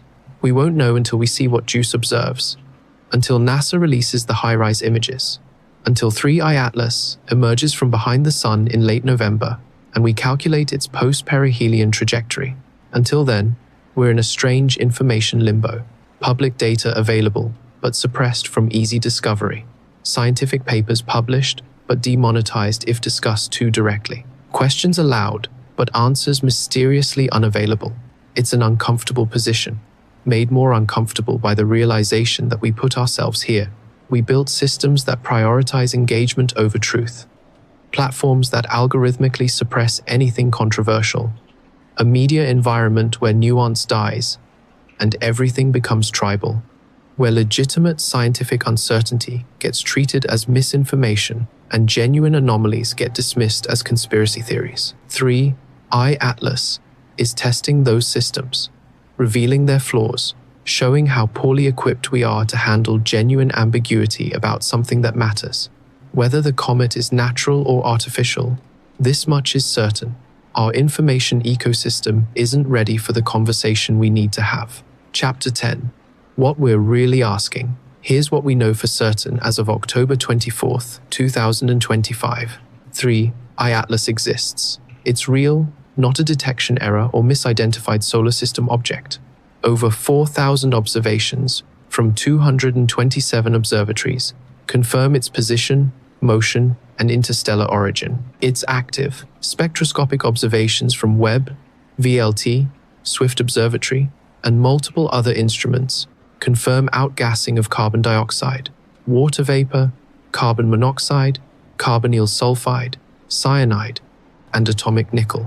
Whatever 3 iAtlas is, it's sublimating volatiles as it approaches the Sunday. It has unusual chemistry. The CO2-water ratio, the nickel without iron signature, the carbon chain depletion. These are documented in peer-reviewed observations, not speculation. They don't match typical cometary profiles, but they're not impossible for a natural object either. Its trajectory is improbable. The ecliptic alignment, planetary close approaches, and perihelion timing combine to create odds of roughly 1 inch, 250 million for random chance, accounting for correlations. Improbable, but not impossible. It showed post-CME trajectory changes. Small deviations consistent with either enhanced outgassing after the plasma impact or deliberate acceleration. The magnitude is tiny, but it's there in the data, and the high-resolution images from Mars orbiter flybys remain unreleased. Those are facts. Everything else is interpretation. The interpretation depends on your priors. If you start from the position that interstellar objects are naturally ejected debris from planetary formation, then 3 iAtlas is a comet. An unusual one requiring updated models of interstellar comet chemistry and formation environments, but fundamentally natural. Every anomaly has a potential natural explanation. The combined improbability of all anomalies is uncomfortable but not dispositive. Extraordinary claims require extraordinary evidence, and what we have isn't extraordinary enough. If you start from the position that technological civilizations likely exist throughout the galaxy, that some fraction of them probably send probes to explore nearby star systems, and that such probes would be designed to look natural to avoid triggering alarm, then 3 iAtlas deserves more careful scrutiny. The anomalies are suggestive, even if not conclusive. The timing and trajectory are too convenient to dismiss without investigation. The data gaps and communication silence are troubling. Absence of evidence isn't evidence of absence. Both frameworks are scientifically valid. Neither requires abandoning logic or embracing conspiracy thinking. The real question isn't whether 3 iAtlas is natural or artificial. The real question is how we respond to genuine uncertainty about something important. Do we default to the most comforting explanation and move on? Declare it solved because the alternative is too disruptive to consider? That's not science.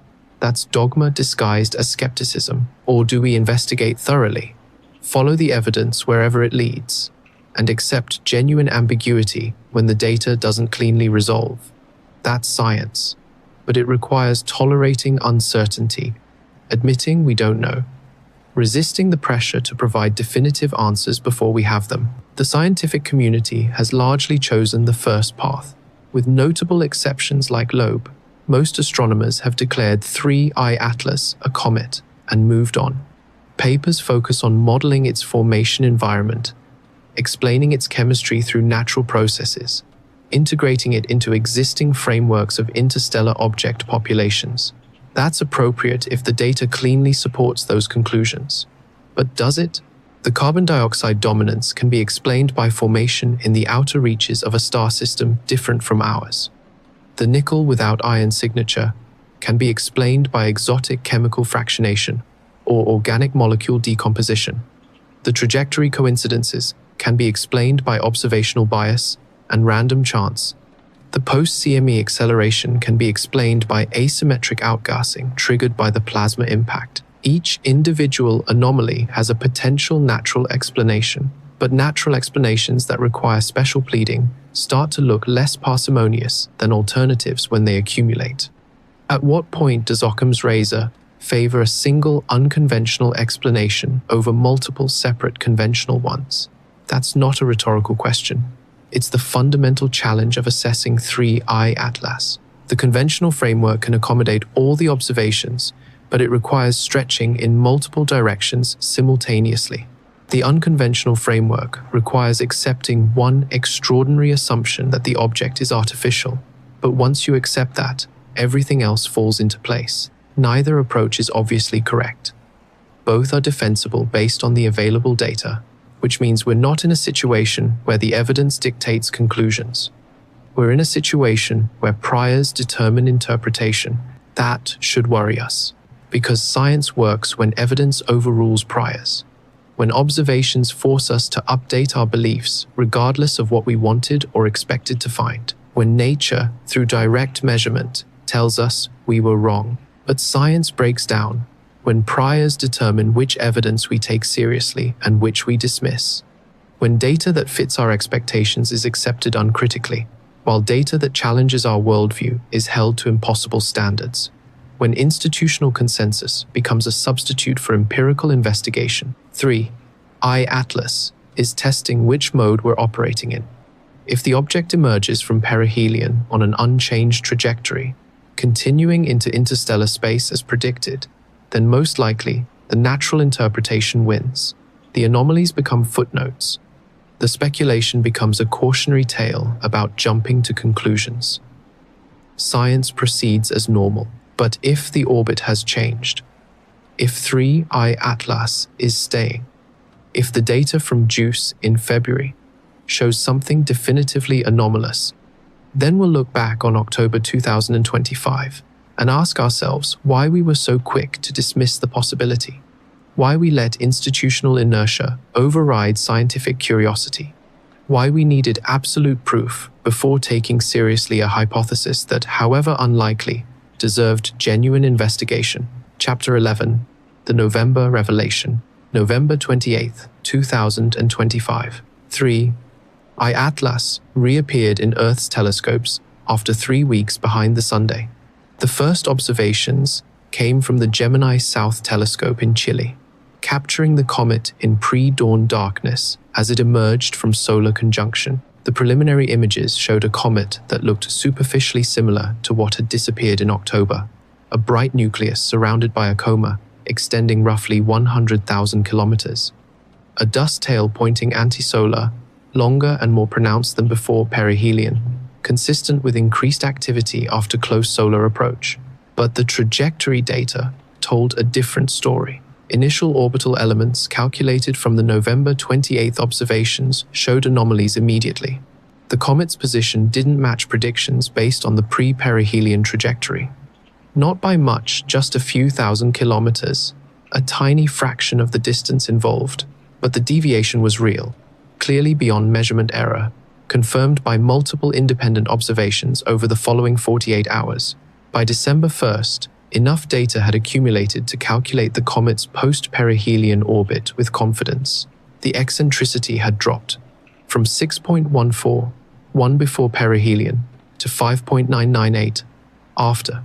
Still hyperbolic, still unbound, but measurably different. The velocity had changed by approximately 47 meters per second relative to predictions. Not enough to capture the comet into a bound orbit, not even close, but enough to alter its trajectory in ways that gravity alone couldn't explain. The professional astronomy community responded with characteristic precision. Papers appeared on arXiv within days, analyzing the trajectory change and proposing mechanisms. The leading explanation, enhanced outgassing during perihelion passage, combined with fragmentation events that ejected material asymmetrically, producing thrust in specific directions. This explanation was entirely plausible. Comets frequently undergo fragmentation near perihelion. The thermal stress of solar heating can crack nuclei, particularly if volatile pockets beneath the surface explosively decompress.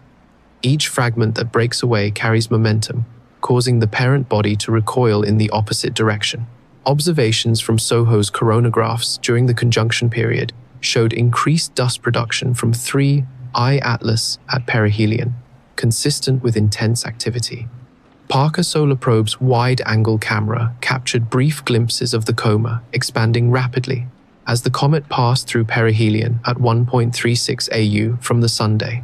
Everything suggested a natural comet behaving as expected under extreme solar heating, except the direction. The velocity change pointed almost directly along the comet's motion vector, not perpendicular, as you'd expect from random fragmentation, not asymmetric, as you'd expect from uneven solar heating, along the direction of travel, acting to accelerate the comet forward. Statistically, this isn't impossible. Random fragmentation can produce any thrust direction. Solar heating can create complex pressure patterns that result in forward thrust if the geometry aligns correctly, but it's less likely than sideways thrust or deceleration.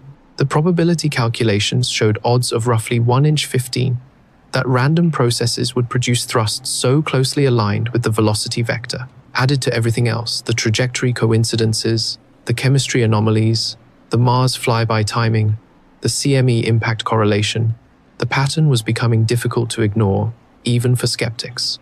But what really changed the conversation wasn't the trajectory data, it was what JUICE saw. Chapter 12, the JUICE observations. The first JUICE images were released on February 4th, 2026, after months of data transmission and processing. They were spectacular. JUICE had observed 3I Atlas from November 2nd through 25th, 2025, capturing the comet just after perihelion, when activity should have been at peak intensity. The spacecraft's cameras, designed to study Jupiter's icy moons, provided resolution far better than any Earth-based telescope could achieve for such a distant object. The images showed the nucleus, clearly separated from the coma for the first time. Not a diffuse glow, but a distinct object with measurable dimensions and visible surface features. The nucleus was elongated, roughly cylindrical, approximately 4.2 kilometers long and 1.8 kilometers in diameter, spinning slowly, completing one rotation every 8.3 hours. The surface was dark, albedo around 4%, similar to carbonaceous asteroids, but darker than most comets. Patches of brighter material were visible, concentrated near one end of the elongated shape. These bright regions showed the distinctive spectral signature of water ice and carbon dioxide frost. Jets were clearly visible, emanating from multiple locations on the surface.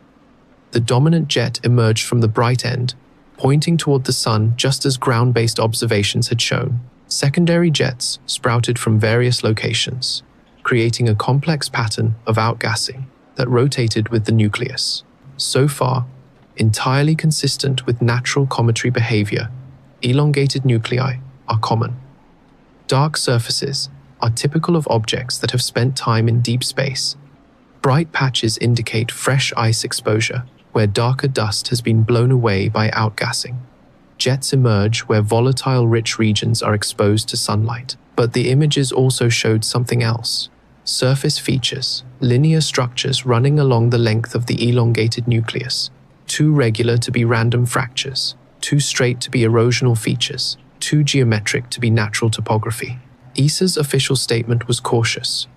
The observed linear features may represent structural boundaries in the comet's composition, possibly indicating layering from formation processes or stress fractures from thermal cycling during its long interstellar journey. The images were released to the scientific community for analysis. Papers were solicited. Peer review was emphasized. No conclusions were stated definitively. Everything was presented as preliminary observations requiring further study, but the images spoke for themselves. They looked artificial, not definitively, not beyond doubt, but enough that every scientist who saw them felt the same uncomfortable uncertainty. These could be natural. Elongated objects can develop stress fractures that appear linear. Compositional boundaries can create surface features that look geometric. Nature produces patterns that seem designed, or they could be exactly what they appeared to be, the surface structure of something that was built rather than formed. The spectroscopic data from JUICE complicated the picture further. During the November observations, JUICE's near-infrared spectrometer analyzed the composition of 3I Atlas outgassing in unprecedented detail.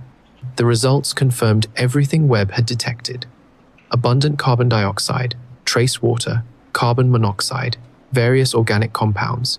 But JUICE also detected something new: compounds that shouldn't be present in natural cometry ices. Specifically, complex aromatic hydrocarbons, benzene rings, polycyclic compounds, the kind of organic chemistry you might find in primitive carbonaceous material, but at concentrations far higher than any natural comet had ever shown. And beneath those organics, spectral lines indicating metal oxides, iron oxide, titanium oxide, aluminum oxide, present in trace amounts, barely detectable, but definitely there. Metal oxides don't belong in comets. They form at high temperatures, in oxidizing environments, from processes involving liquid water or atmospheric exposure. Natural ices condensing in the cold outer reaches of a star system don't contain oxidized metals, unless those metals were oxidized before being incorporated into the ice, unless they were already processed materials that got coated with frost during the object's journey through space. The scientific debate became intense. Papers appeared daily on ARXIV, analyzing different aspects of the JUICE data. Some argued for natural explanations. Perhaps 3I Atlas formed in an unusual environment, around a star that went supernova and processed the surrounding material before ejecting it. Perhaps it passed through regions of interstellar space, where chemical processes we don't understand created these unusual compositions. Others argued the data didn't fit any natural framework, that the combination of geometric surface features, unusual surface composition, and the trajectory changes couldn't all be explained away as coincidence. That Occam's razor, properly applied, favored a single simple explanation over multiple elaborate ones. Avi Loeb published an updated analysis on February 12, 2026. He revised his probability estimates upward from his previous 30–40% likelihood of non-natural origin to 6–5–75%. Not certainty, not proof, but confidence sufficient to warrant treating the artificial hypothesis seriously rather than as interesting speculation. His reasoning was straightforward. The JUICE observations added objective data points. The surface features exist regardless of interpretation. The metal oxide signatures exist regardless of how they formed. The trajectory change occurred regardless of mechanism. These aren't subjective assessments or statistical arguments. They're measurements, and measurements constrain possibilities. A natural comet with elongated shape, dark surface, active outgassing, and anomalous chemistry is possible. Rare, but not impossible. But a natural comet with all those properties, plus geometric surface features, plus metal oxide signatures, plus trajectory changes aligned with its motion vector, plus all the earlier anomalies, begins to strain plausibility. At some point, the accumulation of individually possible but collectively unlikely features becomes evidence for something else. Other scientists pushed back hard. The surface features could be compression ridges from tidal stress during a past stellar encounter. The metal oxides could be contamination in the spectroscopic data or artifacts of the analysis pipeline. The trajectory changes could be exactly what mainstream papers concluded: fragmentation thrusts that happen to align with the velocity vector through random chance. Every anomaly still had a potential natural explanation, but the explanations were getting more elaborate, more specific, more dependent on unlikely combinations of circumstances. The conversation was changing, not toward consensus. If anything, the scientific community became more polarized. But the terms of the debate shifted. Before JUICE, the question was whether 3I Atlas deserved investigation as potentially artificial. After JUICE, the The question became how to definitively resolve its nature, one way or the other. That shift was significant. It meant the artificial hypothesis had moved from fringe speculation to testable scientific possibility. It meant resources would be allocated, telescope time granted, spacecraft missions proposed. It meant humanity was taking seriously the possibility that we detected our first confirmed artifact from another civilization. Chapter 13. The public response. The JUICE data release coincided with a shift in public perception. Before February 2026, 3I Atlas was a niche story. Astronomy enthusiasts followed it closely. Science communicators discussed it, but mainstream attention was limited. Most people had never heard of the comet. Those who had generally accepted the natural explanation and moved on. The JUICE images changed that. When ESA released the high-resolution photos showing the elongated nucleus with its geometric surface features, every major news outlet ran the story. Not buried in science sections. Front page. Lead story. The images were striking enough that even non-experts could see what scientists were debating. The headlines varied by outlet. Interstellar visitor shows mysterious surface features. ESA images spark debate. Natural comet or something else. Scientists divided on nature of 3I Atlas. After new observations, some outlets were more sensational. Could this be humanity's first contact with alien technology? Mysterious interstellar object shows signs of artificial construction. Scientists can't explain what they're seeing on this comet. The response was immediate and intense. Social media exploded with discussion. Not just the usual astronomy communities, but mainstream platforms. The images circulated widely, accumulating millions of views within days. Comment sections filled with debate between those who saw obvious artificial features and those who saw pareidolia and wishful thinking. The previous content moderation problems vanished. Suddenly, platforms actively promoted 3I Atlas content. YouTube videos analyzing the JUICE images got recommended to massive audiences. Twitter threads discussing the implications went viral. Facebook groups formed specifically to track developments and share analyses. The shift was so dramatic, it felt coordinated. As if someone had decided that now, with official data from a respected space agency showing genuinely anomalous features, public discussion was not just acceptable but necessary. Or perhaps the platforms simply responded to overwhelming public interest. When millions of people want to talk about something, algorithms promote it.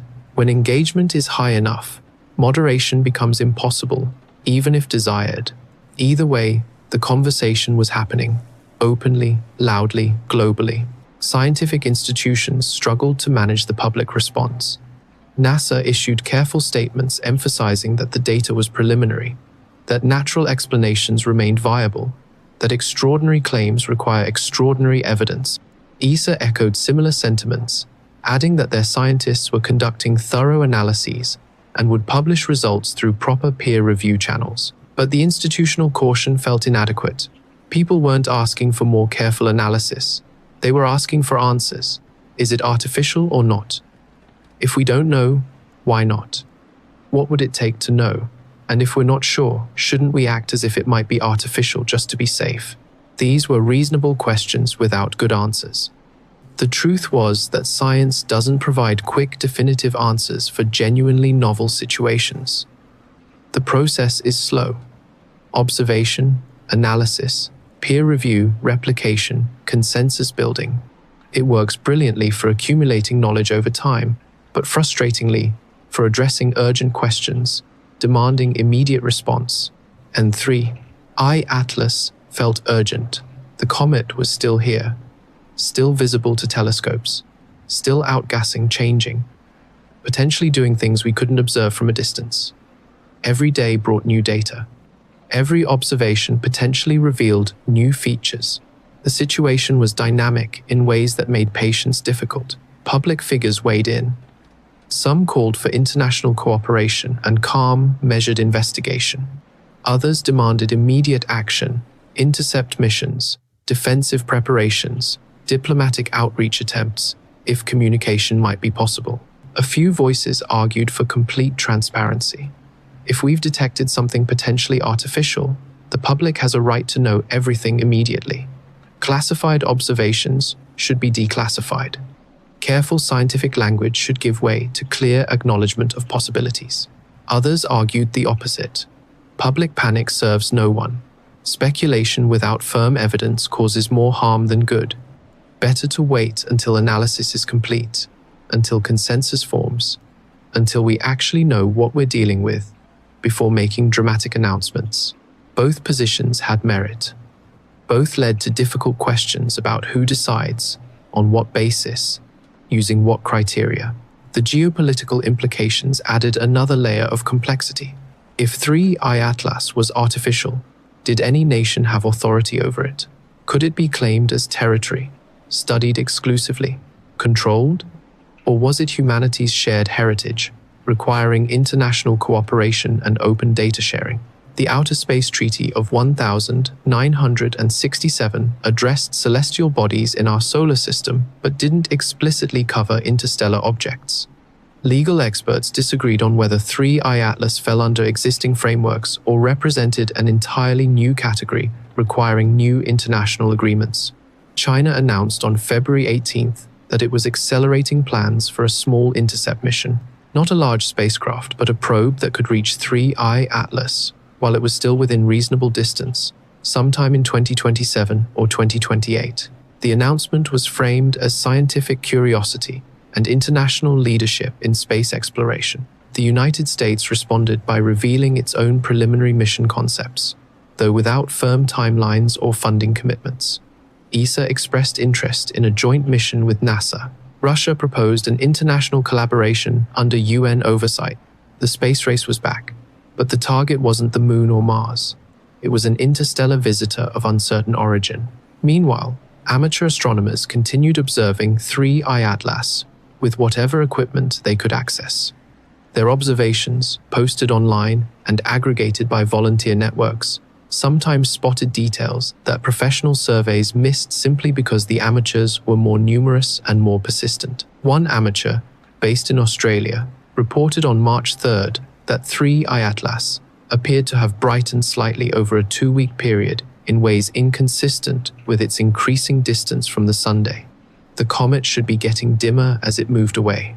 Instead, it was getting brighter. Professional telescopes confirmed the observation. 3I Atlas was indeed brightening. Despite moving farther from the Sunday, the magnitude change was small but real. Comets can brighten due to outbursts, sudden releases of volatile material from beneath the surface. But outbursts typically show rapid brightness changes over hours or days, then fade back. This was a gradual, sustained increase over weeks, the most natural explanation. The comet's rotation was bringing previously shadowed regions into sunlight, exposing fresh ice that began sublimating and increasing overall activity. This happens regularly with comets. As they rotate, different surface regions experience solar heating, causing activity levels to vary periodically. But 3I Atlas' rotation period was 8.3 hours. Any periodic brightness variation from rotation should operate on that timescale.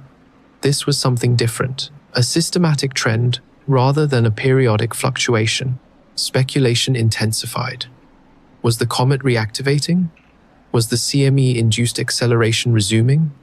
Was something inside heating up independently of solar radiation? Or was this just natural cometary behavior in an object whose properties we didn't fully understand yet? More observations were scheduled, more data would arrive, more analysis would follow. But in the meantime, uncertainty persisted, and with it, the growing realization that 3I Atlas wasn't going to provide easy answers. Chapter 14. The Drake Equation Revisited. While public attention focused on 3I Atlas' physical properties, philosophers and astrobiologists began asking deeper questions. The Drake Equation, proposed in 1961, attempts to estimate the number of active communicative civilizations in our galaxy. It multiplies factors like the star formation rate, the fraction of stars with planets, the number of habitable planets per star, the fraction where life develops, the fraction where intelligence evolves, and the fraction that develops technology and chooses to communicate. Different assumptions about these parameters yield wildly different results. From we're alone to millions of civilizations exist right now. But the Drake equation makes an assumption that we detect civilizations primarily through electromagnetic signals, radio transmissions, laser beacons, deliberate attempts at communication. 3i Atlas, if artificial, suggested a different detection method. Physical artifacts, probes, reconnaissance missions sent to explore nearby star systems regardless of whether those systems appear to host intelligent life. This approach makes strategic sense. Electromagnetic signals decay with distance. Even powerful broadcasts become undetectable after a few thousand light years. But physical probes, once launched, can travel indefinitely. They can observe passively. They can report back through tight beam transmissions that wouldn't be detectable to the observed civilization. If intelligent civilizations explore via probes rather than broadcasts, then SETI's decades of silence doesn't mean we're alone. It means we're looking for the wrong signatures. Several researchers began revising the Drake equation to account for probe-based rather than signal-based detection. The revised equation included additional terms: the fraction of civilizations that send probes rather than broadcasts, the average number of probes per civilization, the fraction of probes still active after their journey, the probability that a probe passes through our solar system during humanity's technological era. The results were surprising. Under plausible assumptions, the probability of detecting an interstellar probe during humanity's brief technological lifetime was actually higher than the probability of detecting an electromagnetic signal from a distant civilization. Not dramatically higher, but measurably so. The reasoning: probes can be targeted.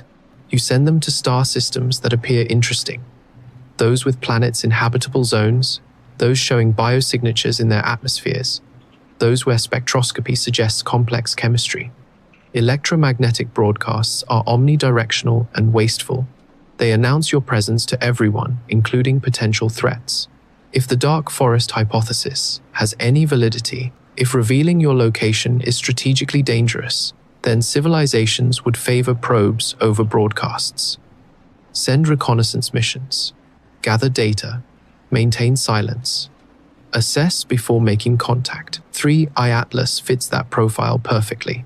It arrives on a trajectory that brings it close to multiple planets in the habitable zone. It does so at a time when Earth exhibits clear technosignatures, radio leakage, atmospheric pollution, city lights visible from space.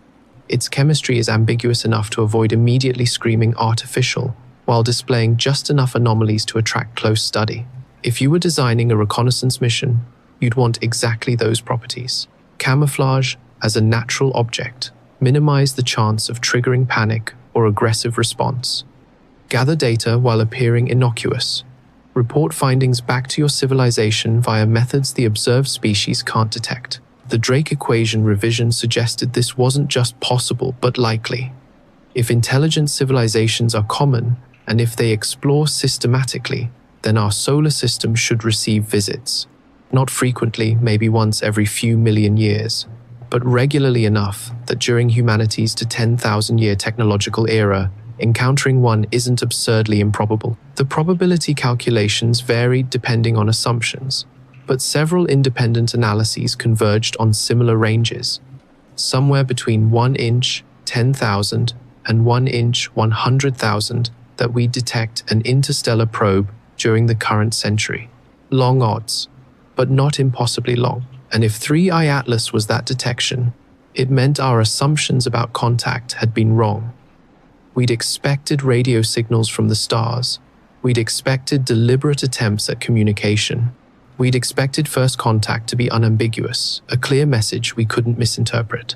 Instead, we got ambiguity, a comet that might be artificial, chemistry that doesn't quite fit, trajectory precision that seems too convenient, surface features that look designed, no clear message, no obvious attempt at communication, just questions piled on questions, data that doesn't cleanly resolve.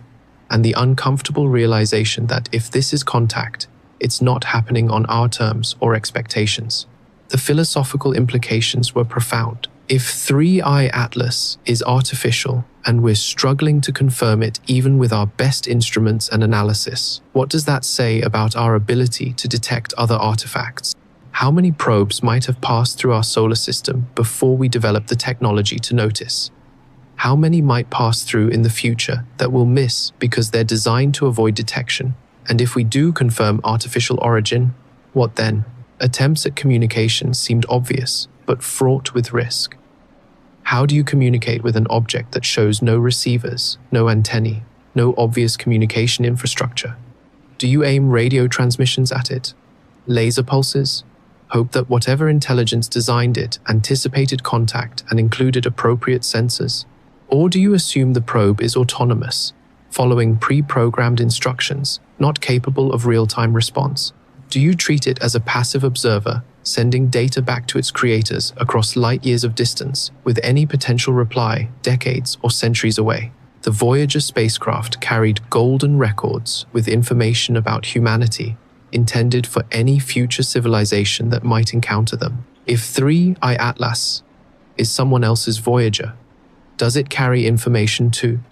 Is there a message encoded in its behavior, its chemistry, its trajectory? Or is it simply doing what it was designed to do, observing, recording, reporting back, indifferent to whether we notice or understand? These questions had no answers, just frameworks for thinking about possibilities, but they revealed how unprepared we were for this scenario.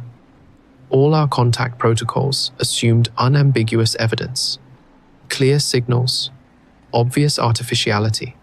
The discovery of 3i ATLAS, if it proved artificial, would be messy and uncertain in ways our protocols hadn't anticipated. We'd have to figure it out as we went along. Chapter 15. The March Adjustment. On March 16, 2026, 3i Atlas made its closest approach to Jupiter. Distance: 54 million kilometers. Close enough for NASA's Juno spacecraft to observe using its suite of scientific instruments. Juno's observations lasted 3 days, from March 15th through 17th. The spacecraft's cameras captured images showing 3i Atlas as a bright point source, surrounded by an extended coma. Not the detail JUICE had achieved, but valuable data nonetheless, particularly from Juno's particle instruments. These instruments detected ions streaming from 3i Atlas coma-charged particles created when ultraviolet sunlight ionizes the gas being outgassed from the nucleus. The ion composition confirmed earlier spectroscopic findings, primarily carbon dioxide with water, carbon monoxide, and trace organic compounds. But Juno also detected something unexpected: a faint magnetic field signature associated with the comet. Comets don't generate magnetic fields. They're too small, their interiors too cold. They lack the dynamo mechanisms that create planetary magnetic fields. The gas in a comet's coma can carry embedded magnetic field lines from the solar wind, but that's not the same as an intrinsic field generated by the comet itself. 3i Atlas appeared to have a weak but distinct magnetic field that rotated with the nucleus period of 8.3 hours. The field strength was tiny, only a few nanotesla, barely above Juno's detection threshold. But it was clearly organized, not random, and it was persistent across multiple rotation periods. Initial analysis suggested the field might be remnant magnetization, residual magnetic field frozen into the nucleus if it formed from material that crystallized in the presence of strong magnetic fields billions of years ago. Some asteroids and meteorites show this property. It's rare, but not impossible. But the field geometry didn't quite fit that explanation. Remnant fields are typically dipolar two-poles, like a bar magnet. 3i Atlas field showed more complex structure, multiple poles, regions of field concentration that didn't align with the obvious structural features JUICE had imaged. The data was preliminary. Juno's magnetometer wasn't designed for observing distant comets. These were fortuitous measurements at the edge of the instrument's capabilities. More analysis was needed. Follow-up observations would be required to confirm and characterize the field properly. But the detection added yet another anomaly to the growing list. Then, 2 days after the Jupiter flyby, amateur observers noticed something else. 3I Atlas trajectory had changed again. The shift was subtle, just a few dozen kilometers from the predicted position based on gravitational calculations, but multiple independent observations confirmed it. The comet had experienced another small velocity change during the Jupiter encounter. The magnitude was comparable to what occurred at perihelion, around 50 meters per second. The direction was again aligned with the comet's motion vector, acting to accelerate it slightly. Jupiter's gravity obviously influenced the trajectory that was expected and fully accounted for in the predictions. But beyond the gravitational effects, there was a residual, an extra delta V that didn't come from gravity or from obvious outgassing asymmetry. The scientific community's response was now divided into distinct camps. One camp maintained that natural explanations sufficed. The magnetic field was remanent magnetization, unusual but possible. The trajectory changes were outgassing effects, improbably aligned but not impossible. The earlier anomalies had natural explanations too. All of this was resolvable within known physics. Another camp argued the pattern was now too consistent to dismiss. 2 trajectory changes, both aligned with velocity vector, occurring at the 2 most gravitationally advantageous moments in 3I Atlas solar system passage perihelion and Jupiter flyby. That's not coincidence anymore. That's correlation with predictive power. A third camp occupied the middle ground. The data was genuinely ambiguous. Natural explanations remained viable, but required increasingly specific assumptions. Artificial explanations were speculative, but aligned with observations more parsimoniously. The honest answer was, we don't know, and we need more data before claiming certainty either way. That middle position was scientifically correct, but publicly unsatisfying. People wanted answers. Media wanted definitive statements. Politicians wanted clear threat assessments. The space agencies couldn't provide any of those things with genuine confidence. So, they hedged, emphasized uncertainty, called for patience, and continued observation, reminded everyone that extraordinary claims require extraordinary evidence, and we weren't there yet. Meanwhile, 3I Atlas continued moving away from the sun, gradually fading as its distance increased and solar heating declined. Activity levels dropped, the coma contracted, the tail faded. By April 2026, the comet would be difficult to observe even with large professional telescopes. By mid-2026, it would be too faint for anything except the most powerful instruments conducting dedicated observation. The window for easy ground-based study was closing. The intercept missions, if they launched, wouldn't reach 3I Atlas until 2028 or 2029 at the earliest. Years of waiting. Years during which the comet would be receding into darkness, becoming harder to track, potentially lost entirely if we couldn't maintain continuous observation. The urgency was increasing, even as the object was leaving. Chapter 16. What if? April 2026. 3I Atlas is now beyond Mars orbit, moving outward at 42 kilometers per second, relative to the Sunday still hyperbolic. Still escaping, but moving slower than a natural object on its trajectory should be moving, having lost approximately 100 meters per second of velocity from the 2 unexplained accelerations. That velocity change isn't enough to capture the comet into a bound orbit, not remotely close. To achieve that would require a delta V of several kilometers per second, not hundreds of meters per second, but it's enough to change the comet's future trajectory significantly. The small velocity adjustments alter its path through interstellar space. They change which stars it will pass near over the next million years. They affect where it will be and when. If those adjustments were intentional, they weren't intended to keep 3I Atlas in our solar system. They were intended to alter its trajectory for whatever comes next. Where is it going? Trajectory calculations show that 3I Atlas, with its current orbit, will pass within a few light years of several nearby star systems over the next 100,000 years. Closest approaches to Epsilon, Eridani, Tau Ceti, and several others, all stars with known planetary systems, all systems where missions like ours might exist. Is 3I Atlas a probe on a grand tour, visiting nearby star systems one by one, gathering data, reporting back to wherever it came from?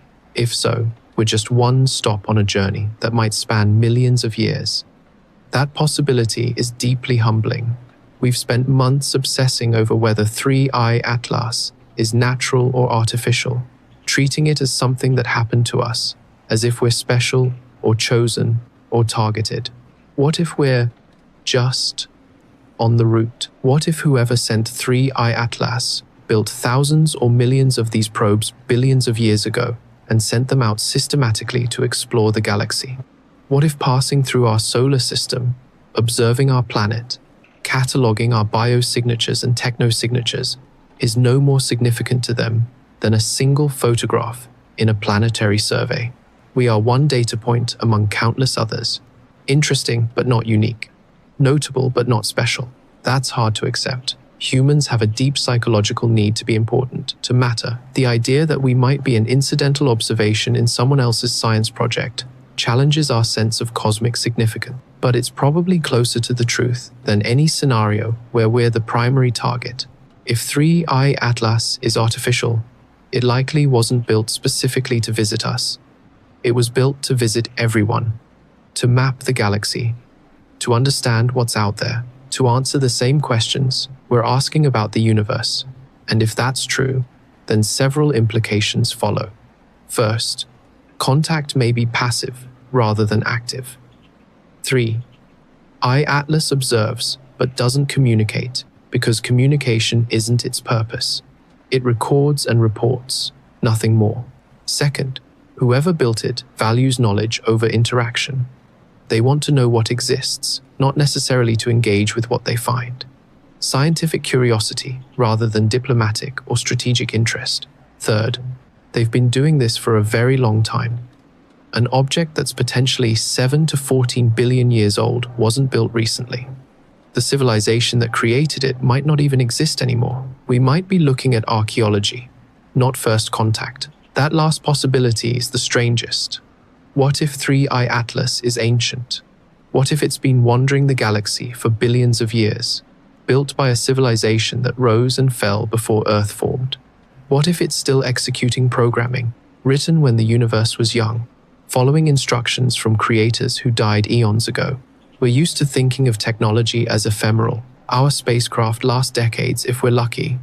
Our satellites fail.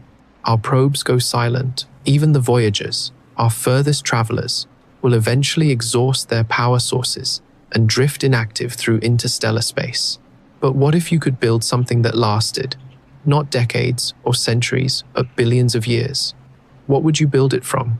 How would you power it? How would you ensure it kept functioning across timescales that dwarf the entire history of life on Earth? 3I Atlas might be the answer to those questions.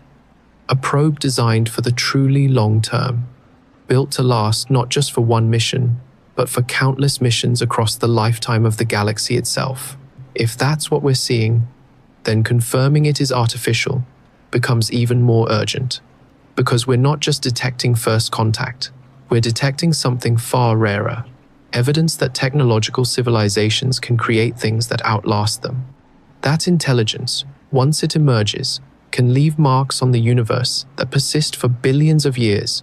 That would be profound, more profound perhaps, than discovering we're not alone, because we already suspect we're not alone. The universe is too vast, too ancient, too filled with stars and planets for Earth to be the only place where life and intelligence emerged. But we don't know if intelligence matters, if it leaves lasting impacts, if it can create things that endure across cosmic time. 3I Atlas, if artificial, would prove that it can, would prove that intelligence is not ephemeral, that minds, however briefly they exist, can build things that speak across eons. That consciousness, for all its fragility, can leave permanent fingerprints on reality. That would change how we think about our own future, our own significance, our own potential legacy.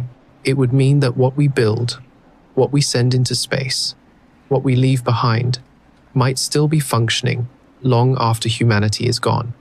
might still be carrying out its mission when the sun becomes a red giant and Earth is uninhabitable, might still be making observations when the Milky Way collides with Andromeda billions of years from now. Our creations could outlast us. Our ideas could propagate long after we're extinct. We could leave marks on the universe that persist essentially forever. That's the real implication of 3I Atlas. Not whether we're alone, not whether someone sent a probe to watch us. Whether intelligence, human or otherwise, can transcend the brief span of its existence and create meanings that endure across the full lifetime of the cosmos. Whether we matter in the deepest, most lasting sense. Chapter 17. The September Signal. September 14th, 2026. 3I Atlas was 6.8 astronomical units from the Sun, well beyond Jupiter's orbit, when the Deep Space Network detected something unexpected. A brief radio mission. Duration, 0.47 seconds. Frequency, 1420.4 megahertzes. The hydrogen lines, the most universally significant frequency in radio astronomy, the natural emission wavelength of neutral hydrogen atoms. Any civilization capable of radio astronomy would monitor this frequency. It's also the frequency where interstellar communication is most likely to be attempted because it stands out against the cosmic background. A deliberate choice for anyone wanting to be heard. The emission came from the direction of 3I Atlas. Not precisely from it. The positional uncertainty of radio telescope observations at that distance spans thousands of kilometers, but close enough that coincidence seemed unlikely. The DSN team immediately attempted to verify the detection. 3 separate antenna complexes, Goldstone in California, Canberra in Australia, Madrid in Spain, turned their dishes toward 3I Atlas position and began recording across a broad frequency range centered on the hydrogen line. Nothing. Hours of observation. No repeat of the signal. No follow-up transmission. Just silence. The initial detection was reviewed exhaustively. Was it real or instrumental error? Radio frequency interference from a satellite? A solar radio burst that happened to align with 3I Atlas position? Cosmic ray hit on the detector? The analysis took 2 weeks. The conclusion: the signal was real, not RFI. The frequency was too clean, too narrow. Not solar. The sun was quiet that day, and the signal characteristics didn't match solar radio emissions. Not instrumental. All diagnostics were nominal, and the waveform showed structure inconsistent with detector artifacts. Something at or near 3I Atlas position had transmitted a brief radio pulse at the hydrogen line frequency. Once, the DSN observations had been routine, part of a long-term monitoring campaign, tracking 3I Atlas position and any potential changes in activity. The telescopes hadn't been specifically searching for radio signals. They'd been measuring Doppler shift to refine trajectory calculations. The signal had appeared in the data almost as an afterthought. A technician reviewing recordings noticed an anomalous spike and flagged it for analysis. It could easily have been missed entirely, if not for that chance review. Now, every major radio telescope capable of reaching 3I Atlas position was observing. Arecibo was gone, destroyed in 2020, but the 500-meter aperture spherical telescope in China, the Green Bank telescope in West Virginia, and the Very Large Array in New Mexico all began dedicated observation campaigns. Days passed, then weeks, then a month. No repeat signals. Nothing but the natural radio emissions from the comet's plasma interactions with the solar wind, faint, broadband noise consistent with normal cometary activity. The scientific community's response was predictably divided.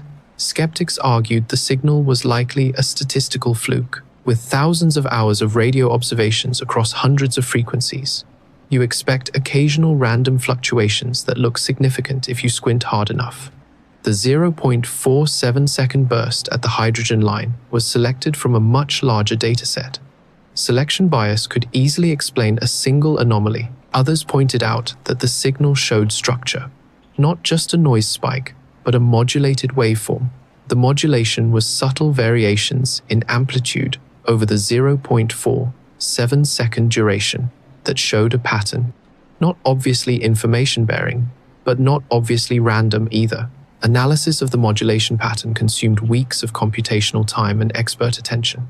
Some researchers claimed to see periodicities suggesting a carrier wave with embedded data. Others saw only noise that human pattern recognition was interpreting as signal. The problem was that 0.47 seconds isn't much data. Even at the rapid timescales of radio communication, you can't transmit complex information in half a second. Simple signals, yes. A beacon, a ping, a "we are here" announcement. But not language, not mathematics, not the kind of detailed message SETI had always imagined receiving, unless the content wasn't meant for us, unless we'd intercepted a fragment of communication intended for somewhere else. A status report being transmitted back to 3I Atlas creators, a data packet being relayed to another probe, a navigation beacon for something else we couldn't see. The speculation became intense and varied. But without a repeat signal, without additional data, without any way to test hypotheses, the discussion remained purely theoretical. SETI issued a statement on October 2nd, carefully worded to avoid either confirming or denying the significance of the detection. They acknowledged that a brief radio emission had been detected in 3I Atlas direction. They noted it was being studied. They emphasized that single, unrepeated detections are generally inconclusive, and that their standard protocol requires confirmation before making extraordinary claims. They did not say it was nothing. They did not dismiss it. They simply noted uncertainty and ongoing investigation. That statement, paradoxically, increased rather than decreased public speculation. The cautious language suggested SETI was taking it seriously, which meant maybe there was something to take seriously. Amateur radio astronomers with appropriate equipment began their own observation campaigns. Smaller telescopes, less sensitive receivers, but more numerous and more persistent than the professional surveys. If 3I Atlas was transmitting periodically, enough amateur eyes and ears might catch something the scheduled professional observations missed. By November 2026, a global volunteer network had formed. Hundreds of observers coordinating through online platforms, scheduling continuous coverage, aggregating and analyzing their data collectively. They found nothing, which meant either the September signal was a fluke, or 3I Atlas only transmitted once, or the transmission patterns were too infrequent or unpredictable for even distributed observation to catch. The volunteer network persisted regardless. The possibility was too intriguing to abandon, just because months had passed without results. Radio astronomy is patient work. SETI has been listening for decades without definitive detections. Months of silence proved nothing. Meanwhile, the scientific analysis of the September signal continued. The waveform was digitized to the highest resolution the DSN receivers allowed. Every microsecond of the 0.47 second burst was scrutinized. Mathematical analyses searched for hidden patterns. Information theory calculations estimated maximum data content. Comparison studies looked for similar signals in archived radio astronomy data from other sources. One analysis produced particularly interesting results. The signal's frequency showed a slight blue shift relative to the hydrogen line rest frequency, about 6.2 parts per million. That corresponds to a relative velocity of 1.86 kilometers per second toward Earth. 3I Atlas was moving at 42 kilometers per second at the time of the signal, but not directly toward Earth. Its motion vector at that moment had a component toward Earth of approximately 1.9 kilometers per second. The Doppler shift matched 3I Atlas motion almost perfectly. That correlation was either remarkable coincidence or strong evidence that the signal originated from 3I Atlas itself, rather than being a foreground or background source that happened to align with the comet's position. Skeptics noted that the match wasn't perfect. 1.86 versus 1.9 kilometers per second. Close but not exact. Within error bars, certainly, but not the precise agreement you'd expect if the signal definitively came from the comet. Believers countered that 3I Atlas isn't a point source. It has an extended coma spanning thousands of kilometers. If the signal originated from a probe or package, released from the nucleus, and moving away at a few hundred meters per second, that would easily account for the 40 meter per second velocity discrepancy. Both interpretations were consistent with the data. Both remained speculative, but the Doppler analysis did rule out one possibility. The signal wasn't from Earth. No terrestrial transmitter, no satellite, no reflected transmission could produce that specific Doppler signature matching 3I Atlas motion vector. The signal, whatever it was, came from deep space in the direction of the comet. That much was certain. What it meant remained unclear. Chapter 18. The Intercept Decision. December 2026. The Chinese National Space Administration announced firm plans for their intercept mission. Launch scheduled for August 2027. Target arrival January 2029. The spacecraft design was modest by modern standards. About 800 kilograms at launch, including fuel. No lander, no sample return capability. Just a flyby probe equipped with cameras, spectrometers, magnetometer, and particle detectors. The mission profile was straightforward. Use Earth gravity assist to boost velocity. Coast for 18 months on a fast trajectory. Intercept 3I Atlas at approximately 9 astronomical units from the Sun. Conduct close flyby observations at minimum safe distance. Transmit data back and continue into deep space. Minimum safe distance was defined as 1,000 kilometers. Close enough for high-resolution imaging and direct sampling of the coma, but far enough to avoid collision with any unexpected debris or structures. The mission was named Tianwen-4, continuing China's planetary exploration program naming convention. Official goals were purely scientific: characterize an interstellar object in detail, understand its composition and structure, test technologies for rapid response missions to transient targets. Unofficially, everyone understood the real motivation. China wanted to be first to reach 3I Atlas, first to get close-up data that might resolve the artificial versus natural question, first to claim whatever historical significance that achievement carried. The announcement forced everyone else's hand. NASA and ESA had been planning a joint mission for 2028 launch, taking more time to design a more capable spacecraft, larger instruments, better imaging, possibly a CubeSat deployment for extended observations. But better meant slower, and slower meant second place. Within weeks of China's announcement, the NASA divided by ESA mission timeline accelerated. New launch target, March 2028. Arrival, August 2029. 7 months after Tianwen-4. The spacecraft design was stripped down. Anything not absolutely essential to answering the key questions was deleted. The result was still more capable than Tianwen-4, but lighter and faster than the original ambitious concept.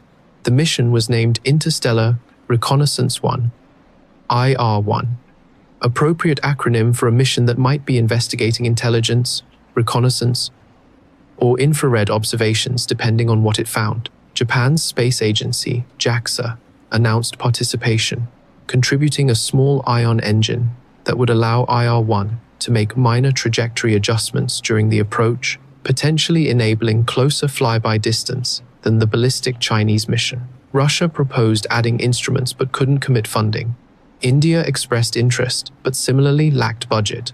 The mission remained primarily NASA, divided by ESA, with JAXA participation. Both spacecraft would pass 3I Atlas within months of each other in 2029. If both succeeded, humanity would have 2 independent datasets from close range: confirmation and cross-validation. The chance to see if early observations matched follow-up studies. The ability to detect any changes in the comet over the 7-month interval. Private companies also explored options. SpaceX discussed using Starship to launch a rapid intercept mission on a faster trajectory, potentially arriving before even Tianwen-4. But the timeline proved too aggressive. Starship was still in testing.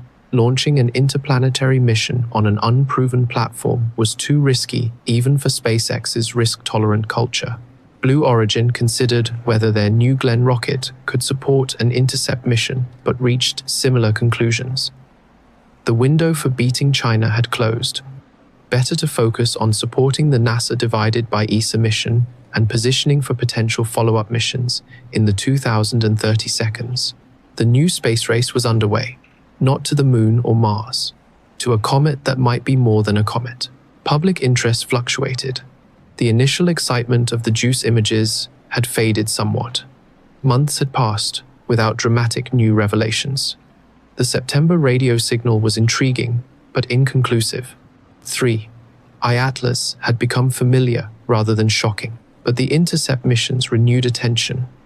The prospect of spacecraft actually reaching the object, flying within kilometers, imaging it at meter-scale resolution that brought back the urgency. What would they find? Optimists imagined definitive proof, clear artificial structures, technological components, maybe even active systems responding to the spacecraft's approach.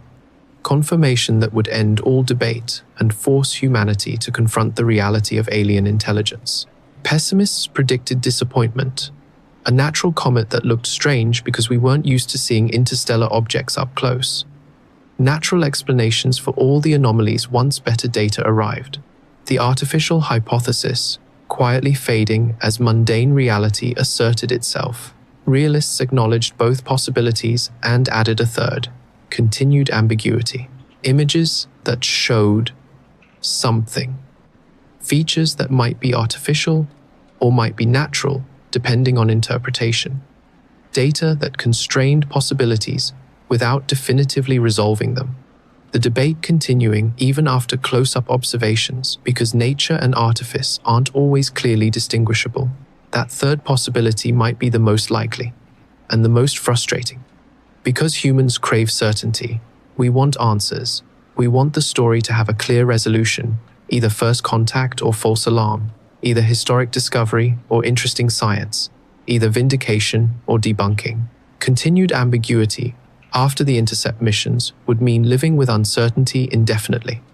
It would mean 3 I-Atlas remaining a mystery, not through lack of data, but because reality itself was ambiguous. Some questions don't have clean answers. Some observations don't resolve into neat categories. Some phenomena remain genuinely uncertain, even after thorough investigation. If 3 I-Atlas proved to be one of those phenomena, it would test our collective tolerance for not knowing. Chapter 19. The Acceleration Analysis. January 2027. A team at MIT published a comprehensive analysis of 3 I-Atlas trajectory changes, combining all observations from discovery through December 2026. The paper appeared in Nature Astronomy after 6 months of peer review. Their conclusion was stark. The acceleration events cannot be explained by conventional cometary outgassing. The reasoning was quantitative and thorough. They calculated the momentum transfer efficiency of gas and dust ejection under various assumptions about nucleus composition, rotation rate, surface properties, and sublimation patterns. They modeled asymmetric outgassing from discrete vents, from broad surface regions, from subsurface volatile pockets explosively decompressing. In every scenario, producing the observed velocity changes required ejecting far more mass than 3 I-Atlas appeared to have lost based on observed dust and gas production rates. The numbers simply didn't balance. The comet was experiencing thrust consistent with ejecting several tons of material per second at high velocity, but observations showed it was ejecting hundreds of kilograms per second at modest velocity. The discrepancy was a factor of 10 to 20, depending on assumptions. Something was wrong. Either the mass loss estimates were drastically understated, or the acceleration mechanism wasn't standard outgassing. The paper carefully explored both possibilities. Could mass loss be underestimated? Possibly, if the comet was ejecting material from the night side that wasn't directly observable. If large chunks were fragmenting off, rather than gentle sublimation, carrying momentum efficiently. If the coma was optically thick enough to hide substantial dust production, all of these could increase effective mass loss. But achieving a factor of 10 or 20 increase required extreme assumptions, very large fragments, very opaque coma, very asymmetric activity. Each individually plausible but collectively straining credibility. The alternative was more troubling. If outgassing couldn't explain the thrust, what could? The paper offered 3 possibilities without endorsing any. 1. Unknown natural mechanism. Some physical process not yet understood or not applicable to typical solar system comets. Perhaps exotic ice polymorphs that sublime with higher momentum transfer. Perhaps electrostatic effects from the solar wind creating charge imbalances that produce thrust. Perhaps magnetic field interactions with the plasma environment. 2. Deliberate propulsion. If 3I Atlas contains technological components, even minimal propulsion capability would easily account for the observed thrust. Chemical propulsion, ion drive, anything beyond passive outgassing. 3. Measurement error. Perhaps the acceleration isn't real. Perhaps systematic errors in position measurements created apparent velocity changes that don't actually exist. The paper examined option 3 extensively and ruled it out. The observations were too numerous, too independent, from too many different observers using different instruments and techniques. Systematic errors couldn't produce the consistent pattern seen across all datasets. That left options 1 and 2, unknown natural process or deliberate propulsion. The scientific community's response was immediate and polarized. Many researchers praised the paper's rigor, while arguing that option 1 remained most likely. We don't know everything about cometary physics. Interstellar comets might behave differently than solar system comets. Discovery of exotic mechanisms was more probable than discovery of alien technology. Others noted that option 1 was essentially unknown natural process, which was scientifically unsatisfying. It amounted to saying, we don't know, but it must be natural. That's not a testable hypothesis. It's an assumption dressed up as explanation. Option 2, at least, made specific predictions. If 3I Atlas has propulsion, then close-up observations should reveal technological components, tanks, thrusters, power systems. The intercept missions could potentially falsify the hypothesis directly, whereas unknown natural process was effectively unfalsifiable. No matter what the intercept missions found, that explanation could adapt.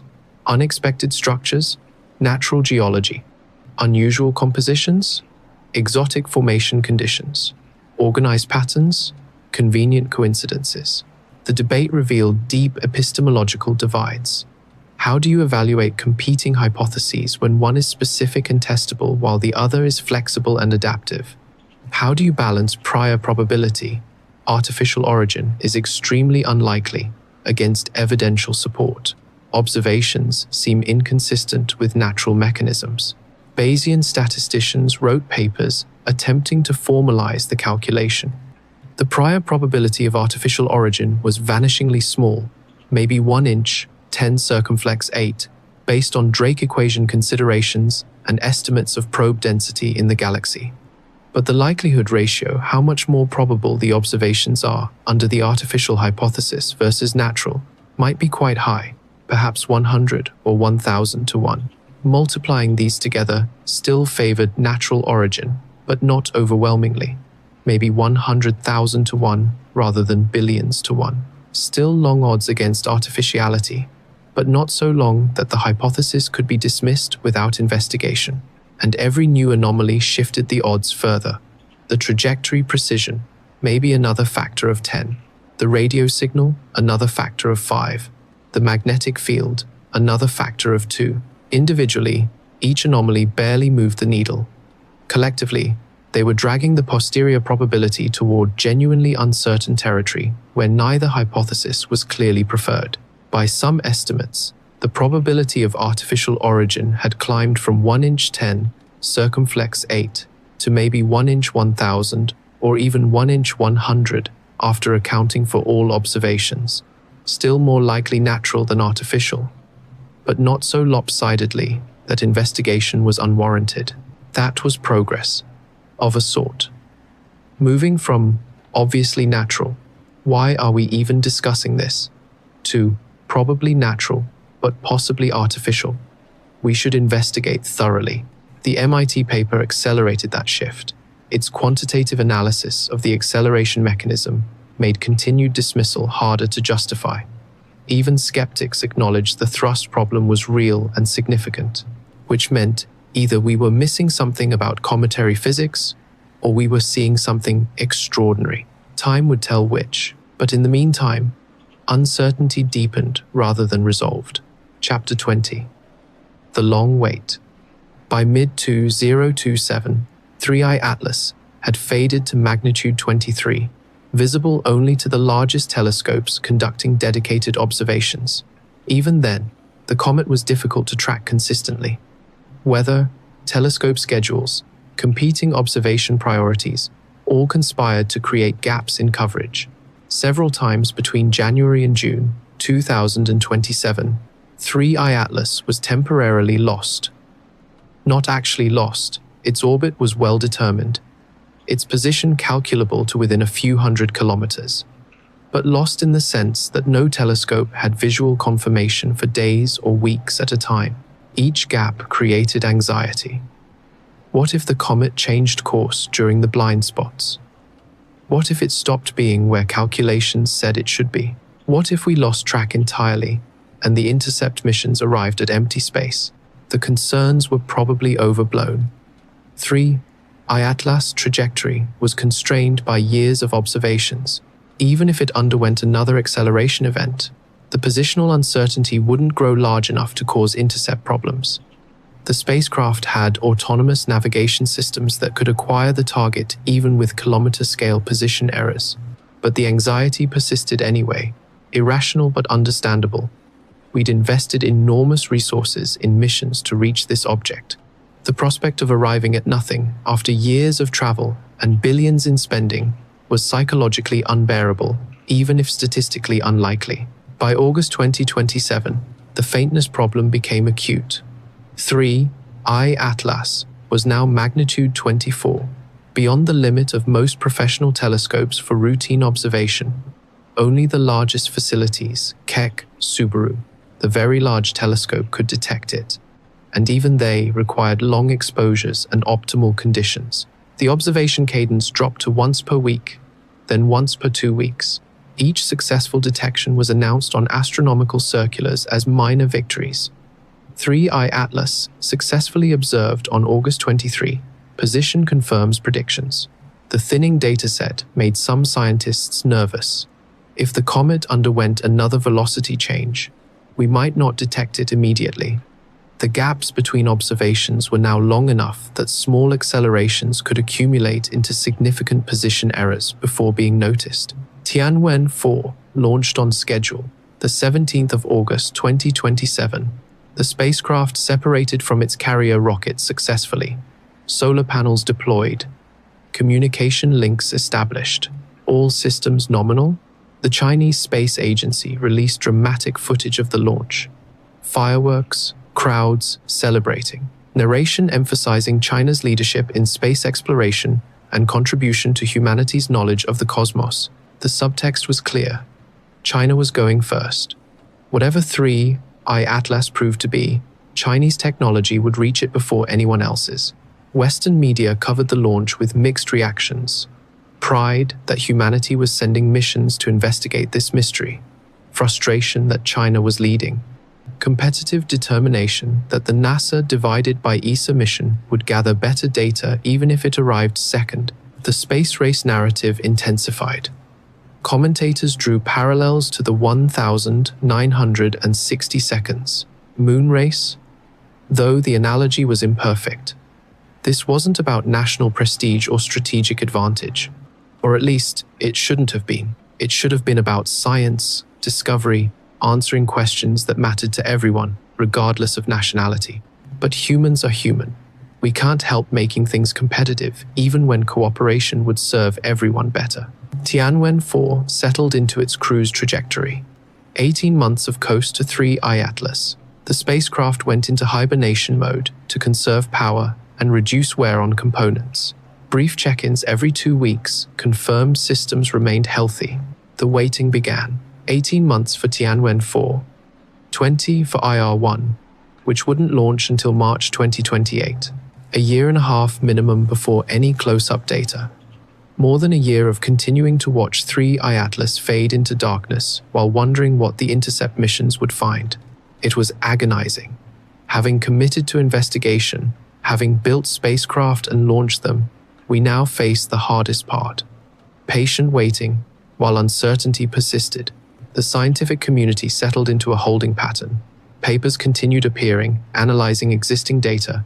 New modeling approaches tried to explain the anomalies. Debate persisted but grew repetitive.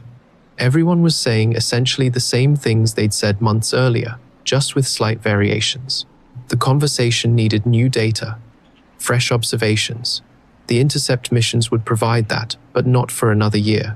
Public interest waned. Headlines stopped appearing. Social media moved on to other topics. The volunteer amateur observation network dwindled as members lost interest or got busy with life. 3I Atlas became background noise rather than urgent mystery. That shift was probably inevitable. Humans have short attention spans for ongoing uncertainties.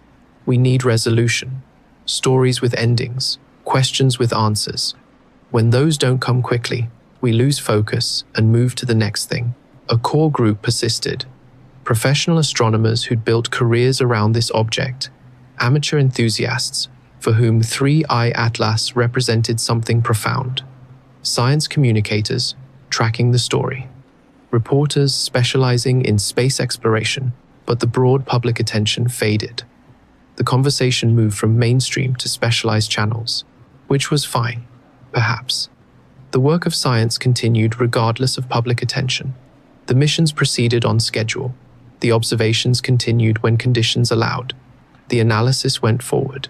When the intercept missions arrived and transmitted their data, attention would return. People would remember why this mattered. Interest would spike again. But for now, in late 2027 and early 2028, 3I Atlas existed in a strange liminal space, too far to study well, too significant to ignore, too uncertain to resolve. We were in between discovery and understanding, between question and answer, between speculation and knowledge. The waiting was hard, but waiting was necessary. Some truths reveal themselves only to those patients enough to let investigation proceed at its own pace. So, we waited, and out there, beyond Saturn's orbit, moving away at 38 kilometers per second, 3I Atlas continued its journey, silent as always, ambiguous as always, carrying forward whatever truth it embodied toward the moment when spacecraft built by curious minds would arrive and look upon it with instruments designed to see what human eyes alone never could. And in that moment, still more than a year away, we'd finally know, or at least, we'd know more, which might have to be enough. Epilogue. The silence. It's now May 2026. 3I Atlas is 4.2 astronomical units from the Sun, moving through the asteroid belt on its way outward, still visible to professional telescopes conducting dedicated observations, but fading, dimming, becoming harder to study with each passing week. The intercept missions are in planning stages. China's probe has tentative launch schedules for late 2027. NASA and ESA are collaborating on a more ambitious mission, targeting launch in 2028. Japan has expressed interest in contributing. Even Russia, despite strained international relationships, has offered participation. If any of these missions launch and succeed, they'll reach 3I Atlas sometime in 2029 or 2030. Close-up observations, surface imaging at meter resolution, maybe even sample return, though that's technically challenging given the comet's velocity. 5 years from now, we might have definitive answers. Until then, uncertainty persists. The scientific papers continue appearing. Hundreds of publications analyzing different aspects of the data. Chemistry papers trying to explain the nickel without iron signature. Dynamics papers modeling the trajectory changes. Spectroscopy papers parsing the juice observations. Each approaching the problem from a different angle, each reaching slightly different conclusions. The consensus, insofar as one exists, is that 3I Atlas is probably natural but definitely unusual. An interstellar comet with atypical properties that don't fit standard models, but can potentially be explained by formation in environments different from our own solar system. Probably. That word appears in almost every official statement. Probably natural, probably explainable, probably not artificial. The qualifiers are telling. They're there because absolute statements would be dishonest. The data doesn't support certainty in either direction. It supports probability assessments, confidence levels, betting odds. 3I Atlas is probably a comet, but might be something else. And that might changes everything. It means we can't ignore it. Can't just catalog it and move on. Can't treat it as solved even though the most likely explanation is natural. Because the stakes are too high and the uncertainty too significant. If there's even a 1% chance 3I Atlas is artificial, we have to investigate as if it's 100% certain. The cost of being wrong, of dismissing actual alien technology because we were too committed to natural explanations, is too high to risk. This is asymmetric reasoning. The cost of false positive, investigating a natural comet as if it's artificial, is modest. We waste some resources, look a bit silly in retrospect, but harm nothing. The cost of false negative, dismissing artificial artifact as natural comet, is potentially catastrophic. We miss humanity's first confirmed contact with alien intelligence. We fail to learn from technology billions of years more advanced than ours. We might even miss warnings or messages intended for us. The asymmetry justifies erring on the side of investigation. That's the argument that finally achieved consensus, even among skeptics. Not agreement that 3I Atlas is artificial. Agreement that we can't afford to assume it isn't. So, the observations continue. The missions are planned. The resources are allocated. And we wait. Wait for better data. Wait for closer observations. Wait for the intercept missions to reach their target and transmit back findings that might finally resolve the question definitively. In the meantime, 3I Atlas recedes into darkness, moving away at 42 kilometers per second, carrying whatever secrets it holds deeper into the void. If it's just a comet, those secrets are chemical and geological clues about star systems different from ours, formation processes we don't fully understand, exotic compositions that challenge our models. If it's something else, the secrets are civilizational, evidence that intelligence exists beyond Earth, proof that others explored before we could, confirmation that we're not alone in asking these questions. Either way, we've changed. Not because of what 3I Atlas is, but because of what it made us ask ourselves, about our assumptions, about our willingness to consider unlikely possibilities, about our readiness for contact if it comes in forms we didn't expect. We're not ready. That's the uncomfortable truth. We don't have protocols adequate for ambiguous evidence. We don't have institutions capable of processing genuine anomalies without immediately polarizing into belief and skepticism camps. We don't have ways of discussing profound uncertainties without collapsing into either dismissal or panic. 3I Atlas revealed those weaknesses. It showed us the gaps in our thinking, the flaws in our systems, the limitations of our frameworks for understanding novelty. Whether it's artificial or natural, it taught us something important. We have work to do. We need better instruments to detect and characterize interstellar objects. We need faster response capabilities to study them before they leave. We need international cooperation frameworks that actually work under pressure. We need public communication strategies that maintain both honesty and stability. Most importantly, we need intellectual humility. The humility to admit we don't know, to sit with uncertainty, to resist the urge to declare premature certainty just because ambiguity is uncomfortable. That's hard. Humans dislike uncertainty. We want answers. We want closure. We want to know whether 3I Atlas is artificial or natural, so we can file it in the appropriate mental category and move on. But reality doesn't always provide that closure. Sometimes the answer is, we don't know yet. Sometimes it remains we don't know for years or decades until better data arrives. That's where we are, and where we might stay for a long time. 3I Atlas is fading into the distance, taking its secrets with it, leaving us with questions, observations, measurements, but not answers. Not yet, maybe not ever, and maybe that's okay. Maybe the point isn't to know definitively whether we've encountered alien technology. Maybe the point is simpler. We looked carefully at something genuinely unusual, took it seriously when others wanted to dismiss it, did the science properly, gathered the data methodically, and left open the possibility that reality might surprise us. That's not nothing. That's actually quite a lot. It means we're learning, growing, becoming the kind of civilization that can handle profound uncertainties without losing its grip on both rigor and imagination. Whether 3I Atlas is natural or artificial, it made us better at asking questions. And in the end, asking better questions might matter more than getting immediate answers. The universe is vast, ancient, full of mysteries we've barely begun to explore. 3I Atlas won't be the last interstellar visitor. It won't be the last anomaly that challenges our models. It won't be the last time we have to choose between comfortable certainty and uncomfortable doubt. Next time, we'll be more prepared. Not because we'll have definitive answers about 3I Atlas, but because we'll have learned from this experience. Learn to tolerate ambiguity. Learn to investigate thoroughly without demanding premature conclusions. Learn to communicate uncertainty without feeding panic or dismissal. That's the legacy of 3I Atlas. Not proof of alien technology, not confirmation of natural origin, but progress in how we handle the unknown. And out there, beyond Mars, beyond Jupiter, beyond the reaches of easy observation, the comet continues its journey, silent, ambiguous, carrying forward whatever truth it embodies.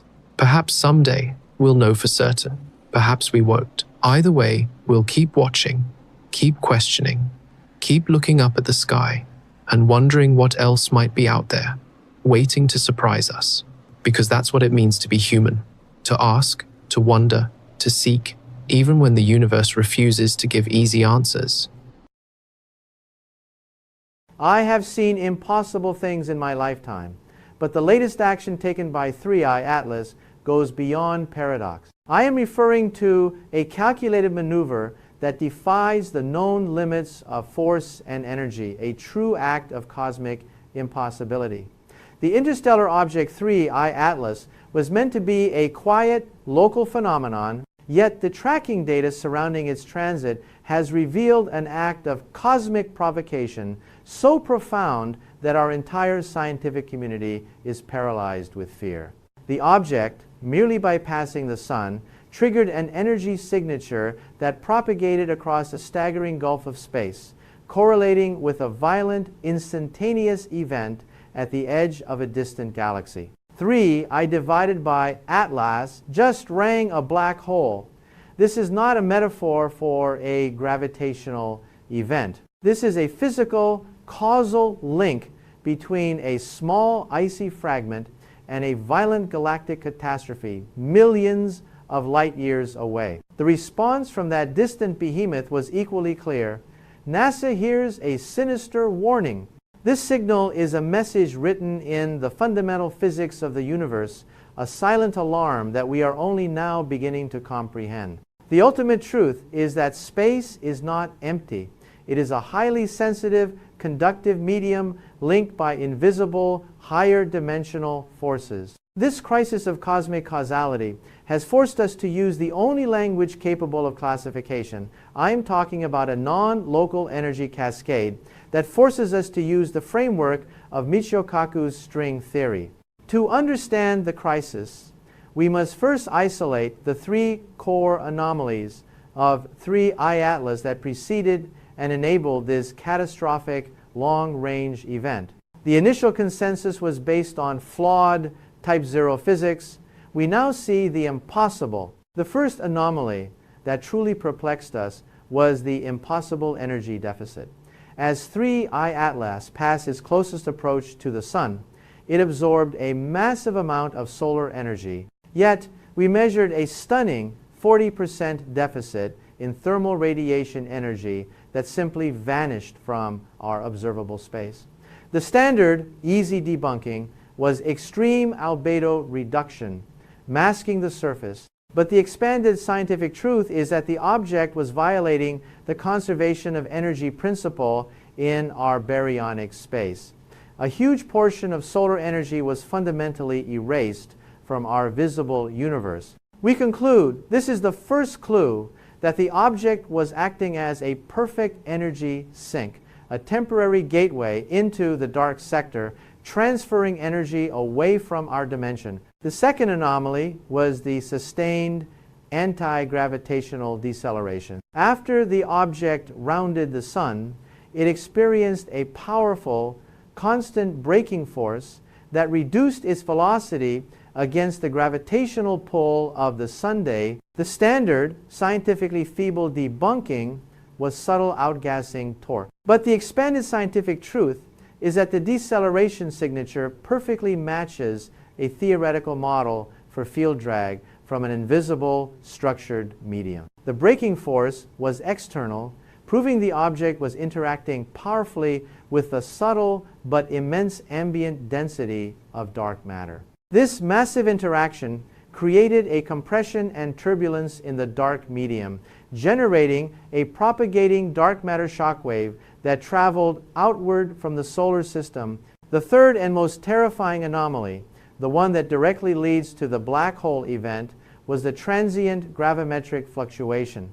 When 3I Atlas reached its maximum deceleration, Earth-based gravity sensors recorded minute, transient changes in the local gravitational field that could not be accounted for by the movements of Earth, Moon, or other planets.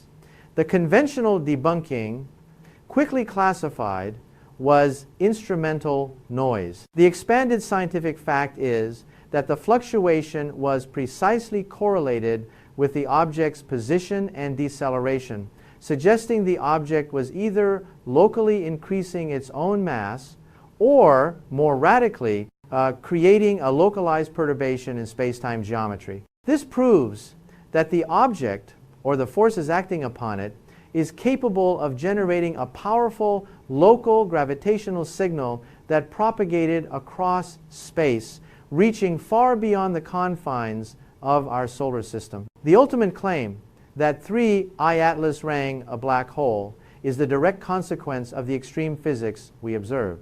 The energy and gravitational perturbation were not limited to the solar system. We assert it created a physical impulse that reached the singularity. We must move beyond the standard model and assert that 3I Atlas is a natural phenomenon acting as an unintended catalyst for string theory phenomena, exposing the deep interconnected reality that governs our cosmos. The first pillar supporting our string theory expansion is the graviton wave impulse and higher dimensional coupling. The localized perturbation in space-time geometry caused by 3I Atlas was, in effect, a powerful, tightly focused gravitational wave pulse. In our three large spatial dimensions, this wave would dissipate quickly, becoming undetectable over cosmic distances. But we believe the energy of this pulse momentarily coupled with the extra curled up dimensions predicted by string theory. This allowed the energy to propagate through the higher dimensions,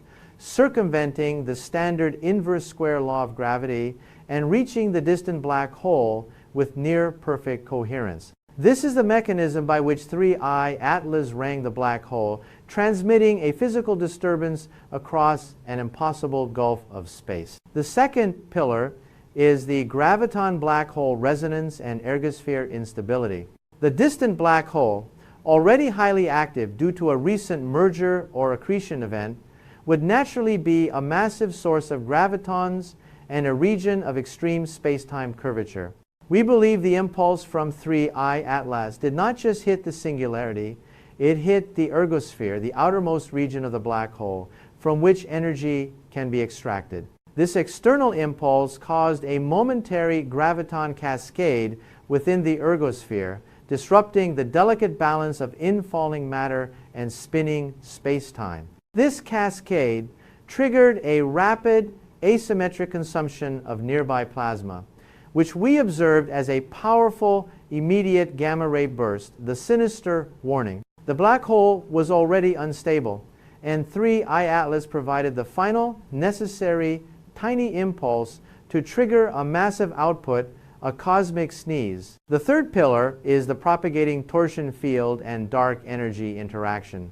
String theory suggests that space-time can possess torsion, a twist or spin in its geometry, analogous to dark energy. The massive energy deficit observed near 3I Atlas, where solar energy was transferred to the dark sector, generated a localized torsion field wave. This wave, propagating through the subtle fabric of space-time, traveled across vast distances and interacted with the black hole's accretion disk. We hypothesize that the torsion field caused a momentary spin instability in the black hole's plasma jets, explaining the highly unusual polarization signature detected in the gamma ray burst, a clear signature of non-standard gravitational interaction that cannot be explained by conventional astrophysics. The fourth expanded pillar focuses on the Kaluza-Klein dimensional link and interdimensional short-circuiting. The non-local connection between 3I Atlas and the distant black hole is most easily explained if the energy transfer occurred through a higher dimension. We believe 3I Atlas, due to its exotic composition and high speed, momentarily created a local Kaluza-Klein excitation, a ripple that briefly connects our familiar three large spatial dimensions to the extra compactified dimensions. The gravitational energy impulse from 3I Atlas was effectively short-circuited across the universe via this higher dimensional link, proving the fundamental connection between local actions and cosmic consequences. This suggests that the universe is far more permeable than we once assumed. The fifth and final expanded pillar is the cosmic string echo and fundamental frequency. The black hole's immediate response, the powerful structured warning signal, is consistent with the theoretical decay signature of cosmic strings. Extremely thin, massive, one-dimensional topological defects predicted by string theory. We believe the massive energy input from 3I Atlas caused a near-simultaneous decay or collision of two small cosmic strings near the black hole, creating an amplified gravitational wave echo that acts as the structured warning signal we detected. The object did not just ring a bell, it struck a complex cosmic tuning fork, resonating with the fundamental frequencies of the early universe. The signal is a direct byproduct of the universe's primordial fabric. The impossible cosmic connection between 3I Atlas and the distant black hole forces us to acknowledge the immediate relevance of Michio Kaku's work on string theory. His theoretical framework provides the only language capable of describing the phenomena we are observing. Kaku's framework provides the intellectual tools to classify the consequences of 3I Atlas's behavior. The object proved that the universe's fabric is not a static void, it is a highly volatile, highly connected medium linked by extra dimensions.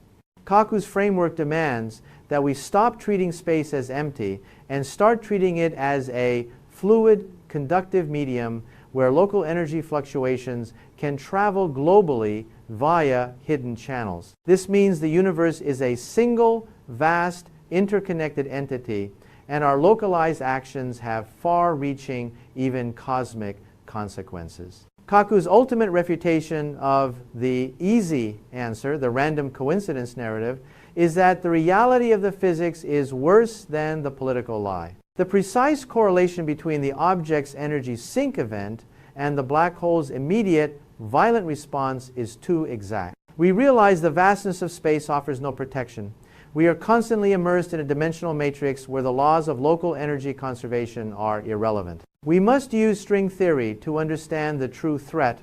Our solar system is situated on a gravitational and dimensional pressure point, a cosmic fault line waiting to be triggered by even seemingly innocuous events. The focus of the global cover-up is the deliberate concealment of this scientific helplessness and cosmic vulnerability. The government is not hiding a simple event.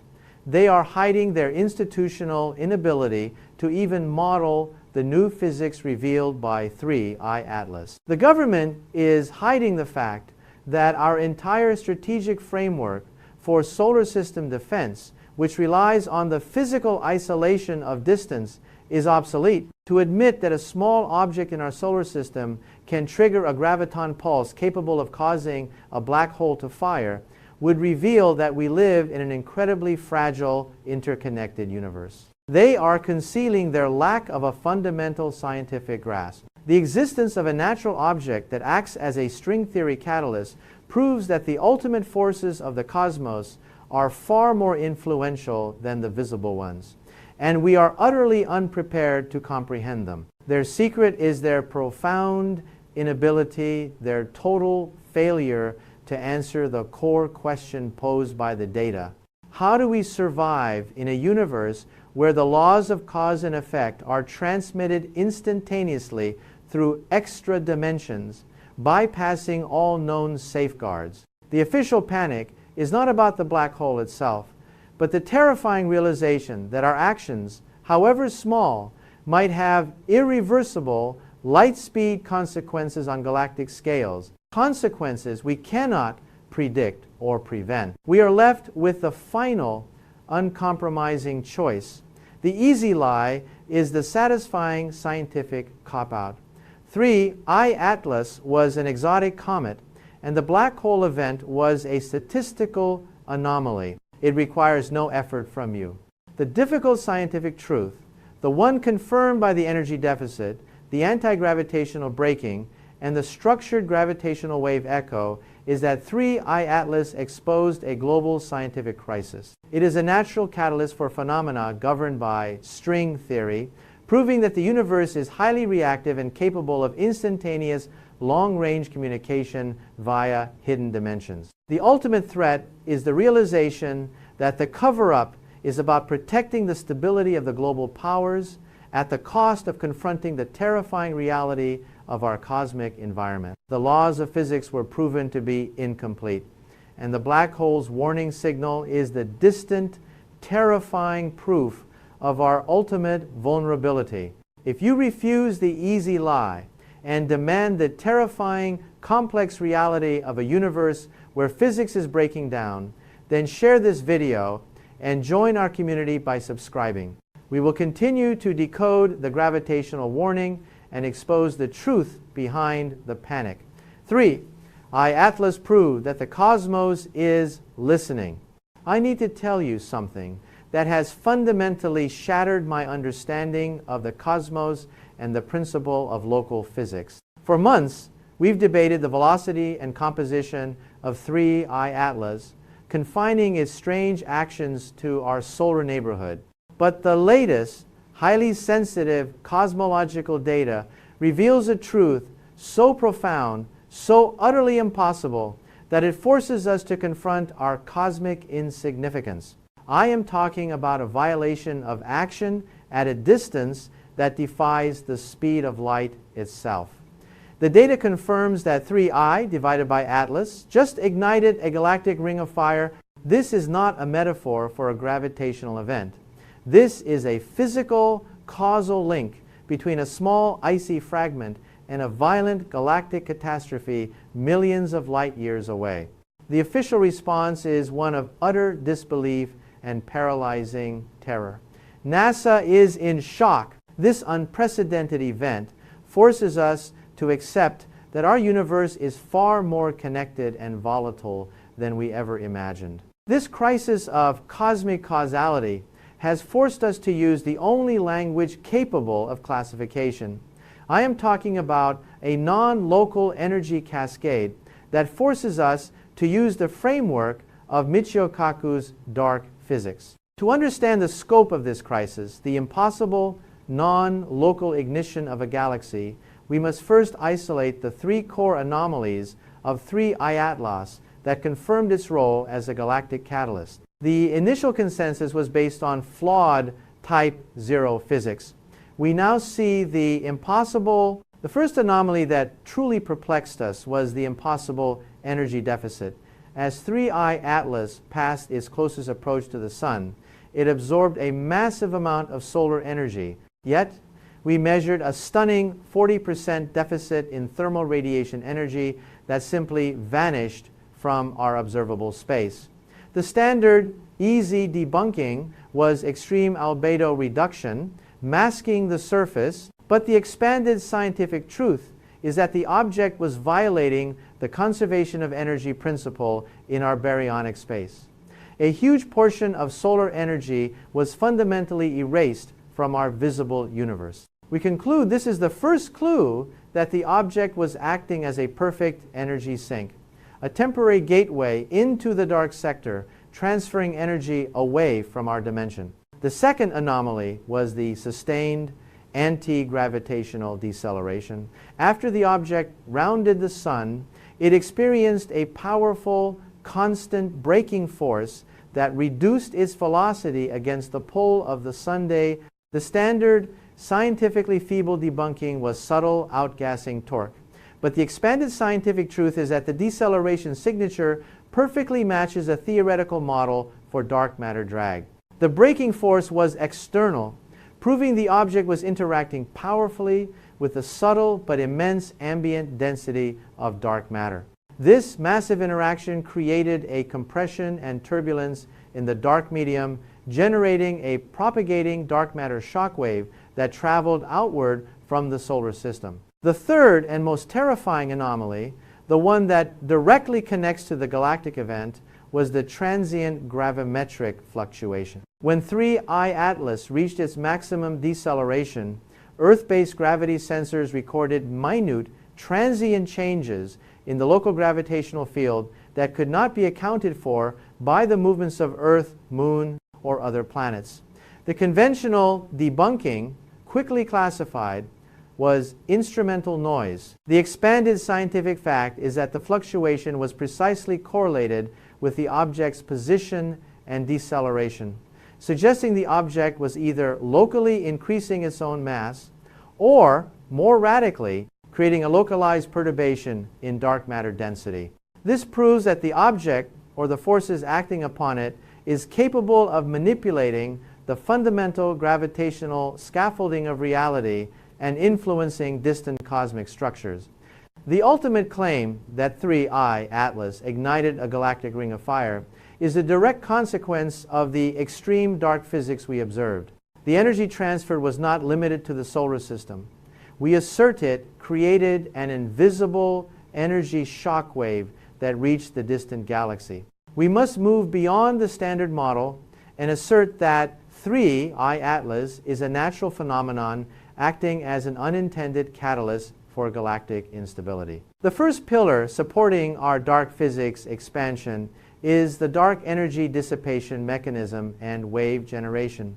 The impossible 40% energy deficit is explained by dark photon conversion. We believe 3I Atlas, acting as a high-efficiency energy antenna, converted massive solar energy into non-interacting dark photons. This instantaneous energy conversion created a dark energy pressure wave, a ripple in the vacuum energy itself that traveled outward from our solar system, carrying the original massive energy imbalance. This wave, bypassing baryonic matter, is capable of propagating across galactic distances with minimal decay. The second pillar is the non-local gravitational coupling.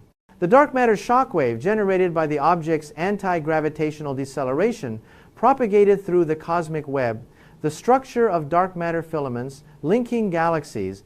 We believe this dark matter shock wave provided the long-range gravitational component. Crucially, the Ring of Fire galaxy was already undergoing a merger, making its internal gas dynamics highly unstable and susceptible to external gravitational influence. The arrival of the dark matter shock wave provided the final necessary non-kinetic gravitational impulse to compress the unstable gas clouds. The third pillar is the fifth force interaction and catalytic ignition. The galactic event was characterized by a rapid, simultaneous burst of star formation, the Ring of Fire, we hypothesized that the propagating dark energy wave interacted with the intergalactic medium near the merger.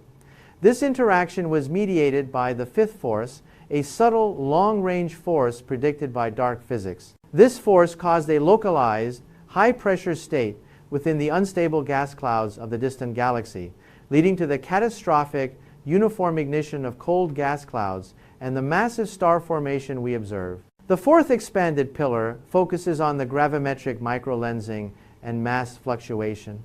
The transient gravitational fluctuations recorded near Earth are a direct result of the object creating a localized geometric warping. We assert that this warping did not dissipate locally, it propagated outward as a space-time ripple. When this ripple reached the distant galaxy, it momentarily perturbed the distribution of the galaxy's own dark matter halo.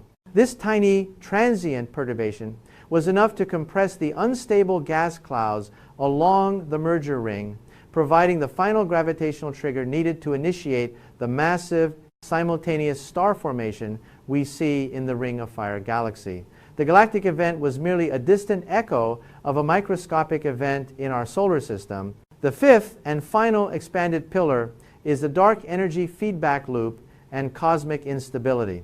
The energy deficit, energy sink, and the subsequent dark matter drag are intrinsically linked. By dumping energy into the dark sector via dark photon conversion, we believe 3 I-Atlas created a localized negative energy density bubble. This negative energy state then dynamically perturbed the surrounding dark matter field. This demonstrates a closed-loop feedback system between the energy sector and the mass sector of the dark universe, mediated by the object's presence. The terrifying implication is that the fundamental principles of cosmic energy exchange are not only unknown to us, but they are highly reactive and unstable, capable of being triggered by certain exotic, naturally occurring interstellar materials. We must now accept that the cosmos is far more volatile than we ever believed, and that a single object can trigger large-scale orbital changes millions of miles away. The chaotic and impossible data surrounding 3 I-Atlas,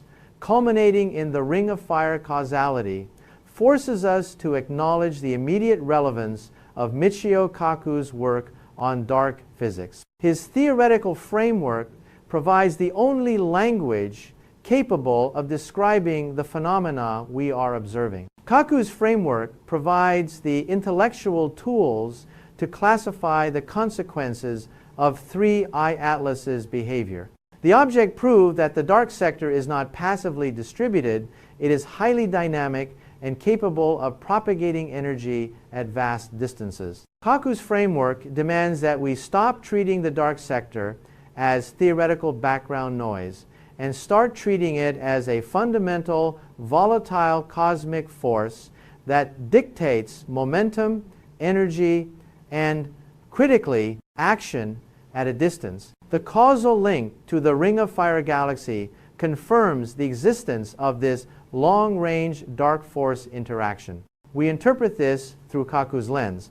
The dark sector is a cosmic pressure system, and 3 I-Atlas was the pin that released the pressure, sending a propagating wave through the galactic medium. Kaku's ultimate refutation of the easy answer, the random galactic collision narrative, is that the reality of the physics is worse than the political lie. The precise correlation between the object's energy sink event and the galactic ignition is too exact. We realize the vastness of space offers no protection.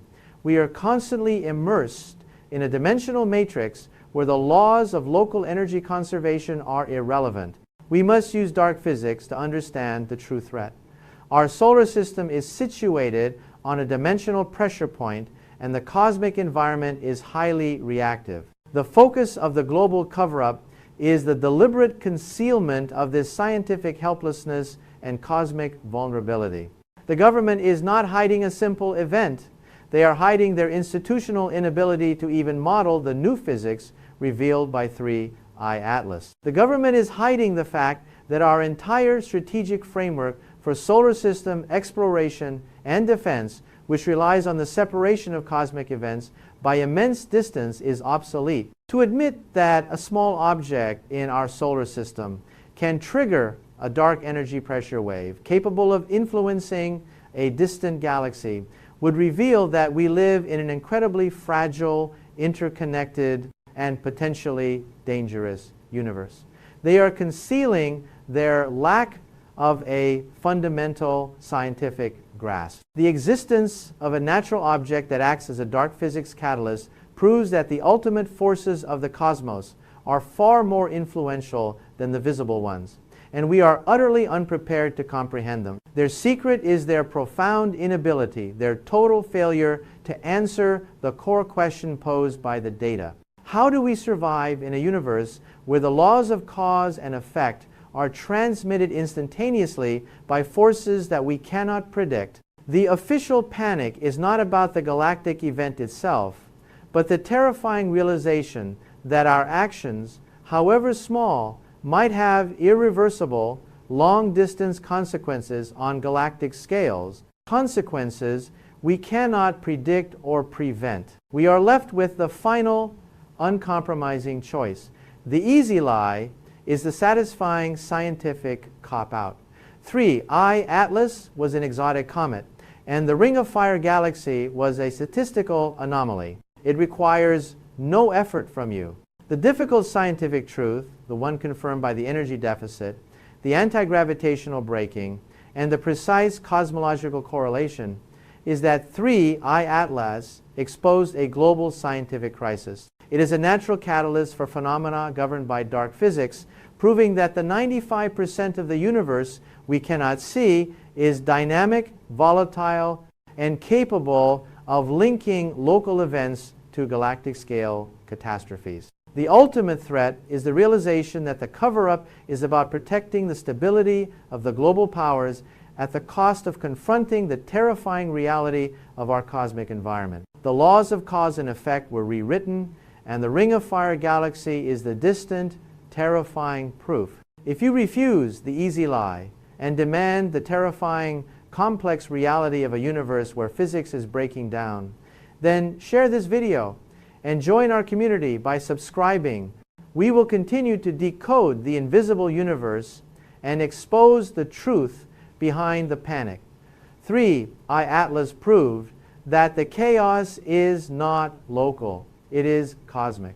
As a theoretical physicist, I have spent my life studying the laws that govern our universe. And I'm telling you right now, those laws are being violated in ways we didn't think possible by the object 3 I, Atlas. This is no longer a debate about chaotic cosmic events. The data confirms an intentional technological violation of natural formation processes. The latest high-resolution data from the James Webb Space Telescope, JWST, has utterly shattered my understanding of interstellar objects, exposing a deliberate, terrifying truth. 3 I divided by Atlas is a moon factory. This object is not merely shedding dust. It is actively, deliberately manufacturing and launching new moons, perfectly engineered to orbit nascent exoplanets.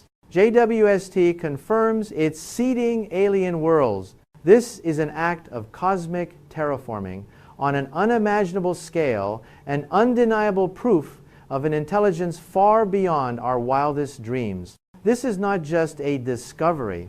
It is a direct confrontation with a technological marvel that predates and defies our Type 0 limitations. This unprecedented revelation of galactic scale engineering has forced us to use the only language capable of classification. I am talking about a cosmic construction project that forces us to use the framework of Michio Kaku's civilization classification. To understand the scope of this technological crisis, the evidence of a moon factory, we must first isolate the 3 core anomalies of 3 I, Atlas, that confirmed its role as an autonomous manufacturing platform. The initial consensus was based on flawed Type 0 physics. We now see the impossible. The first anomaly that truly perplexed us was the impossible mass deficit and density imbalance. Orbital dynamics suggested 3I Atlas had a mass far lower than its photometric size indicated. The initial easy debunking was that the object was porous, a loosely packed rubble pile. But the expanded scientific truth is that the object was undergoing active mass minimization. Its actual core density showed highly localized, structured regions of immense density consistent with compressed metals surrounded by vast pockets of internal void. This imbalance is a signature of engineered hollowness, exactly what we would design if our engineering goal was to maximize internal volume while minimizing effective mass for interstellar propulsion and internal processing. This proves the structure is not geological, but purpose-built. The second anomaly was the hypercollimated material ejection and zero-emission deployment. The object did not display chaotic outgassing. Instead, we observed highly focused, symmetrical ejection of precisely sized spherical aggregates. The conventional debunking argued for thermal jetting, but the expanded scientific truth is that the material streams were uniformly spaced, perfectly aligned, and pulsed with a deliberate rhythmic frequency. Furthermore, this ejection was accompanied by zero emission of heat or gas. This highly ordered, non-thermal ejection is consistent with field-based material expulsion, a system using gravitational or magnetic fields to push processed material away from the core without the friction or heat of chemical expulsion. We concluded this was not random effluvium, but a precise industrial launch sequence. The third anomaly, and the one that defines the structural proof for us, was the internal structural resonance. Prior to its closest approach, high-sensitivity radio mapping detected faint, rhythmic, low-frequency vibrations emanating from the object's interior. The conventional debunking, quickly classified, was fracture tones. The expanded scientific fact is that the frequencies corresponded precisely to the natural resonant frequencies of massive, hollow, geometric structures, suggesting the presence of large internal chambers and active machinery. This structural resonance is the sound of an internal active factory running through cycles of material, processing, and construction. We are listening to the sound of an automated shipyard. The ultimate claim that 3I Atlas is a moon factory is the direct consequence of the extreme technology we observed. This object is a manifestation of Type 2 engineering. We assert that 3I Atlas is an autonomous manufacturing probe, a moon factory designed to process interstellar resources and deploy seeds for planetary formation. We present 5 terrifying pillars of evidence that confirm this astronomical mission. The first pillar is the JWST confirmation, crystalline seed deployment. The crucial data came from the James Webb Space Telescope, which analyzed the composition of the micron-sized particles being shed. Our analysis confirms that these particles were not random dust. They were perfectly spherical microcrystals of anorthite olivine composite, a mixture of plagioclase, feldspar, and iron magnesium silicate. Crucially, these are the primary component materials of terrestrial planetary crusts and mantles, exactly what we would expect in the earliest stages of moon or planet formation. Furthermore, the particles exhibited a uniform, highly compressed crystalline structure, suggesting they were manufactured under immense pressure, confirming they are moon seeds. The uniformity of the size distribution alone violates statistical probability for natural fragmentation. The second pillar is the directed accretion and elemental seeding. We have isolated the undeniable evidence that the moons being produced are not uniform in elemental composition. They are specifically engineered with a gradient of elements, including heavy metals in their core and lighter volatile organics on their surface. This directed accretion indicates an intentional design to create bodies optimized for stability and potential future atmospheric retention. We believe this is a deliberate act of elemental seeding, providing essential raw materials for life to emerge on nascent planets, accelerating their geological and biological evolution. The factory acts as a cosmic distribution hub for pre-processed planetary material. The third pillar is a strategic deployment trajectory and orbital design. The material being shed was not dumped chaotically. It was ejected along the object's orbital path, the precise long-duration trajectory that will carry the seeds into other star systems. We believe the deployment vector was calculated to maximize the gravitational capture probability by future exoplanets. The largest, fully formed spherical bodies were precisely targeted towards newly forming protoplanetary disks entering stable, long-term orbits. This reveals a civilization dedicated to cosmic scale resource management and deep-time ecological engineering. The fourth expanded pillar focuses on the gravity and inertia manipulation. The factory could not operate if its massive internal machinery were subject to normal forces. We propose that the zero-emission braking and mass deficit are evidence of the probe utilizing active inertia dampening, a field that lowers the inertial resistance of the object, allowing massive internal machinery to operate without tearing the structure apart during maneuvers. This technology allows the Moon Factory to bypass structural limits during its production cycles, creating massive structures using minimal physical constraints. This is the signature of a Type II engineering marvel. The fifth and final expanded pillar concerns the autonomous self-replication and repair protocols. The sheer age of 3I Atlas, hinted at by its pristine condition and the vast distances it has traversed, suggests an incredibly sophisticated level of autonomy. We believe the object contains self-replicating nanobots and advanced AI protocols that enable it to mine interstellar hydrogen, helium, and dust, process them, repair itself, and continue its mission for eons. This is not a static machine.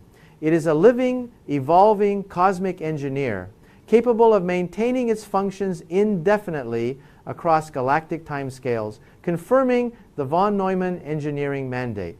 The undeniable evidence of directed accretion, gravitational micro-manipulation, and deep-time ecological engineering forces us to categorize 3I Atlas within Michio Kaku's framework of civilization classification. It is clearly a product of a civilization far beyond our Type 0 status. Kaku's framework compels us to place this object and its creators firmly within the realm of at least a Type 2 civilization.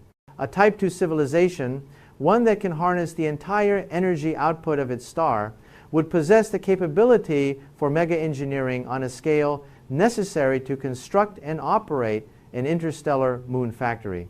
They could manipulate planetary formation, direct asteroid belts, and seed entire star systems with their designed celestial bodies. The very concept of seeding alien worlds is a Type II strategic project, one that ensures the persistence of their desired form of planetary environment across the galaxy. Kaku's ultimate refutation of the easy answer, the natural space oddity narrative, is that random cosmic processes do not produce perfectly spherical, compositionally tailored moons and insert them into optimized exoplanetary orbits with such precision. We realize that the sheer scale, complexity, and deliberate intent behind 3I Atlas defies any natural explanation. We must use Kaku's framework to understand the true threat. We are not just observing a natural phenomenon. We are observing the active, ongoing engineering project of a Type II or even Type III civilization whose goals and motives are utterly incomprehensible to our nascent intelligence.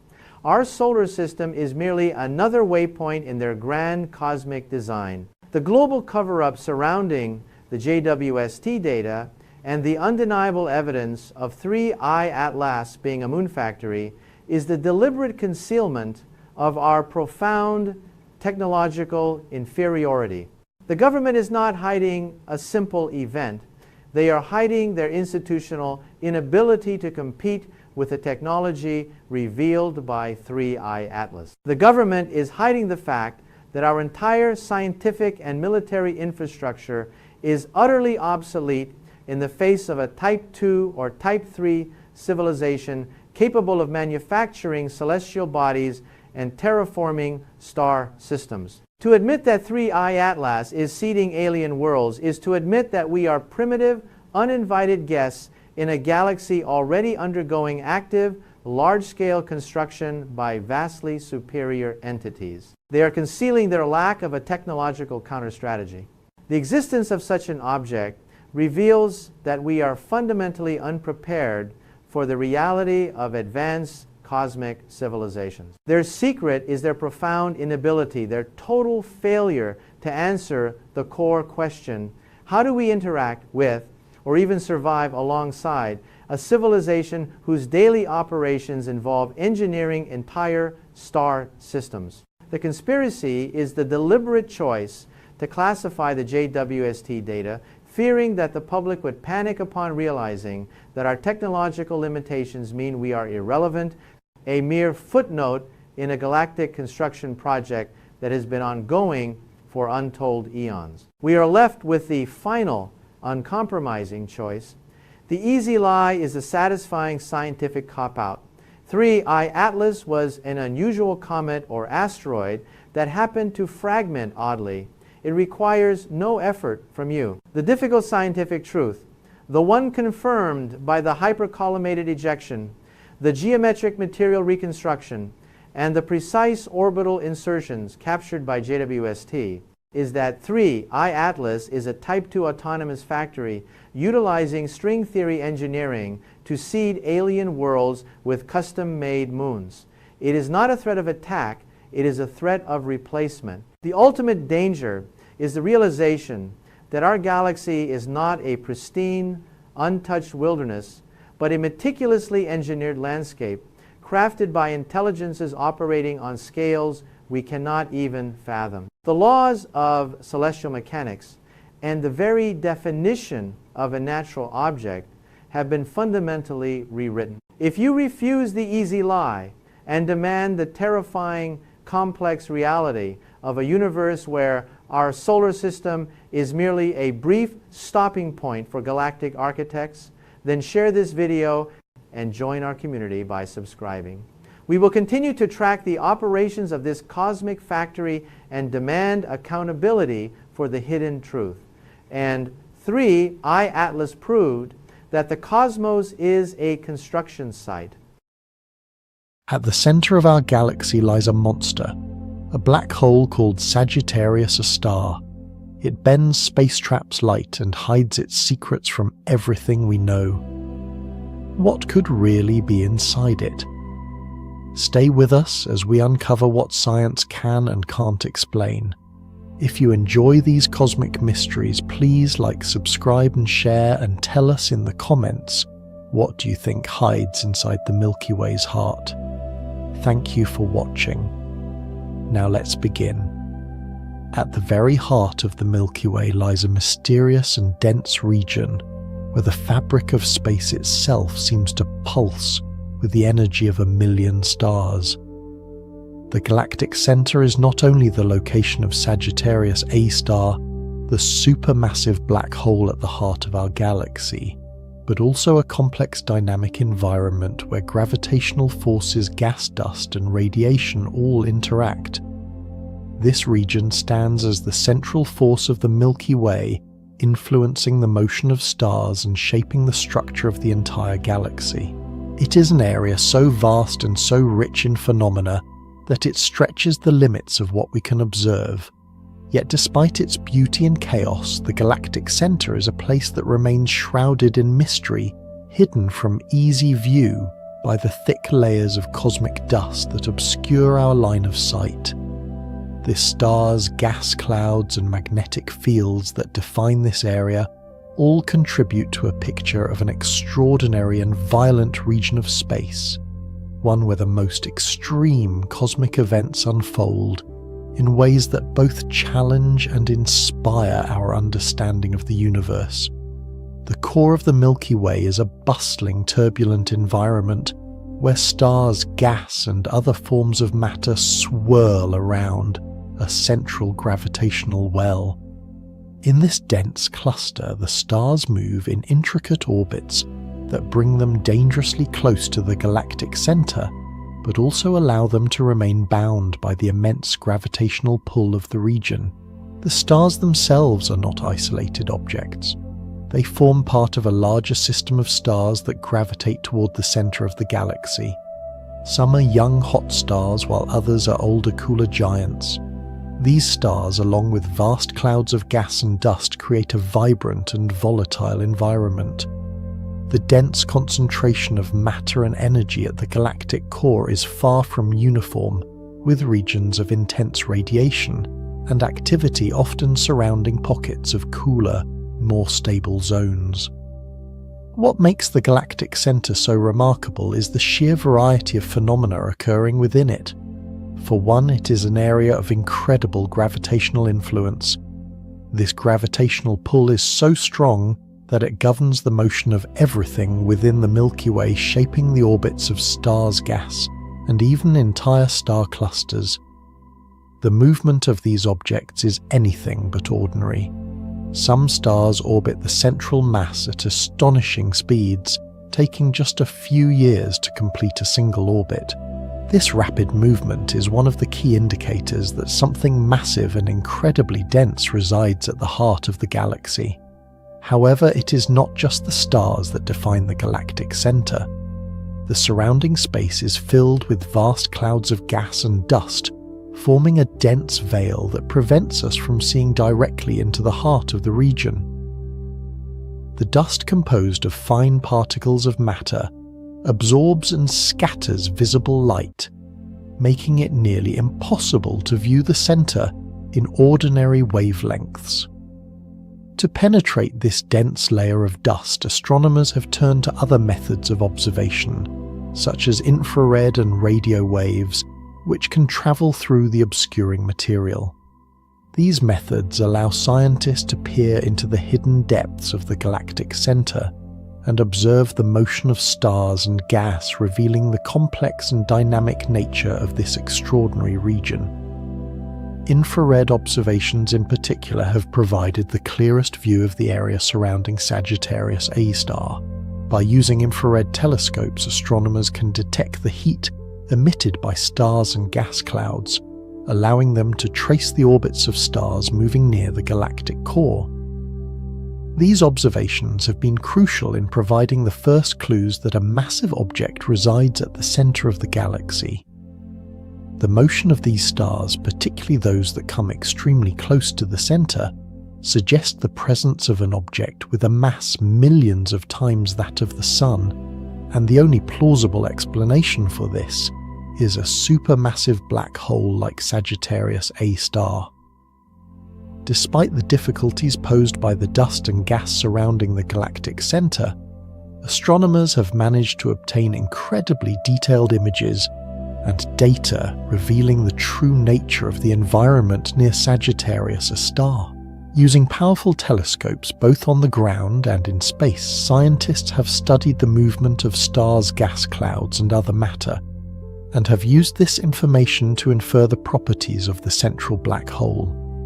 These observations have shown that the region around the galactic center is a place of constant motion and change, with objects moving at speeds that can exceed hundreds of kilometers per second. This extreme environment, where gravity dominates every aspect of the motion of matter, creates conditions that are unlike any other place in the universe. The galactic center is not just a passive region of space, but an active, ever-changing environment. As matter is drawn toward the central black hole, it forms an accretion disk, a swirling mass of gas and dust that heats up as it spirals inward. The material in the accretion disk becomes so hot that it emits large amounts of radiation, particularly in the form of X-rays, This radiation, combined with the intense gravitational forces at play, makes the galactic center one of the most energetic regions in the entire Milky Way. The energy released in this area is so great that it can have a significant impact on the surrounding stars and gas, creating powerful outflows and bursts of radiation that can affect the entire galaxy. Yet even in the face of this violence and energy, there is a sense of order to the environment around Sagittarius A star. The orbits of the stars, the motion of the gas clouds, and the overall structure of the region are all governed by the central gravitational force. The fact that such a large amount of mass can exist in such a small space without collapsing under its own gravity is one of the great mysteries of the galactic center. It is a region where the laws of physics are pushed to their limits and where extreme phenomena occur on scales that are difficult to comprehend. The dense, active environment of the galactic center creates a sense of both awe and curiosity, inspiring astronomers and scientists to continue studying it in detail. It is a place where the forces of gravity, light and matter all converge in a way that is difficult to replicate elsewhere in the universe.